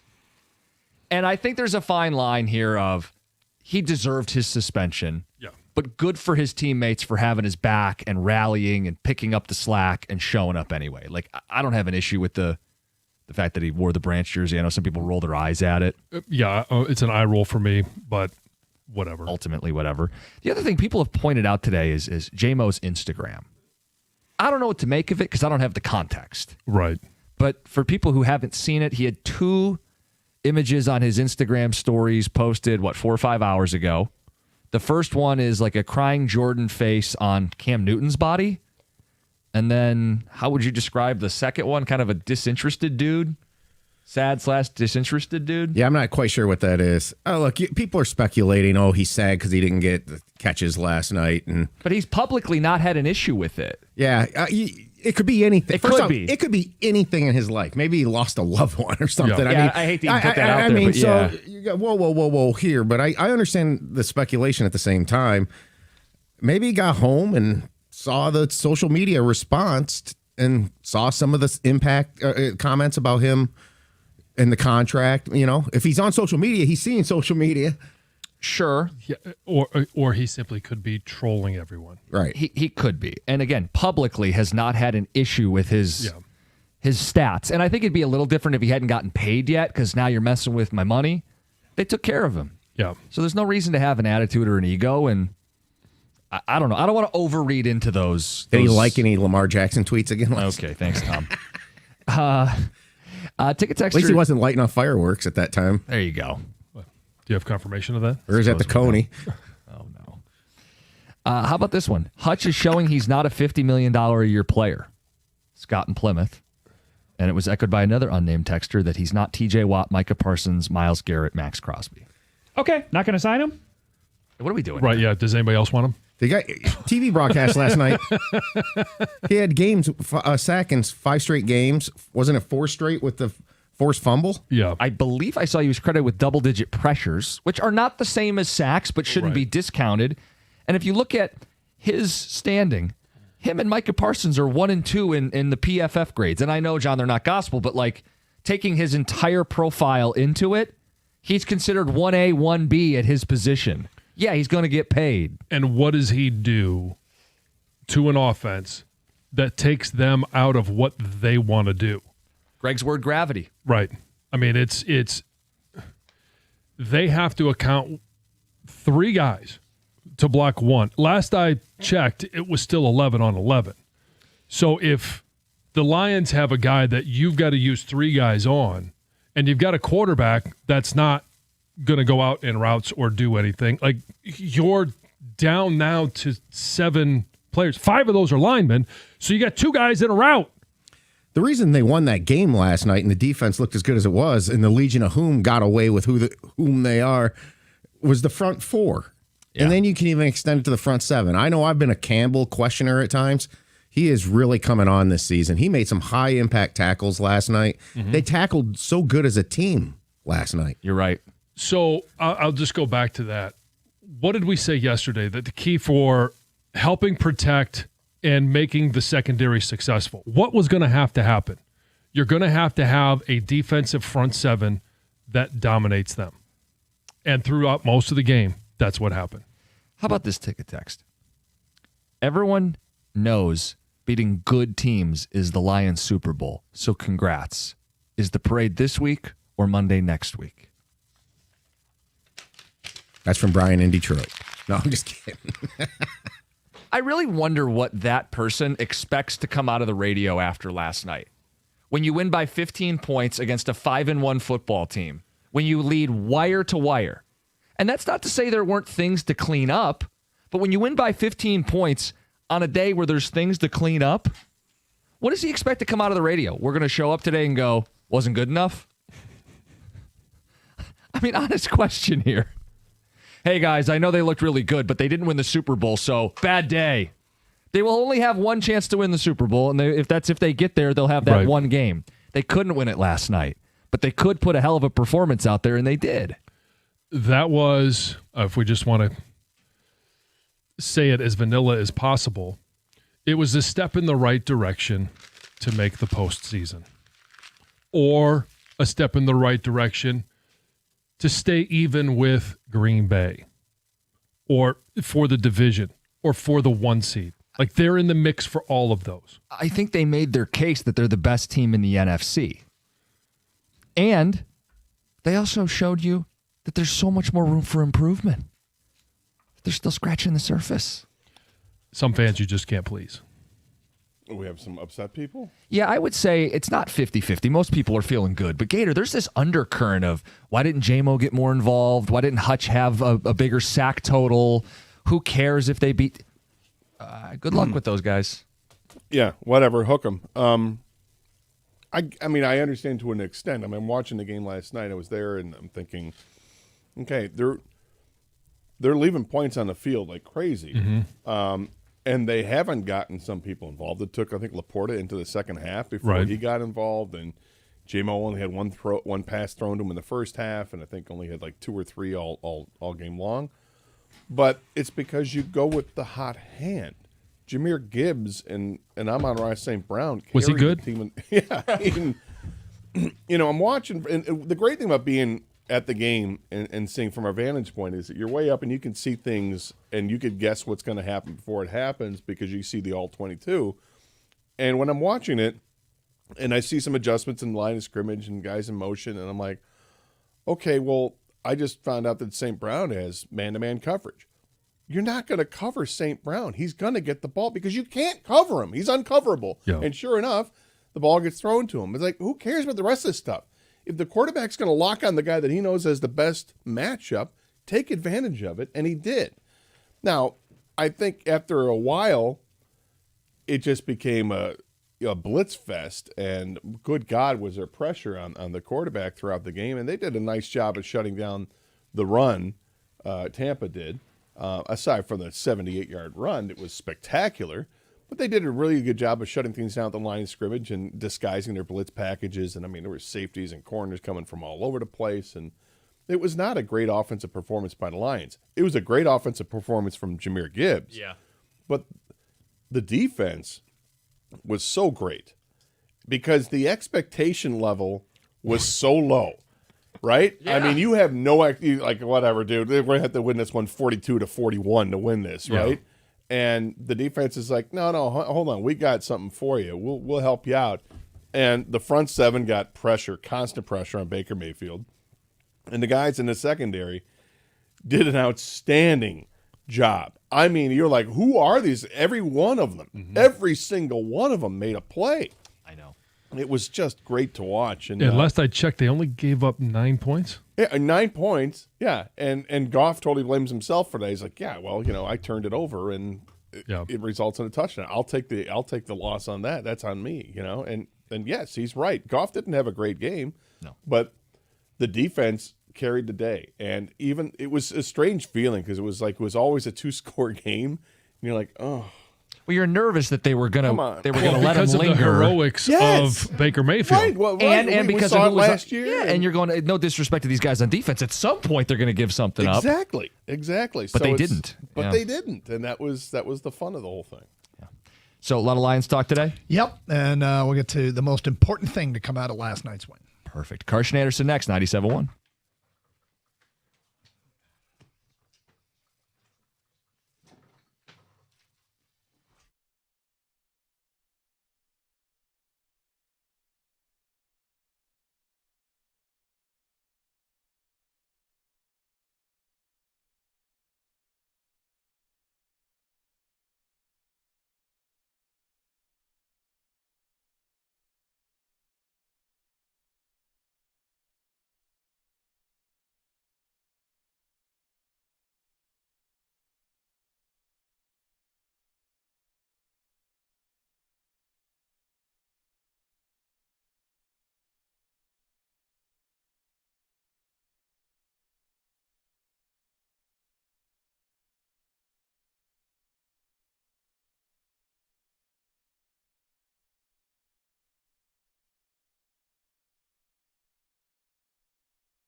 Hi, and welcome to the Karsch Anderson program. I am Doug Karsch. That is Scott the Gator Anderson. 24-9 Lions beat Tampa.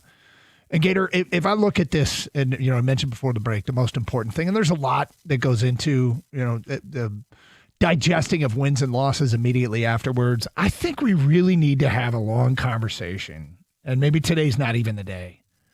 But I really want to talk about Calvin Shepard as a defensive coordinator.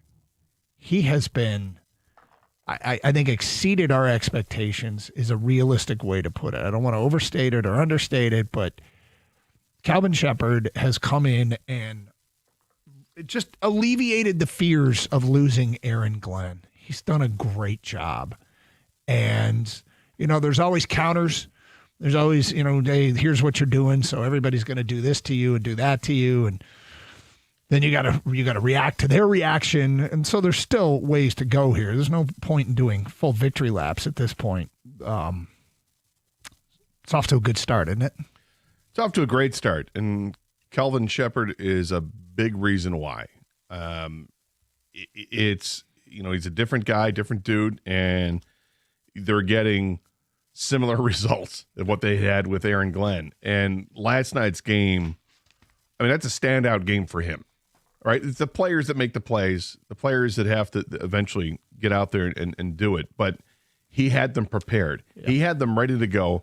Some of these guys had just a couple days practice, and some of these guys have only had a week's practice or a couple weeks practice. These are practice squad players. These are players that picked up from other teams' practice squads, and it's remarkable that they're able to step in and do the job that they did. But the secondary last night, they stole the show.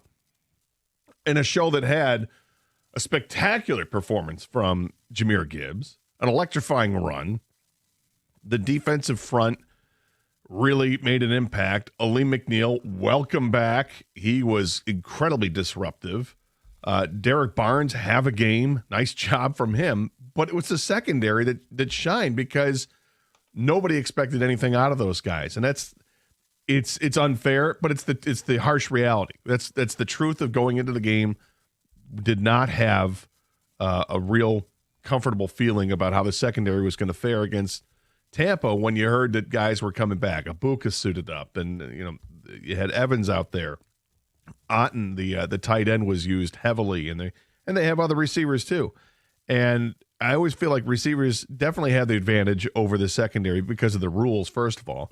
But second of all, it just feels like there's more good quality receivers than there are corners in the league. And it's tough to be a corner in this league. It's such a tough job. And they did an amazing job. I think, by stats, I guess I would have to look at the stat sheet again on ESPN, but I thought that there were like 12 passes defended for the Lions. Yeah, 12 passes defended for the Lions. Now, in contrast, so we can understand this, there were 2 from Tampa.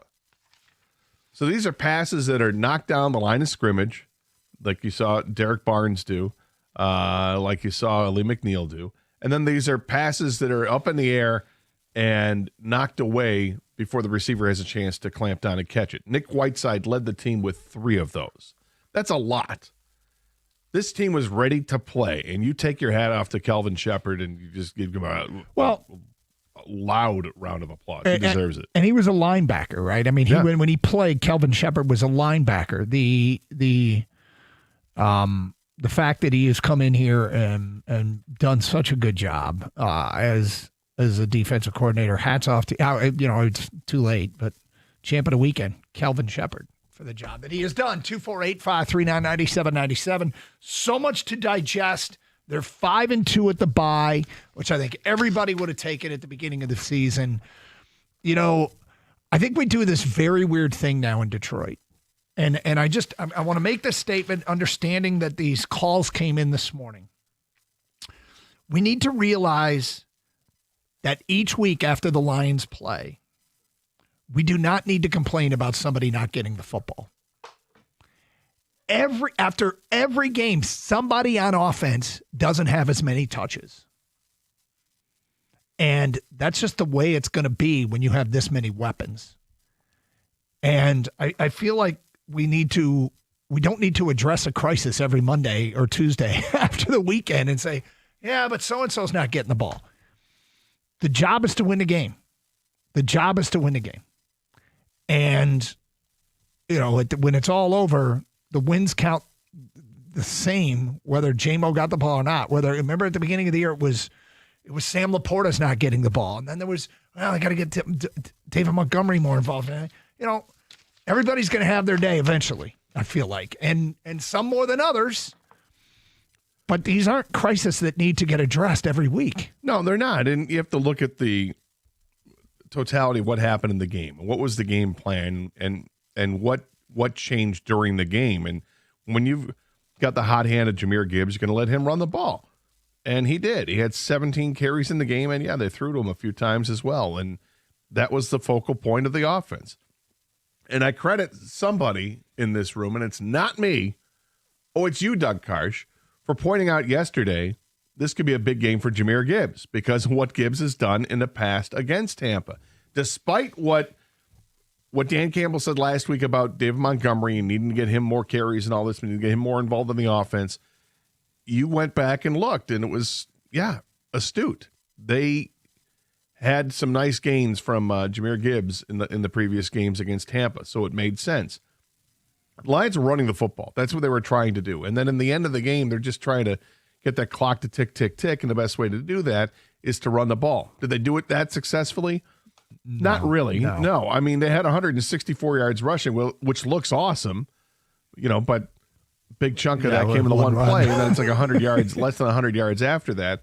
But they ran it 32 times. 32 times. So, your targets aren't there for receivers like J-Mo or Tesla or Sam Laporta, but that's how the game, exactly. The game totally dictates what you're going to do, and you have to understand that. On the other side, you look at all the targets that they gave to Tez Johnson and Abuka and Kate Otten. They threw it 50 times. Yep. And 12 of those were knocked down. Yeah, that's a lot of pass breakups. 248-539-9797. Thomas, you're on 97 on the ticket. Hi, Thomas. Yeah, I get irritated by fans. Thomas, do you have us on speaker? Because if you do, take us off speaker. It's hard to understand you. Okay. Hold on. Kind of have. Thomas, you've been on hold for a long time. I want to give you your chance. Yeah. There you go. You're good. Yeah, you're good. Okay, yeah. Yeah, I get tired of these bandwagon fans complaining about, they didn't score any more points. They didn't get J-Mo on the ball. Tampa, I had to tell a guy last night, I said, you forget Tampa Bay got a good front four. They were throwing 6 or 7 guys at the front four because they're trying to pick and choose who they're going to stop. And it just so happens, like I said, Jahmyr Gibbs and Amon-Ra St. Brown had the high hand. Now, I kind of like the changes that he kind of made in the second half trying to get the ball to Laporta. I thought maybe they could have threw some swing passes, or not. I ain't gonna say swing passes, but maybe like some bubble screens or something like that to J-Mo. Maybe get him in space a little bit. But everybody plays their role on that team, and sometimes you just got to go with what's working for the time being. And like I said, Jared Goff had a lot of pressure in his face, and for him to stand in that pressure and take those sacks and get the ball out when he needed to, they did a hell of a job last night. Thomas, thank you for the phone call. When we talk to Jared every week and we bring up the complaints that we get about so-and-so not getting ball or that person getting, Jared always says the same thing. It's totally dependent on what a defense is doing. He goes to the receiver that the defense dictates he should go to. And so the Lions call the plays. The defense is when it comes to passing the ball, it's how the defense plays the Lions that dictates where the football goes. More often than not, it feels like that to me, and that's what Jared says. But, hey, thanks, 248-539-9797. Lots to digest from last night's game. It's Karsch and Anderson. We got open lines. What is the most important thing you have learned about your Lions after 7 games? What is the most important thing you've learned about your Lions here after 7 games? It's Karsch and Anderson, 97.1 The Ticket.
Doug Carr, Scott Anderson, 97-1 the ticket. Another big win for the Lions, 24-9 over Tampa, and what is overwhelmingly a positive result. If you take a look at the NFC right now, the Packers are 4-1, and then there are 6 5-2 teams. Detroit is obviously going to play the Packers again in what is going to be a huge game later this year. They also are going to play 2 more 5-2 teams. They are 1-0 against the other 5-2 teams beating Tampa. They are going to play Philly and the Rams. And so they're positioned nicely to take care of business. We'll see what it leads to. But, with all the tiebreaker ramifications of last night, that was big. That was pretty darn big. Over a team that had an offense that was averaging, I think it was 6th best in the NFL. They were 27.5 points a game, 6th best in the NFL. 244 yards passing a game, which was 7th in the NFL. They scored 9 points, and they had 210 yards passing on 50 attempts. That's hard to believe. But Lions defensively, in spite of being shredded by injuries, did a hell of a job. And we had, none of the predictions were particularly close, but one was closest. And we will get to that today at 10:31. No Jared Goff today. We usually have him on Tuesdays during the season, bye week. Jared has the week off. He's off. He is off. Let's get to your phone calls. We got Elias here on 97.1 The Ticket. What's up, Elias? Hey, fellas. You guys can hear me okay? Yeah, loud and clear. Awesome. Thanks for taking my call. Sure. I think the biggest thing I've learned over the last 7 games, and this was a big concern prior to those 7 games, is that grit, it runs through the blood, and it doesn't matter what coordinators are in that position. We lost big coordinators, and here we are with 2 new one new offensive, 1 new defensive, and they're still doing exactly what they were doing last year. They still have that grit running through their blood. And I don't think I think there was a lot of doubt that we were going to see them be this electric this year. It's really interesting, Elias, specifically defensively, given their losses and a new defensive coordinator, that they did to Tampa last night what they did. 9 points. It was one of our 2 losses last year. I think everybody, and it was the black uniforms, I think, last year that we lost to Tampa, or maybe I'm wrong there, but the black uniforms always kind of are iffy. They look badass, but I feel like we don't always perform that way. And we showed Tampa who was boss. That was an incredible performance. I couldn't imagine being at the game. That was an electric audience too. It was loud. Yeah, it was seriously loud from beginning. I'm not going to say to end because there were so many fans that left with several minutes to go. But it was extraordinarily loud when it needed to be. And it was a great performance by the defense. And, individually, there were some good performances offensively. But overall, the offense has a lot of work to do. And I think it might just simply be what they have to do up front to get better protection for the quarterback, and just handling whatever blitz packages. Look, you may just want to tip your hat to Tampa and say they know what they're doing. The coach is really good. You got to give Todd Bowles credit. Yeah. If you look at who is handcuffed the Lions offense consistently the most, it's Todd Bowles in Tampa. 16, 20, and 24. The playoff game was 31, which feels in retrospect like an offensive explosion against Tampa. They've got players and they got a coach who's really done a nice job against Detroit. Now, keep in mind, okay, that Detroit has won 3 of the 4 matchups. I mean, they've done well against Tampa. But they've been contained. But Tampa does a nice job. And there's give credit where credit is due. And it's not like this is out of the blue. The Bulls has a reputation and they can do some good things, and they have given the Lions some problems. And you go, it's going to come back to haunt them. It may, but they have won 3 of the 4 games. And I think a lot of it, sometimes you just tip your hat to the other guy. Let's go to Terry in Detroit. You're next. Hi, Terry. Hey, what's happening, fellas? Good morning. Hey. It's an awesome morning. What I've learned, not just this 7 games, but this team has embodied the Detroit sports team ethos. I mean, it feels like the Pistons, a build-up to what we did in 90 and build up to 04. And I'm loving it, man. The only thing that we should do right now, and honestly, put the hammer down and go ahead and get Trey from Cincinnati. we can spare a draft pick. I mean, just put a foot on their neck. Well, let me ask you this, Put the Terry. hammer down. Do you think that's the move to get, or do you think the move is to go get a top defensive back? I think we're kind of good on backs. I think we kind of got proved that last night, and with Branch coming back, and also a couple more guys, and hopefully Terrion gets it back together and really gets it together. But I think we need to just put the hammer down and send a message that we're not just going to build through the draft, which has been good, but at the same time, let's go for the jugular. I mean, Philadelphia would do it, and right now with Z retiring, somebody's lurking. So here's Terry. Here's the problem. We don't do it. Now, yesterday, I think it was Diana Rossini has pointed out. Her sources are telling her, and we heard it last week from somebody else. Cincinnati is not planning on trading Trey Hendrickson.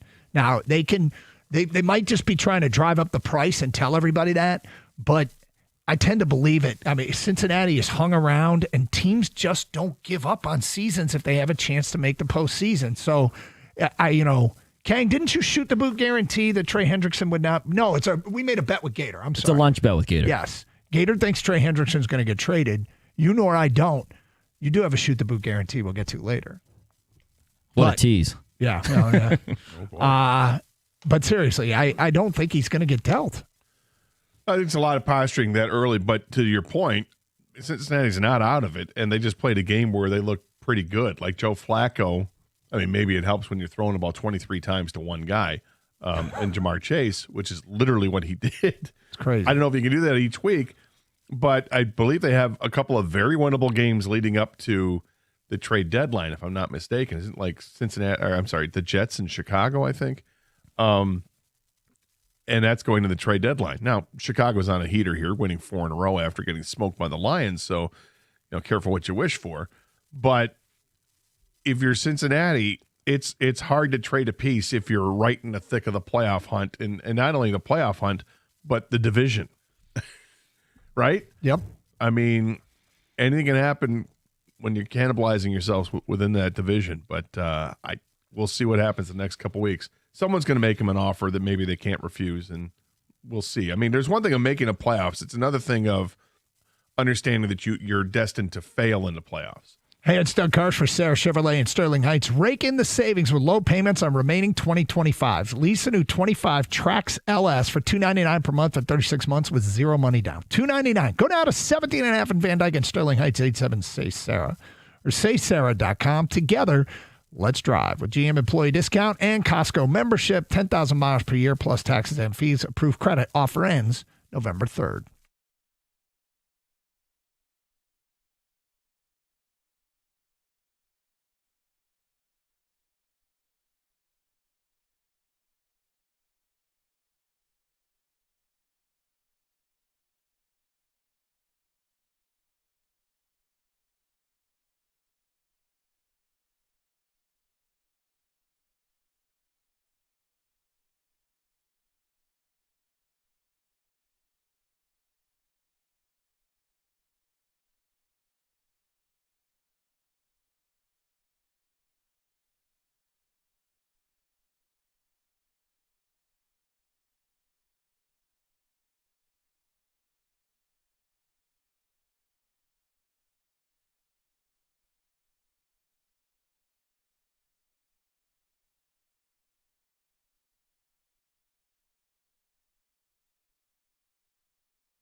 All right, Carson Anderson, 97.1 The Ticket. 248-539-9797. CO Lions fan last night, or yesterday, tweeted us 30-13 Lions. The Lions don't have a secondary, but Tampa's receivers and running backs are hurt. The final was 24-9.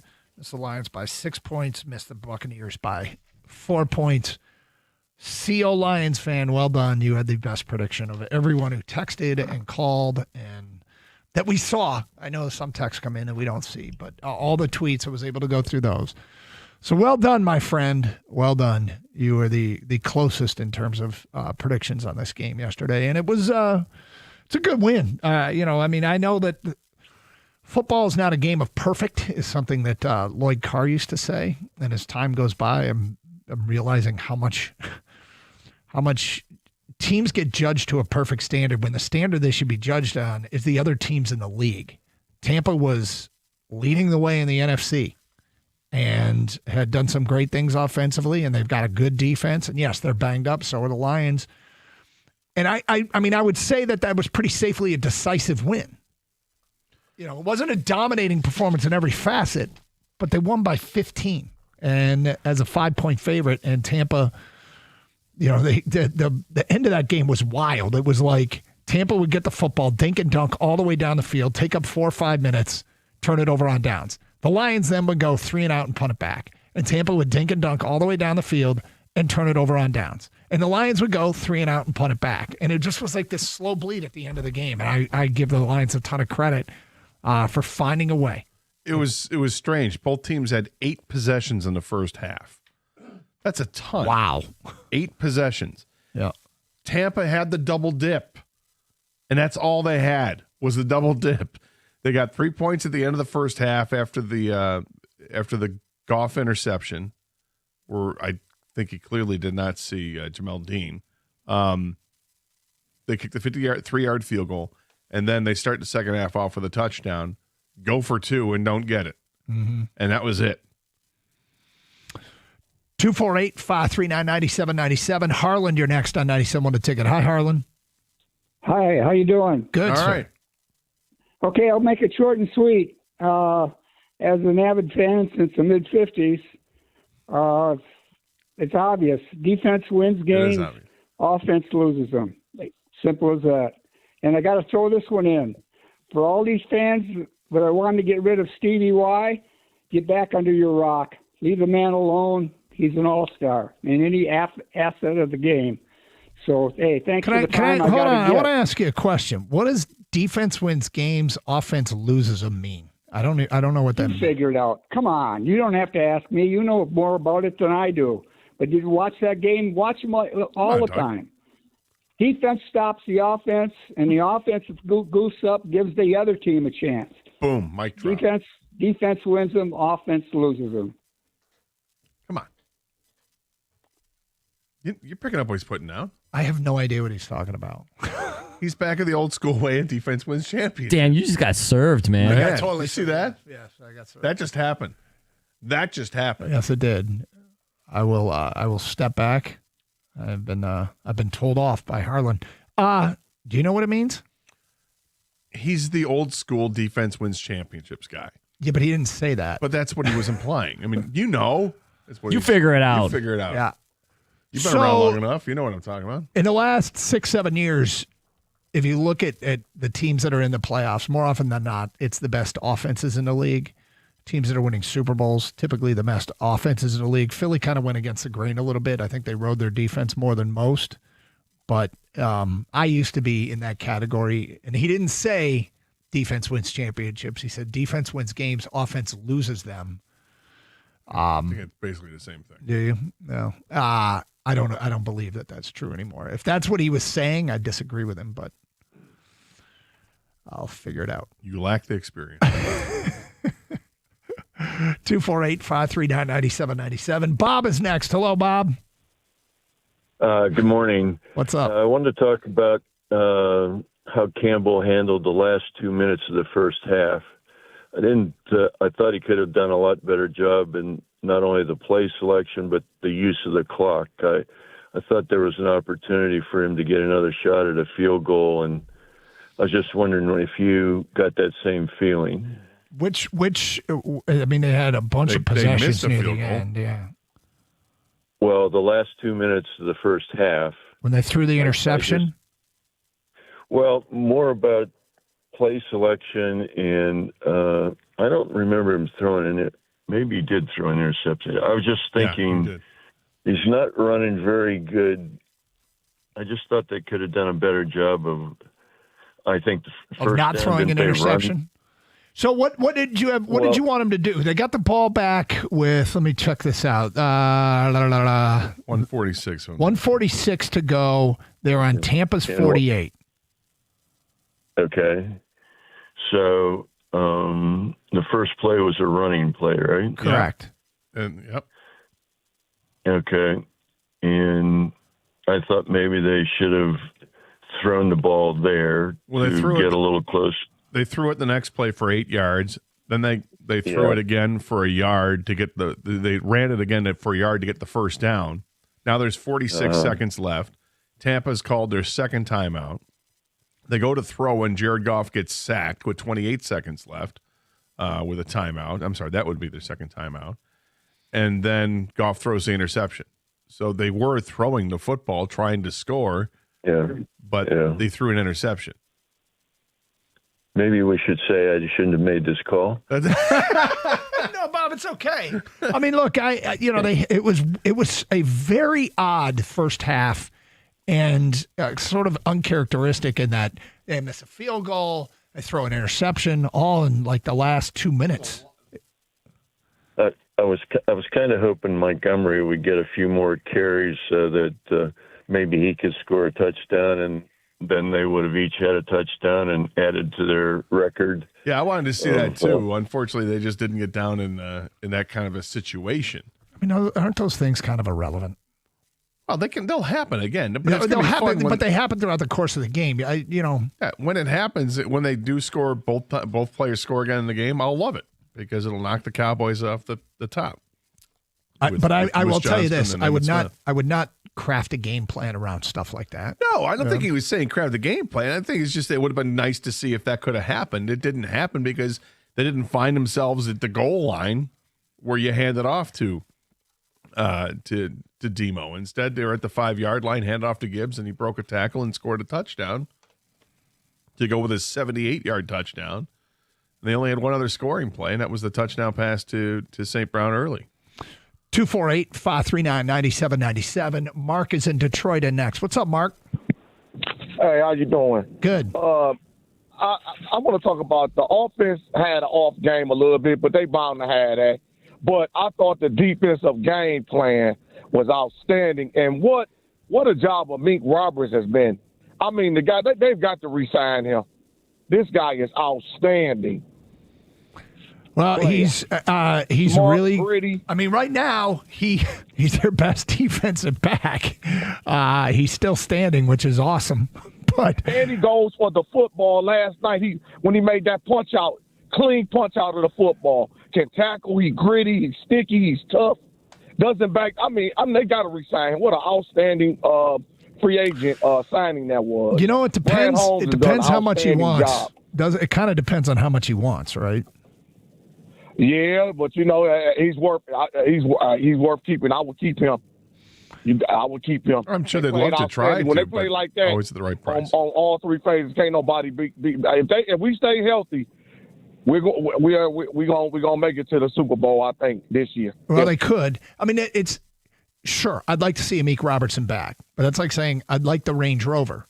Well, if you do that, you can't afford the house payment. Yeah, but I'd like the Range Rover. But then you can't afford the house payment. There are other guys that are probably more important to pay than Amik Robertson. So if they can fit him under the cap, I think they'd love to have him back. I remember when they got him from the Raiders, there was talk about how, hey, this guy's a playmaker. Like he is a playmaker and can definitely be an asset to this football team. And well, you think about the reputation that he had. It was was this great? Could be nickel back. Corner. He's undersized, but he's tenacious. Yep. He is absolutely tenacious. He is full of confidence. I think he's a fun guy to be around. I think his teammates love him, and he clearly loves his teammates. He showed up at the podium last night with Brian Branch jersey and all the bling at his giant necklace with the big number 21 encrusted in jewels. Oh, he believes in himself. And his sunglasses. And he was fun. It was just fun to see that kind of personality there. But he backs it up on the field. And he loved the punch out. He wanted another one. 248-539-9797. More of your phone calls and feedback coming up. It's Carson Anderson. We got open lines. What are the most important thing we've learned about this Lions team heading into the bye? Carson Anderson, 97.1 The Ticket. I know you see them. The red, white, and blue trucks are everywhere. Now, do you know if your furnace or your boiler are ready to fight against the crisp fall air? Well, the team at Birmingham Plumbing, Heating, and Cooling are going to help you stay warm this fall with the most up-to-date and efficient equipment on the market. But don't just take my word for it. You can check out their A-plus rating they have from the Better Business Bureau or some of their 5-star reviews on Google. Whether it's your furnace, your water heater, boiler, water filtration, whatever the issue, schedule an appointment online at birminghamplumbingco.com. Birmingham Plumbing, Heating, and Cooling, your Metro Detroit boiler experts.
So Lee McNeil, it's Carson Anderson, 97.1 The Ticket, and it was good to have him back, no doubt about it. 248-539-9797. Lions beat Tampa 24-9 in a game that, I mean, look, it's I feel like it's been dissected a little bit from a, hey, it could have been better standpoint. Of course, every game could be better, but don't. I mean, I think we are all nitpicking a little bit because they just beat the team that led the NFC by 15 points. They held them to 9 points. And I think the game dictated a little bit. Like Tampa deserves credit for being good defensively, and Todd Bowles deserves credit for being a pain in the butt for the Lions offensively. I would argue strongly more so than anybody else. And so when you get right down to it, it to me felt like an overwhelmingly positive result. And sure, there's always stuff to work on. But the coaches are fully aware of that. I don't know that we're going to point out anything they don't see. And I do find it really interesting that I don't know that every week we need to talk about who didn't get the ball enough. Because at the end of the day, it's always going to be someone. There's so many weapons offensively that we can kind of do the, hey, where's so-and-so? These aren't crises that need to get addressed after every game, but there are things that you want to take advantage of. The other thing that's crazy is all the kills, those might have been the deep shots to J-Mo you wanted. All the quarterback under duress stuff that you saw, those might have been the deep shots to J-Mo you wanted to see. You don't always get to execute what the play is called. But let's get back to your open line calls. Jeff is in Detroit. Hello, Jeff. Come on. How you guys doing? We're okay. All right, Jeff, are you all right? No, I was copying that guy that. Oh, sorry. Yes. Was Doug, giving come you a on. hard Yeah, time. my apologies to him, yes. Come on. No, I was calling about Baker Mayfield. Correct me if I'm wrong, but wasn't the knock on him, one of the knocks on him when he was coming out was his physical height? That's part of it, yeah. Yeah, and to me, he looked, other than the one drive when after the first half, he looked like he couldn't see downfield. I mean, his ball, he got the ball knocked at least twice, swatted, and he overthrew at least 4 or 5 different receivers that were open. And in my opinion, I don't think he could see the field that well. The pocket collapsed around him constantly. I think he got exposed there a little bit. That's just my opinion. I want to know what you think. Yeah, Jeff, I've always thought this with Baker Mayfield, that the knock that I would have on him is the end result of maybe what you're talking about, and that's that he's inaccurate. And he can make plays without question, but he's inaccurate as a passer. Now, is that some of that because he's not 6'4" or taller and can see over the offensive line? Maybe that has something to do with it, but if he's not throwing to the right spot, then obviously he's not going to complete those passes. And he missed a bunch last night, whether they were deep passes. He left the one to Ibuka woefully short that was almost picked off, that he should have had a touchdown on that. Did not. And then he had 12 passes that were knocked down by defenders, whether it was at the line of scrimmage or if it was defensive backs in the secondary making plays. That's a ton of passes. When you're dropping back to throw 50 passes, he dropped back to throw 54, I guess. He was sacked 4 times. But the 50 passes, 12 of them are knocked down. That's not good for him. Did you hear Troy Aikman make the comment at one point? He said, this might be the best defensive performance I've ever seen. He actually said that during the broadcast. Well, the first half, I mean, the first half, I think Tampa had like 60 yards in offense or something, less than 60 yards. No, there were 3. They had less than Jahmyr Gibbs. They had less than Jahmyr Gibbs did. Tampa had 58. Go, guys. 58 yards on 23 plays. Crazy. It was a dominant defensive performance. That's why I think Kelvin Shepard's emergence as the defensive coordinator here has just been a massive development for this team. He's doing a great job. Feedback coming in. Oh, my God, these fans. We won the freaking game by 15 points with a no-name secondary that showed up and played like hell. We are 5-2 going into the bye. Enjoy it. The same old Lions from years ago would have found 10 ways to lose that game. Named texter, beside defending the pass, the new secondary tackled really well. They did. Yep. But as a team, they tackled very well. Jack Campbell, just a machine out there early on, really kind of set the tone for the defense. All right, here's something, Gator, that you've said all along, and now a ticket texter, unnamed texter's echoing it. Biggest thing I've learned about the Lions, this was always Dan Campbell's team, not Ben Johnson's or Aaron Glenn's team. Thank you. Anthony Mail Truck, I learned that we don't need to worry about D-line help as much as thought. From Bruno and Dearborn, after 7 games, I've learned that this team has some quality depth. Several defensive backs get hurt. The next man in line steps up and shows out. The entire roster is built to perform no matter who they throw out there. Yeah, the moves at the top, the Penei Sewells and the Amon-Ra St. Browns get a ton of attention, and understandably so. And yet it's the moves at the bottom that have also proven to be extraordinarily valuable. Now, I know we all thought Thomas Harper would help. And didn't we all predict Nick Whiteside's impact on this game? And we've been talking about Eric Hallett for forever. Exactly. Not to mention Arthur Mollett. Yeah. Yeah, a lot of those moves. I mean, Tyrus Wheat's the player they got on cut day. And all guys who contributed. And some of these moves at the bottom, or a lot of these moves at the bottom, are turning out to be extraordinarily valuable. Nick Whiteside, Lauren Strickland. Yeah. Mm-hmm. It was it's amazing that all these guys, particularly in the secondary, thrown to the Wolves against one of the better offensive teams in the league, and they just smacked them right back down. They said, yeah, this moment is not too big for us. We can handle it. Kang asked a question today, and Kang, I don't remember what your answer was. Who's your favorite no-name defensive back yesterday? Do you have a favorite no-name defensive back? I think you're asking. I still don't know their names. Is that what you're asking? I think it was Thomas White Mollett. Honestly, but what I asked you what Mollett's first name was today. I'm like, what was his first name again?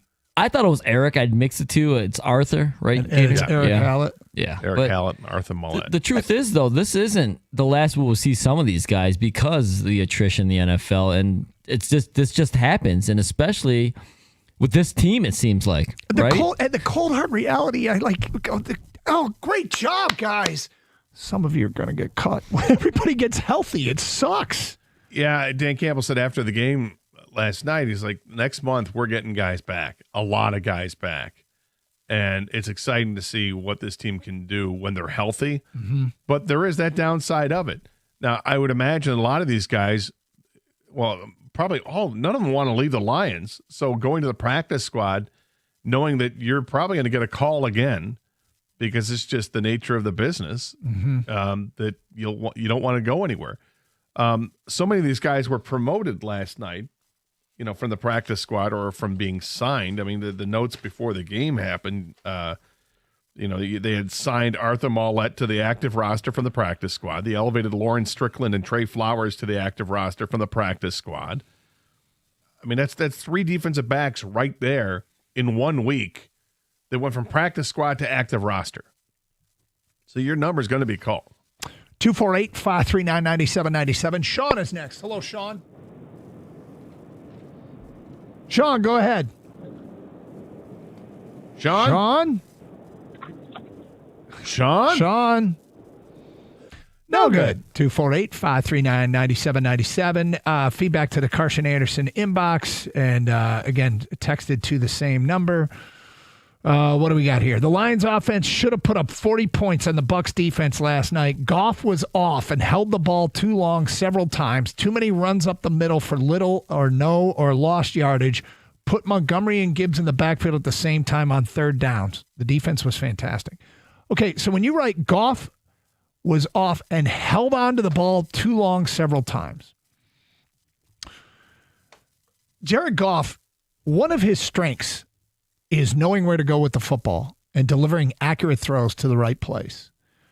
When Goff is holding on to the ball, do you think that's because he's holding on to the ball too long or because Tampa's done a good job locking up receivers downfield?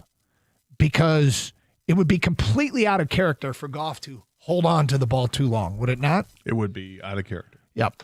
So when you write he held on to the ball too long several times, are you sure that was the case? Or do you think that Tampa is actually pretty good defensively and did a good job downfield?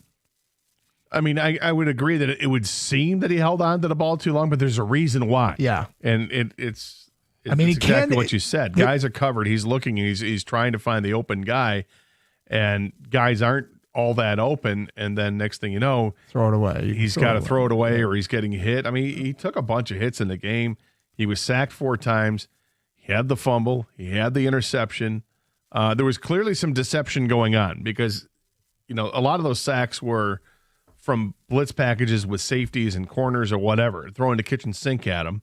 And the interception he threw, I'm convinced there's no way he saw Jamel Dean over on the one side. He was throwing a deep out to St. Brown, looked like it was going to be there, and the next thing you know, it's picked off because the defender stepped right in front, who was not the guy covering St. Brown.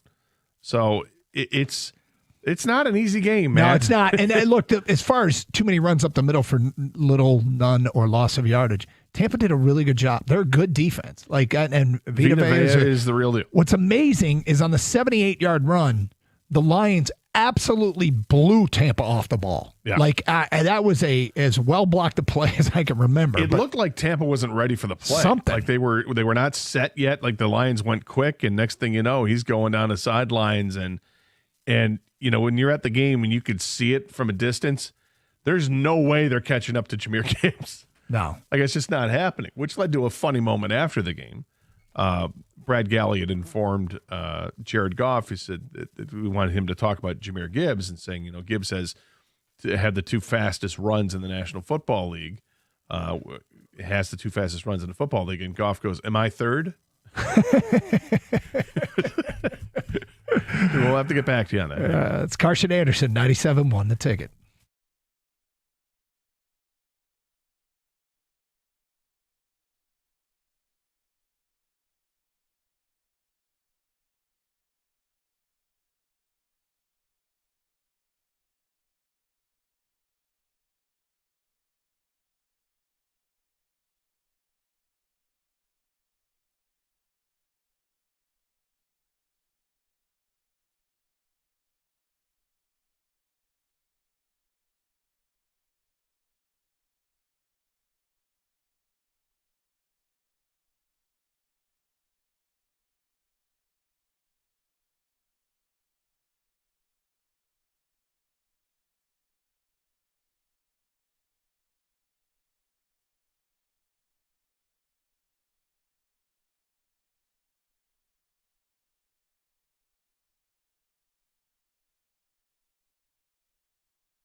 Brought to you by Mother Waddles. Lions running back Jahmyr Gibbs had a career night last night with 218 scrimmage yards, 136 rush yards, and 2 rushing touchdowns.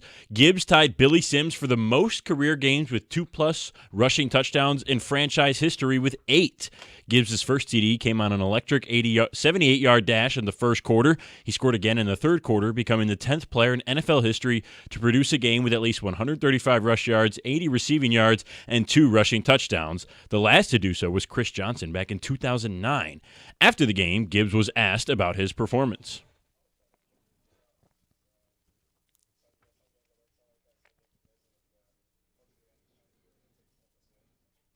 Gibbs answered that question postgame in the locker room while wearing a Cade Cunningham Pistons jersey. He went on to say he'll probably be at the Pistons home opener next Sunday against the Celtics. The Stones start the regular season on the road tomorrow in Chicago against the Bulls. Tip-off is at 8 o'clock. Pistons head coach J.B. Bickerstaff sat down with Carson Anderson yesterday to discuss a number of topics ahead of this upcoming season. One thing they spoke about was the leadership of Cade Cunningham.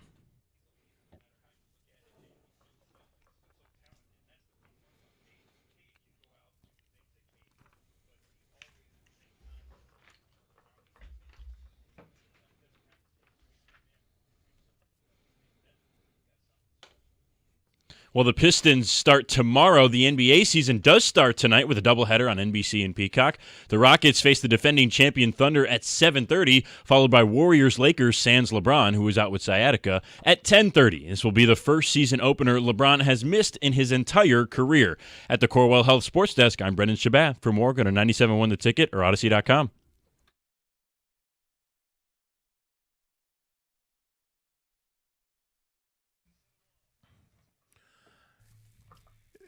Brendan said something in there about Jahmyr Gibbs tying Billy Sims' record for most career 2 touchdown games with 8. Yeah. I love Barry Sanders highlights. Mm-hmm. But, man, sometimes it's just fun to watch old Billy Sims highlights because they ran so differently. Oh, yeah. You know, Billy was a punishing runner, and there was something about him, like he had a youthful exuberance for the game. And unfortunately, his injuries took him away too soon from the game. He ran like he couldn't possibly get hurt. Yeah. He was so much fun. When I watched Billy Sims run, I thought, I've never seen anybody. I mean, at that time in my life, I hadn't seen a lot. But I'd never seen anybody run with such reckless abandon. Total disregard for his physical well-being. I can't possibly get hurt. He had not like Earl. I guess Earl Campbell might have been a better example. It was punishing, yeah, very punishing. Well, and Billy didn't. His rookie season, he ran for over 1,300 yards and had over 600 yards receiving his rookie year. Mm-hmm. I don't think he caught more than like 2 passes in his career at Oklahoma, and he comes to the NFL and has like 60 catches his rookie season. All right, so huge win yesterday for the Lions, considering the fact that Tampa led the NFC. Now the Packers 4-1-1. Then there are 6 teams that are 5-2. Detroit is 1-0 against those 6 teams, and they will play. They're obviously one of them, so there's 5 others. They will play 2 others in the Rams and Philadelphia. That Green Bay game at home is going to be huge, but that was a big one last night. Huge for tiebreaker purposes, but also, you know, I mean, it's a team that had, you could argue going into that game, the MVP favorite in Baker Mayfield, and really good offense, top 10 in points, top 10 in passing yards, top 6 in points, top 7 in passing yards, and the Lions held them to 9 points with a makeshift secondary with dudes off the street helping out, and Kelvin Shepard deserves a ton of credit for that. So let's get back to your phone calls. We go to Sean next on 97.1. Hello, Sean. Hey, guys. Can you hear me now? Yes, got you loud and clear. Great. Yeah, Kelvin Shepard, I mean, you just got to give the man his flowers. He's been unbelievable against mobile quarterbacks. I mean, just about everybody so far. He's really shown up since that Green Bay game. Also, how fun is it to have the Lions winning on Monday Night Football, man? I still remember the Jets game from 2018, that home opener, and just the way how far this team has come. It's just it's great to see. But listen, I mean, obviously the win is great and all, and everything like that. My only gripe, it's nothing big. It's just I feel like they try to force the the offense to run around David Montgomery when it's clearly a Jahmyr Gibbs type of game. He's struggled the past 3 times against Tampa, it seems like, but it seems like every drive that Montgomery was faced in, the drive kind of came to a halt. I don't know if you guys noticed that as much. Obviously, Jahmyr Gibbs had the big pop-off run, but he still averaged, I think, like 4 or 5 yards a carry, even without that touchdown. So we had talked about it a little bit yesterday because I thought Dan Campbell, made the comments that we need to be more balanced with the running backs, and I said, not this game, man. Jahmyr goes off against Tampa, just feed him and let him eat. And maybe they did force it a little too much. I mean, the one thing that you have to remember, and I think this is important, is, and we saw it last year, when you got 2 guys that can play that position, you want to keep them both fresh. You don't want one of them to take any more hits than necessary. And then if we get into the postseason and Gibbs gets 20 touches and Montgomery gets 4, fine. But up until that point, I have no problem with them sharing the load so that Gibbs stays as fresh and as healthy as can be. Absolutely. And one more thing. Was Jahmyr Gibbs a reach? No. I mean, it's one of the things I was thinking about last night, and I actually said to some of my colleagues up in the press box, I'm like, remember when people were complaining that the Lions wasted a first-round pick on a running back? Yep. That they had the opportunity to draft a difference maker on defense. They passed up on him, and then they traded back. Still could have gotten somebody. Instead, they took Jahmyr Gibbs. I made a comment that at the time I said, you can yell and scream about this all you want. If the guy helps you win big games, it doesn't matter what position he plays. And we'll have to see if he can win them big games. We don't know that, but you think about the best running backs in the league. There's guys that help you win games and important games, and then all those picks are worth it.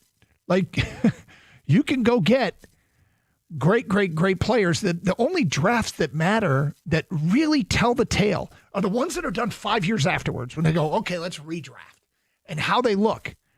Because the Lions have a whole bunch of drafts where their guys that they reached for are going to go higher than they went in the actual draft. Now they'll also have guys that they reach for that will go undrafted. Just to be factual, Jahmyr Gibbs averaged like 3.5 yards outside of the one run. Yeah. 16 carries for 58 yards. I was watching him, in the screen game, and then in the long touchdown run, and that a caller brought it up yesterday. Remember when they drafted him, and Brad Holmes said he's just a weapon. He is a weapon, without question. And David Montgomery is going to have his games too, and he plays a major role on this team. He's the short yardage guy they like to use. Good changeup. From what Jahmyr Gibbs offers, and he's an outstanding blocker when it comes to helping defend against the blitz. From an unnamed texter, Tampa was 5-1, but it was a lot of smoke and mirrors, and they got exposed by the one good team that they played this year. Are we sure they're that good? I don't know. I feel like this happens every year. You start getting into a season and nobody's any good. Everybody sucks. The teams you beat aren't very good. I mean, they're in a weak division, okay? So there's definitely some of that. Yeah. You still have to win the games. Did they beat San Francisco last week? They beat San Francisco, right? Going into this game? Yeah, they beat San Francisco last week. San Francisco's 5-2. So yeah, I mean, I don't know what to tell you. If they're not good, who is? 248-539-9797. Tom in Clarkston. Hi, Tom. Hi, guys. My take on last night was these guys that came up in the practice squad and the cornerbacks and the safeties, and they played outstanding. I mean, Troy Aikman was saying that one of the guys only had 4 snaps in the NFL, and that one guy that punched that ball out in the end zone, that was incredible. He played that perfectly. My point is, when the regulars come back and these guys go back down to the practice squad, there's 31 other teams watching that game last night. Yep. They're going to say, hey, we're going to pick up this guy out the Lions practice squad. He looks pretty damn good. Yep. And, that's the thing is these guys, that's where it's kind of unfair. But well, at the same time, and I get what you're saying. You want to give those guys credit, and they deserve credit, absolutely, for what they did last night. But when other guys get healthier and some of those guys aren't going to get that opportunity to play anymore, it's because somebody better is getting the opportunity to play. Yeah, I mean, Tom's right. It's sort of a bummer. Yeah. That you go, your organization has gone and unearthed some of these guys, and they're probably going to end up elsewhere. But it is what it is. It's. I remember saying when they sucked for all these years, imagine what it'd be like to be good and you have painful cuts. Yeah. And that's coming, Tom. The basement probably. on this team, the talent level at the floor of this team is very high. The floor is very high for this team, let alone the ceiling very high. Yeah, how many times have we seen guys get picked off our practice squad that go into another city and become really good players? And that's just my concern, that they have such depth there at defensive backs that somebody's going to get swiped away. They might, and so be it. It's unfortunately, okay. I mean, they will. The good news is, as Gator pointed out, it's because better players are coming. But yeah, they some of those guys did really well for Detroit. Yeah, and again, this is give credit to Kelvin Shepard and the rest of the defensive staff, the guys coaching the safeties and the corners, because they coach them up. They got them prepared to play in this game. Give credit to the team, to the guys who are already out there, for helping these guys get up to speed for a massive game on Monday night where they needed these guys desperately to have any kind of success. And they shut them down, completely shut them down in the first half. 58 yards in offense is what Tampa had in the first half.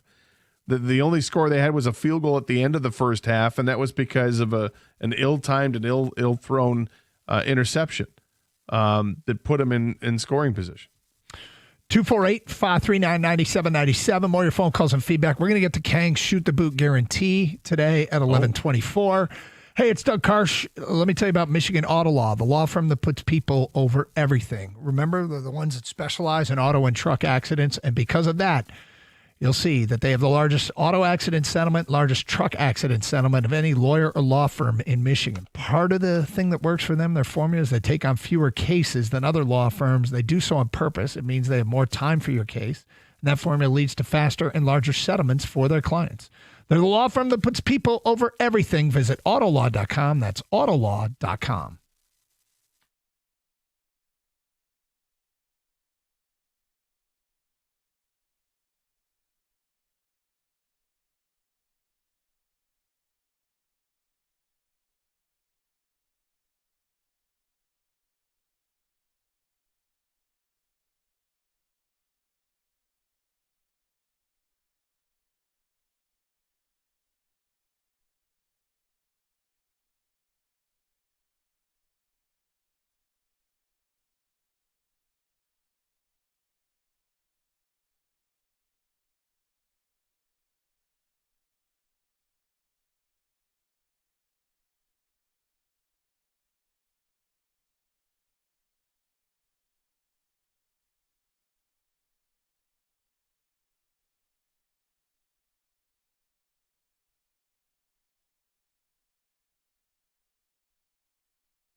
I was curious about this.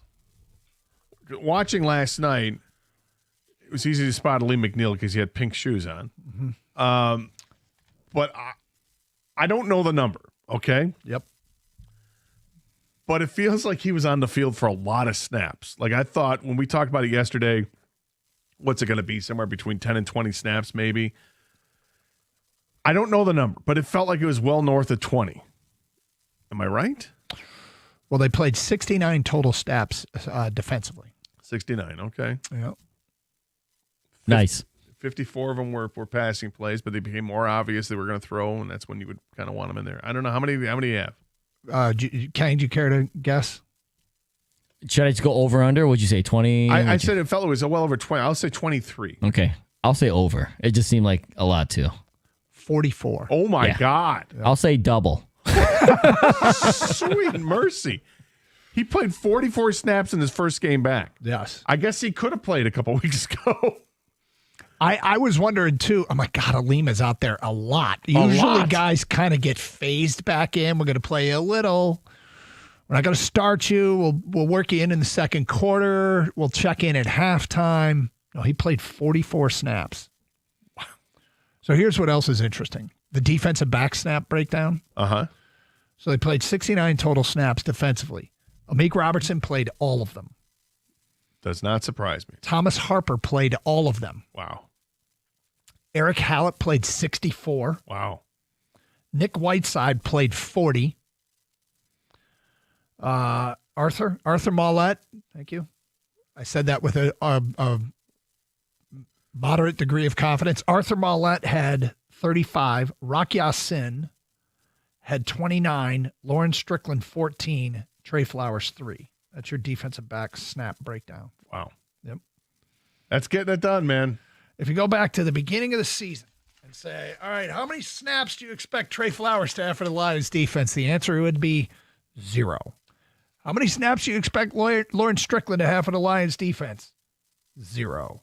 Rock Ya-Sin, I guess he was signed. Arthur Maulet, 0. Nick Whiteside, I mean, he did show out a little bit in preseason. Yeah. I could have seen him getting into the game, but there was a lot of players. You know how we always say, get to know your practice squad? When all the cuts are made and they sign to the practice squad, get to know your practice squad. You're going to need those guys. Also get to know other people's practice squad and get to know the guys who aren't in the league right now, because it feels like invariably a bunch of them are going to be Lions. Yeah.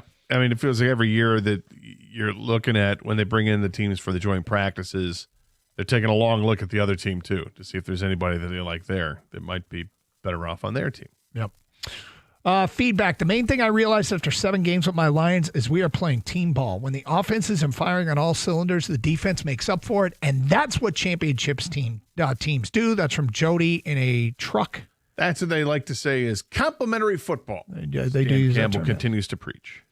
Most important thing I've learned about the Lions is they are resilient in the face of adversity. That's from an unnamed texter.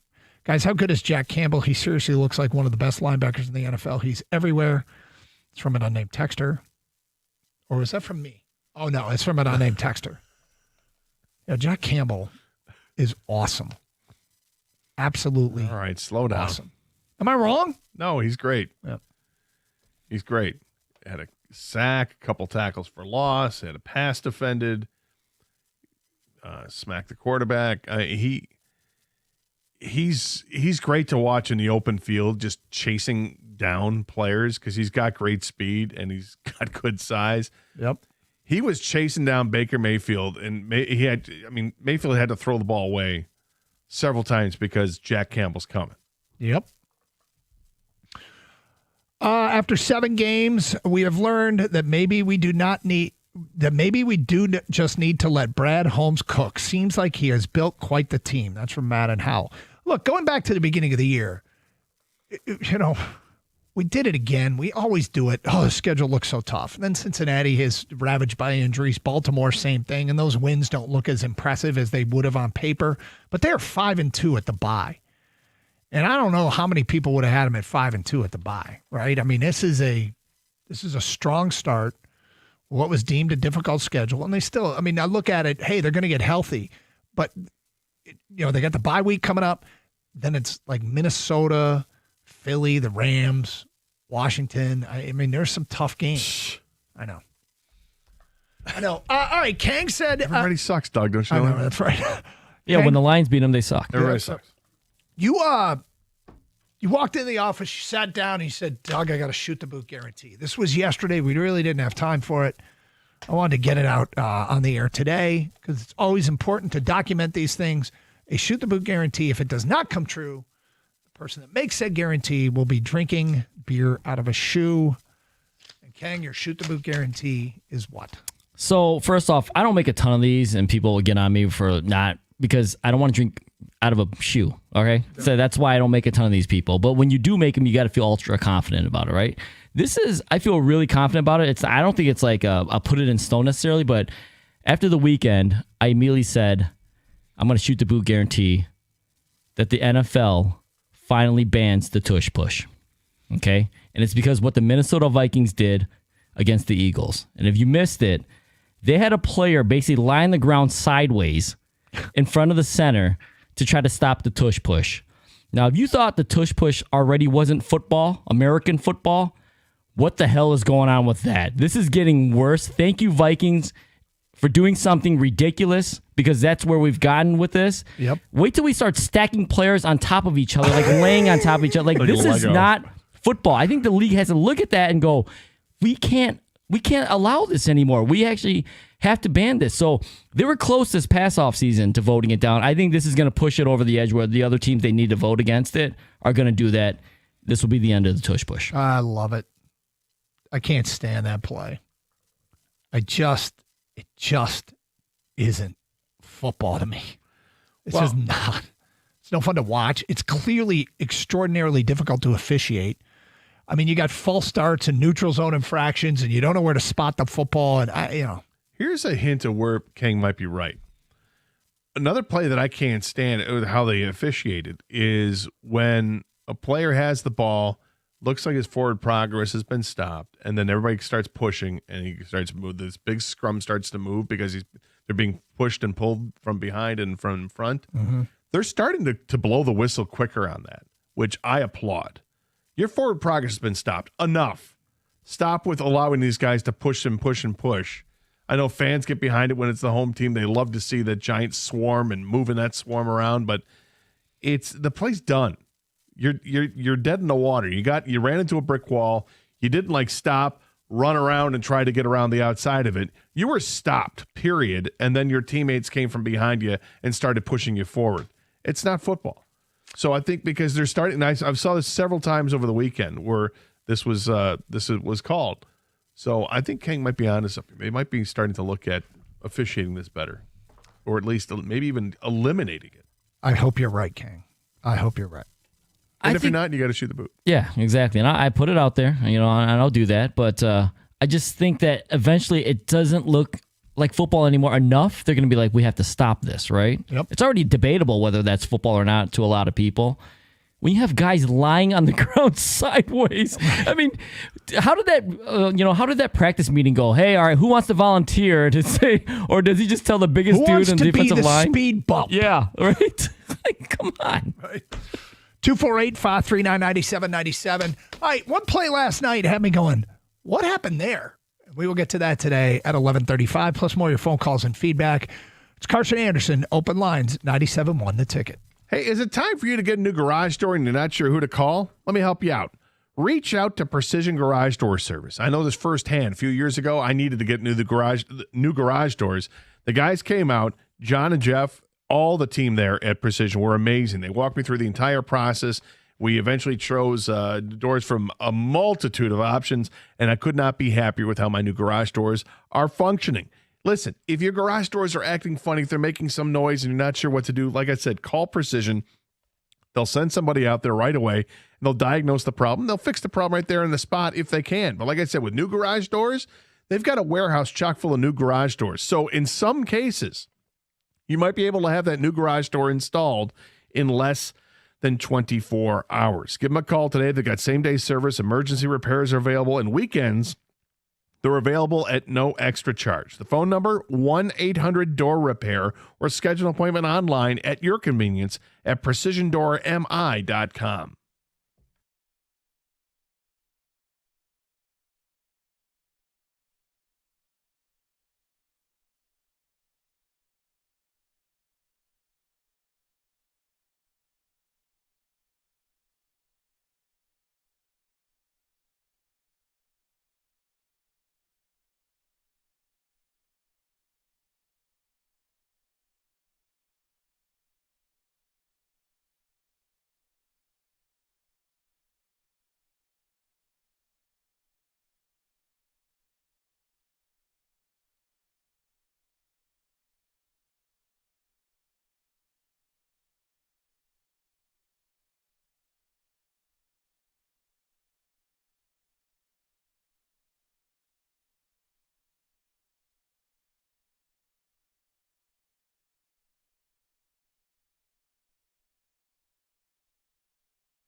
Doug Carr, Scott Anderson, Kang behind the glass, Kenny answering phones, Evan working the cameras. It is Carson Anderson here on 97.1 The Ticket. And thanks, everybody, for listening, the Odyssey app, over the air, through our website, and watching with Twitch and YouTube. Go to those two websites and search up 97.1 The Ticket. Let's get back to your open line calls. Nick is in Troy next. What's up, Nick?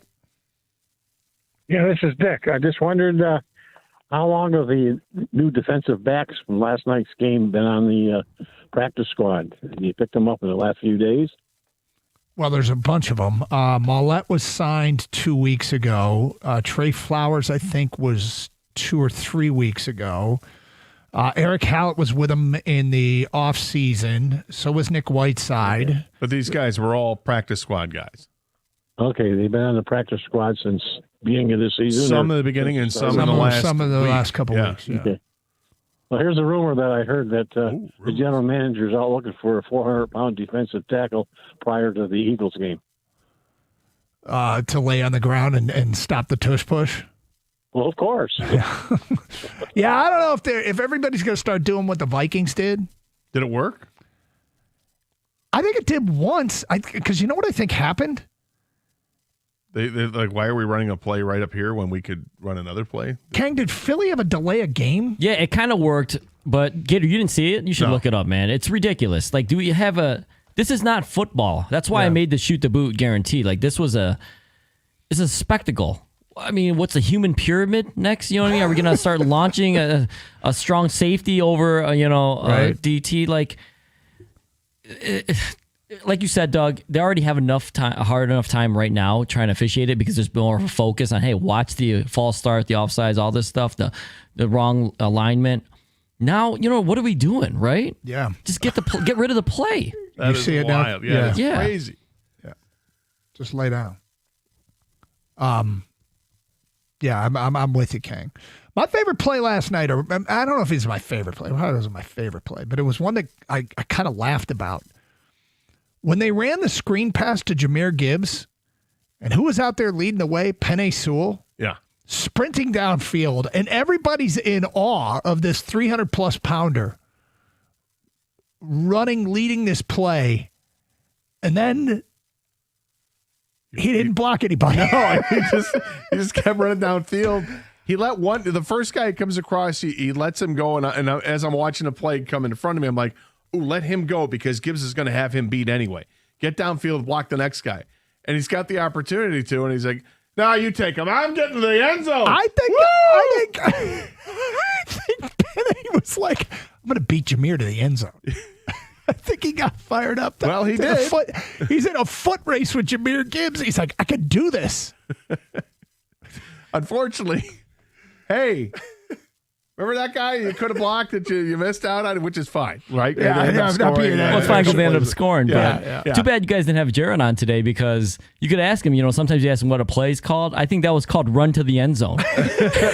So Penei just ran to the end zone. And the goal is, listen, you just run. They're going to have to avoid you. All right? So you don't have to necessarily block anybody. You're just kind of, run down there. You'll get out of your way, and Jahmyr will act appropriately. Yeah. I think he got the foot race. We call that play wind sprints. Right? After practice hell. He just was like, I'm going to get there. It's a gasser. Yeah, he was way out in front. Yep. He is a remarkable athlete. He is just remarkable. Yes, he is. And the Gibbs isn't so bad either. Love the moment in the game where the crowd was chanting Brian Branch's name. That's from an unnamed texter. Had a lot of chants going. One was not so pleasant towards the officials.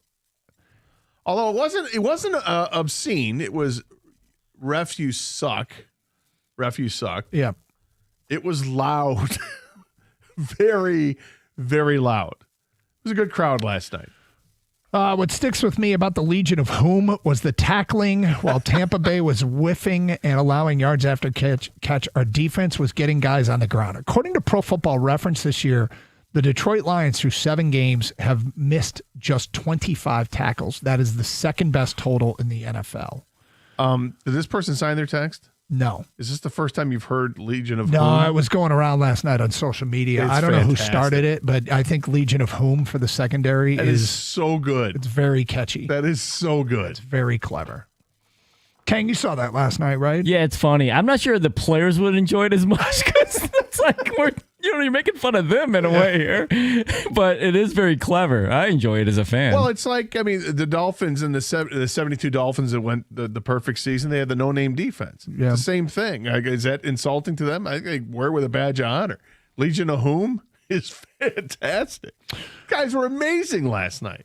From an unnamed texter, I see a lot of potential in Nick Whiteside. He's a local boy, Rochester Hills, Michigan, went to Avondale High School, played for Saginaw Valley. Looking forward to more of Whiteside.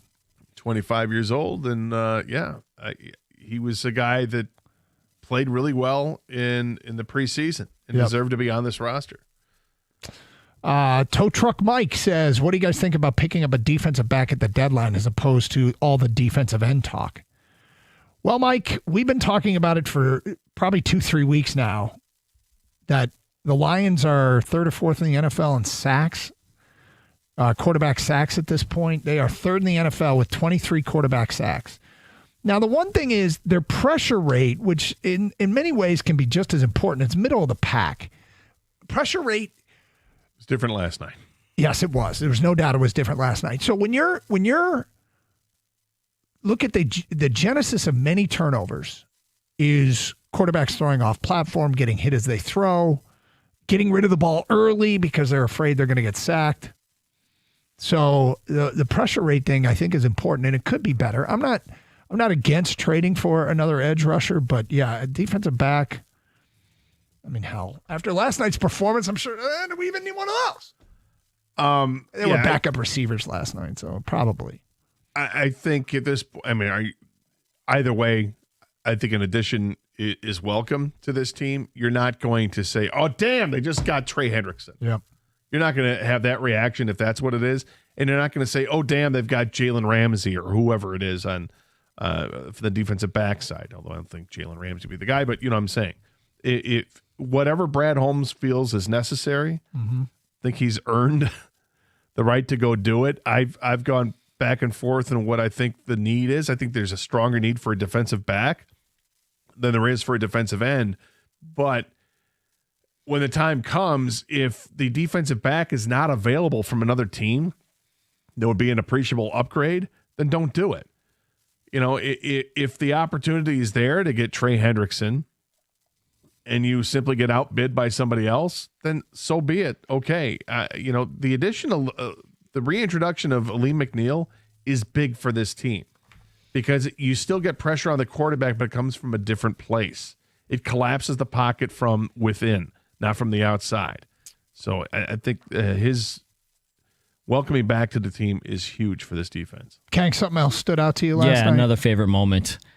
After Jahmyr Gibbs ran that 70-yard touchdown run, which is an awesome moment in itself, he goes to the bench and refuses oxygen when offered. I'm like, dude, how young and in shape are you? Where you're like, he didn't even look like he was breathing heavy. I've seen, defensive tackles sack a quarterback, go on the bench, immediately grab oxygen, right? Like everyone's grabbing oxygen, a punt return, whatever it is. Jahmyr Gibbs, no, I'm good, bro. No, I'm good. I mean, all I do is run 90 yards. It's the third fastest time in the league this year. That's all. Whatever. He turned to the trader, was like, why? You just went 22 miles an hour plus. I'm good. Whatevs.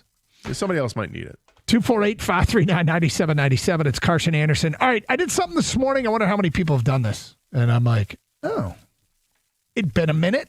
We'll get to that today at 11:46. Plus your phone calls and feedback. It is Carson Anderson on 97.1. Hey, it's NBA tip-off week, and FanDuel is your home for live betting. So even if you miss the start of the game or want to ride a hot hand, FanDuel's got live bets on everything from who will score next to fourth quarter comebacks. Plus, you can combine your live bets into same-game parlays and shoot for a bigger payout if that's what you choose to do.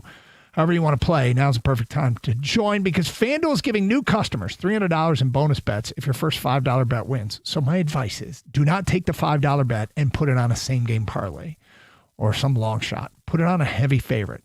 That way you'll get your $300 in bonus bets. Then you can do with those bonus bets whatever you choose. That would be my advice.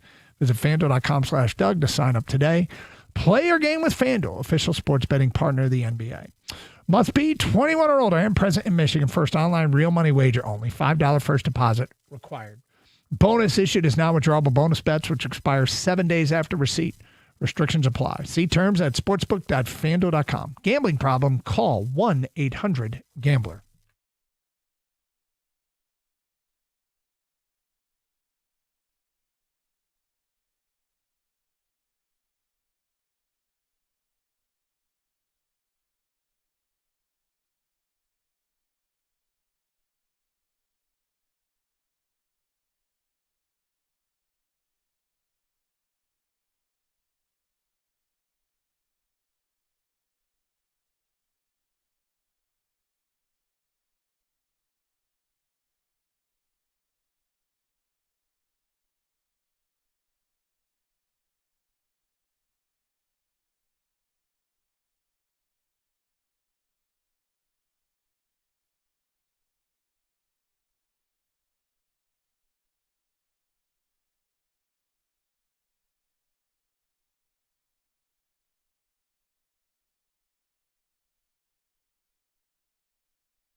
Did somebody say whoomp?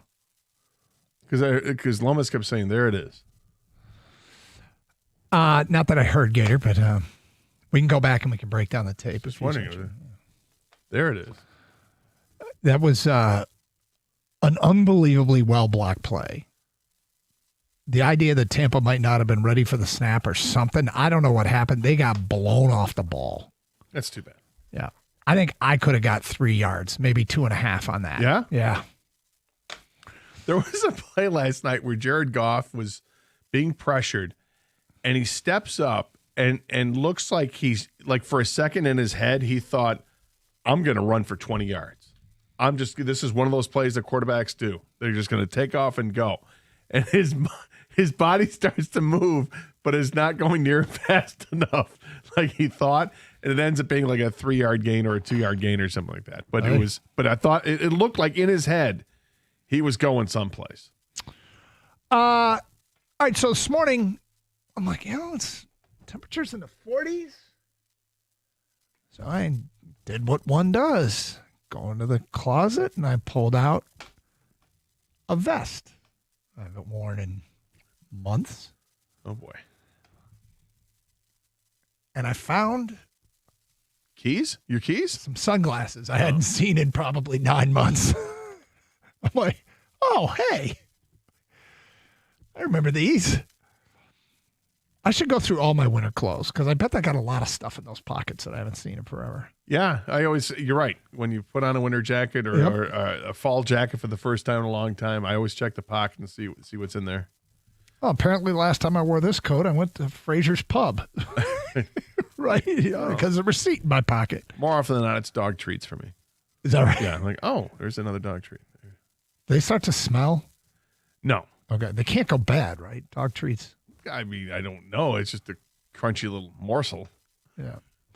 Anyway, so I was kind of excited. I'm like, oh, sweet. I haven't seen these in a long time. But not your keys. Not my keys. No, those keys.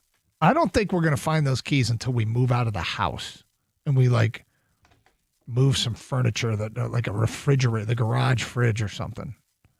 Those keys might not be found until the house is destroyed by a wrecking ball. Wow. I don't know what happened to them. They slipped into a nexus in the universe. All right, feedback coming in the Carson Anderson inbox.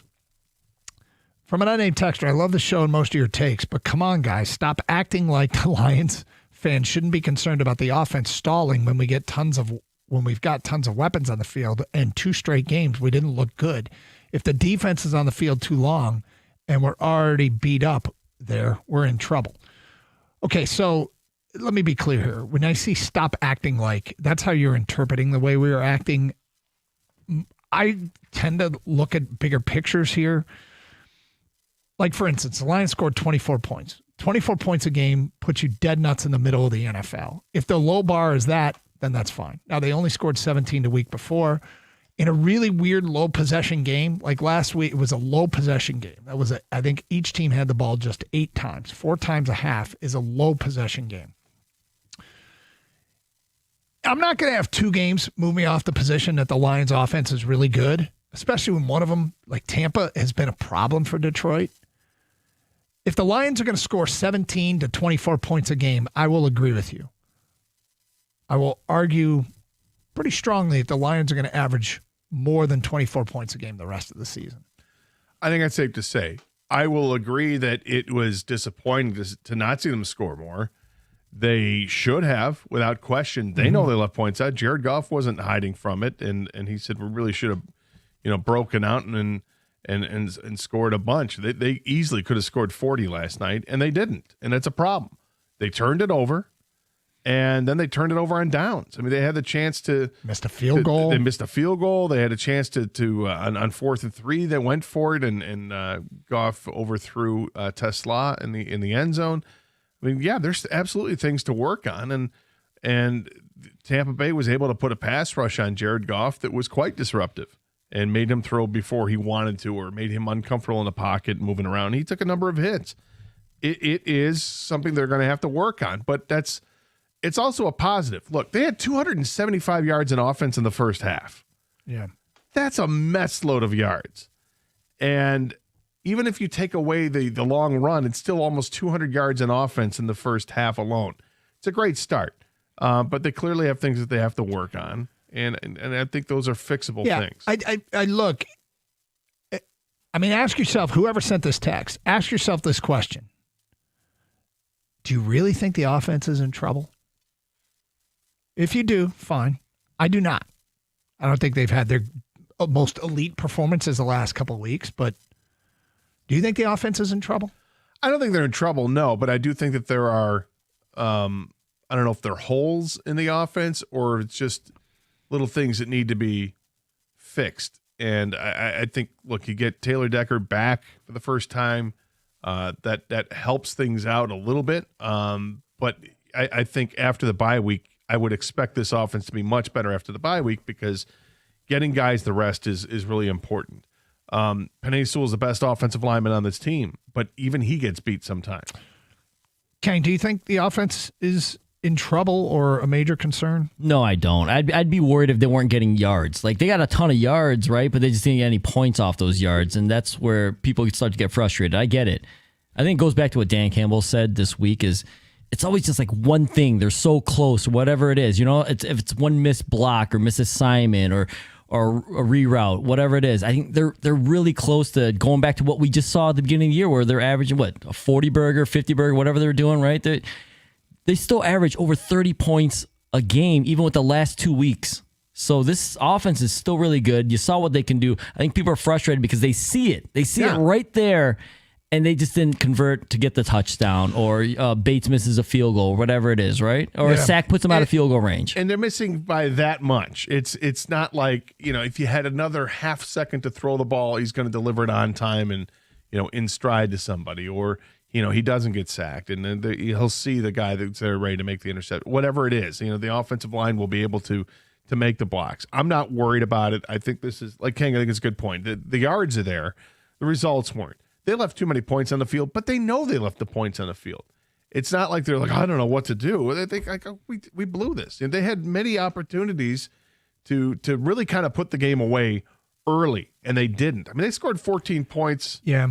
I don't know, it was relatively early. I mean, they scored the first drive, everything looked smooth, and then stalling here, stalling there, and then they get a big run from Jahmyr Gibbs, and like, okay, here we go.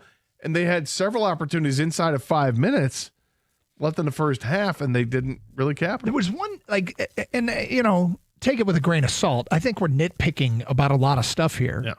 When the Lions went right down the field and scored the opening drive touchdown, got the football right back after a 3-and-out, drove into Tampa territory, and Goff got hit and fumbled. Another 3-and-out. They drive right back deep into Tampa territory, and they're facing a 4th and 2. And at the time, I said, okay, I'm going to first guess this going for it here because they have dominated this game. Tampa doesn't have a first down. Lions have moved up and down the field on 3 possessions, and they're leading 7-0. I'm making this a 2-score game here. They went for it. They didn't get it. In the end, it didn't matter. But that's an example of points left on the field. Mm-hmm. And so, sometimes game flow and situation impacts the point totals. Because, the Lions' last 2 possessions, they're like, here, we're going to hand it off. And if we don't get the first down, we're just going to punt it back and make you go the length of the field. Which with a team like Tampa and their comeback ability, I'm wondering, are they playing with fire here? And they really weren't when it was all said and done. But well, and are we going to talk about the Jake Bates problem? Because he missed a field goal? Well, and then the one that he made was one for the ages, man. I don't think I've ever seen a ball hit the upright and cut across and go just inside the other upright for a good field goal. I've seen it happen where it's quite pronounced, but not like, it was that close to hitting the other crossbar. If it's ever happened before, I can rest pretty assured that it happened against the Lions. Right. Yeah. And by the way, I'm being facetious with Jake Bates. Yeah, he's a a problem sarcasm, at all. 2 50-plus yard field goals. He missed the 53 and nailed the 58. Matt in Bloomfield says, guys, for me, the key to the game was keeping Baker Mayfield bottled up behind the line of scrimmage. He never got a chance to scramble and get that key first down to possibly spark his team or get back in rhythm. Getting to the quarterback is one thing. Keeping him behind the line of scrimmage is usually a tougher task. He didn't take off and go and get big-time yards, did he? Nope. If you look at his rushing totals in the game, he's not even credited with a rush. So none yards rushing on none carries because they kept him contained. Want to give credit to somebody else in special teams. Jack Fox. Oh. He belted 2 punts for 63 and 66 yards. Yep. Those were huge. When the offense isn't going, you're deep in your zone, and Jack Fox just belts it out to the 15-yard line, and return comes out to wherever it comes out to. But it's not like Tampa starting at the 45. I mean, it's Tampa starting inside their 30. He did his job, and he's a stud, one of the best in the game. It's Carson Anderson, 97.1 The Ticket.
Brought to you by Hamilton Chevrolet. Ahead of Saturday's rivalry game between Michigan and Michigan State football, MSU head coach Jonathan Smith spoke to the media yesterday, and perhaps fighting for his coaching life on Saturday, Smith talked about just how important this game is, saying it is, quote, the most meaningful game on our schedule. The battle for the Paul Bunyan Trophy kicks off in East Lansing at 7:30 p.m. on Saturday. Last year, Michigan defeated Michigan State 24-17 in Ann Arbor. The Red Wings are back in action tomorrow after 2 days off. Detroit is in the midst of a 5-game winning streak that currently has them atop both the Atlantic Division and the Eastern Conference standings. Tomorrow they'll take on the Sabres in Buffalo. Puck drop is scheduled for 7:30. The Pistons take the floor tomorrow for their season opener. They're on the road at the United Center in Chicago to take on the Bulls. Cade Cunningham appears poised for an MVP caliber season after averaging 26 points, 6 rebounds, and 9 assists last year. The Pistons will be without Jaden Ivey, who underwent knee surgery last week and is expected to miss 4 weeks to start the year. The NBA season does begin tonight with a doubleheader as the Rockets take on the defending champion Thunder at 7:30. Then after that, it's Warriors versus Lakers at 10:30. There will be no LeBron in that game. He is out with sciatica for about a month. It will be the first missed season opener of his career. Also, the World Series is set after last night's 4-3 Game 7 win from the Blue Jays in the ALCS. Game 1 between the Jays and Dodgers will be on Friday in Toronto at 8 o'clock. At the Corewell Health Sports Desk, I'm Brendan Shabath. For more, go to 97.1 The Ticket or Odyssey.com.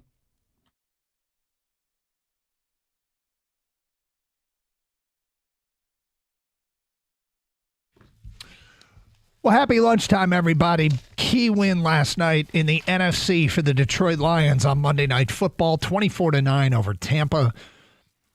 This is an overwhelmingly positive result. Great win. Not a work of art necessarily, but we'll get into that in a minute. But just setting up what it means. The Packers are 4-1-1. They have the best record in the NFC. And then there's 6 teams that are all 5-2. Detroit will play, of those 6 teams, Detroit's obviously one of them, so there's 5 others, and they will play 3 of the other 5. Last night they played Tampa and beat them to drop down to 5-2, so they're 1-0. You start talking about tiebreakers and all that. They've got games against Philly and the LA Rams coming up, who are also 5-2. But the ultimate goal is you want to win the division to secure a home playoff game. I mean, last year, it was really focused on getting that 1 seed, and in the end, it didn't really matter. They lost the playoff game, and nothing is guaranteed. I'd rather be the 1 seed than not, but at this point, I'd rather be healthy than be the 1 seed. They got some time to get healthy now with the bye week. I can't say enough about the guys that filled in last night because they did a great job in the secondary. But that game last night, that defense, Scott, Baker Mayfield was probably the leading contender for MVP. If not, it was one of them for sure. And the comeback king and their offense was top 6 in points per game, top 7 in passing yards per game, and the Lions held them well below their averages, 210 yards passing and just 9 points. All that with a secondary made up of practice squad and recent signee guys, and also Amik. Right. It was, I think, a daunting task for that secondary unit, and they rose to the occasion. They weren't intimidated at all. In fact, they came out with a swagger. They were knocking down passes in front of the receivers all night long. They did a fantastic job limiting yards after catch. They tackled great, tackled in space. They made plays up towards the line of scrimmage when they had to, which was maybe the underrated part, when you'd see a quick screen pass or running back trying to go outside, that they would just come right up and make the play. They did a great job. And it was a game that was kind of uncomfortable for a while because it felt like the Lions just kept missing opportunities on offense, and you did not want to let Tampa hang around because Tampa is this team that can come back. And when they got the field goal at the end of the first half, I thought, oh, no, this is not good, because what they needed to do was, once they got the ball back with a couple minutes to go in the first half, you expected them to bleed the clock like they know how to do and score with no time left so that there is no double dip. Well, instead, they threw an interception, and Tampa came down and scored a field goal. And then Tampa scored a touchdown in the first drive of the second half. They got the double dip, and they tried to answer the call a little early with the going for it for 2. They didn't get it, and I think that may have been a little bit of inspiration for the defense as well, because there was a great defensive play that prevented them from getting the 2 points. So limiting it to 9 and then not giving up a score the rest of the game, how do you not take your hat off to the defense and to Kelvin Shepherd? Kelvin Shepherd's doing and what they did. Unbelievable job. The defensive backs coach, everybody getting these guys ready to go. This ragtag group of guys that is somebody labeled the Legion of Whom. Yeah. Is a great moniker. They were awesome last night. So between Kelvin Shepherd and John Morton, the offensive coordinator, there were major concerns going into the season. Oh, yeah. And we had discussed, okay, we don't know, but is there reason to have faith in these guys? And the reason was basically Dan Campbell and Brad Holmes believed in them. And for the most part, they've done a good job at identifying and coming up with coaches that are executing the game plan they want it executed. And, it's Brad Holmes as the GM and Dan Campbell's team. And Kelvin Shepherd has done a remarkable job, and we can't, talk enough about him. As far as offensively, and this is where we get into it wasn't a work of art. A couple of turnovers, a missed field goal, a turnover on downs, punts. Todd Bowles is really good against the Lions, the head coach of the Tampa Bay Buccaneers. They have played 4 times in the last 3 seasons, and Tampa has always made it difficult on Detroit's offense. The point totals 31 in the playoff game, but now 24, 20, and 16 are the other totals. I want to give them credit. They got the personnel, and they clearly have some scheme stuff sorted out. And if others can replicate it, it can be a problem. But, for the most part, the way I look at it is I give them a ton of credit. I also, look at the way the game went. I think that dictated a little bit of a lower scoring offense for Detroit. There was some clock bleeding that took place yesterday. In the second half, not in the first. Yeah, in the second half. Yeah. In the first half, there were a bunch of possessions, but there were a bunch of turnovers. Ultimately, I'm not overly concerned about the offense because if you just ask me, do I think they're going to be a 30-plus point per game team the rest of the season? The answer is yes. Yeah. I just think there's too many weapons. I believe in the offensive line.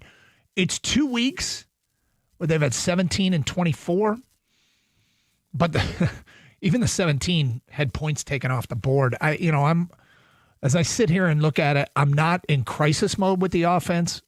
They could use one of those big explosion games, but I still think they got that in them. Yeah, I would expect them to come out of the bye week firing pretty strong offensively. Mm-hmm. You had brought up the stat yesterday that against Todd Bowles' defenses, that Jared Goff going to the game had 9 touchdowns and 7 interceptions. Well, now it's 10 and 8. I mean, it's still nothing special. Yep. Todd Bowles knows what to do against a Jared Goff-led offense. And maybe that's just it. Maybe it's simply put just that way, that he's a little bit of kryptonite. Even though the Lions have a 3-1, the Lions are 3-1 against Todd Bowles, right? with Jared Goff. But Jared Goff in his career has not had great games, which is an important stat. Yes, win the game though. Mm-hmm. 248-539-9797. So people reacting to the game last night. Let's go to Joe in Highlander on 97.1 A Ticket. Hi, Joe. How you guys doing today? What's All up? right, Joe.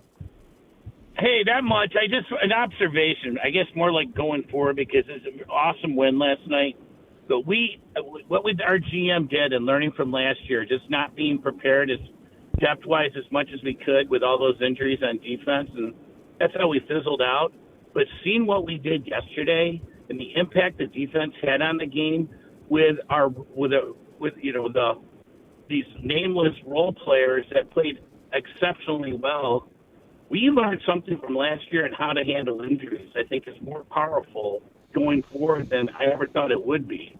We're going to have injuries. It's going to happen, but we seem much more prepared this year for coming up with a great solution to it, and that's exciting for me. Well, they did go 15-2 last year with all the injuries. So I think it's just continuing what they learned last year. Maybe that's more to the point, Joe, is that they've been through it all last year, and they came out on top of it last year with the exception of the playoff game when they suffered yet even more injuries in that game. But they're ready for it without question, and it's that next man up mentality. I agree with what you're saying, but I just but my point, I guess I'm not being clear enough on is the fact that I feel like we're better prepared to handle these injuries this year. They know when to react a little bit better. We fizzled out. I don't see this fizzling happening this year, I guess is my point. I hope you're right. I mean, well, let's hope they don't have to go a long stretch without Aiden Hutchinson. Yeah. And Lee McNeil. Yeah, and that these corners come back. Two best defensive linemen.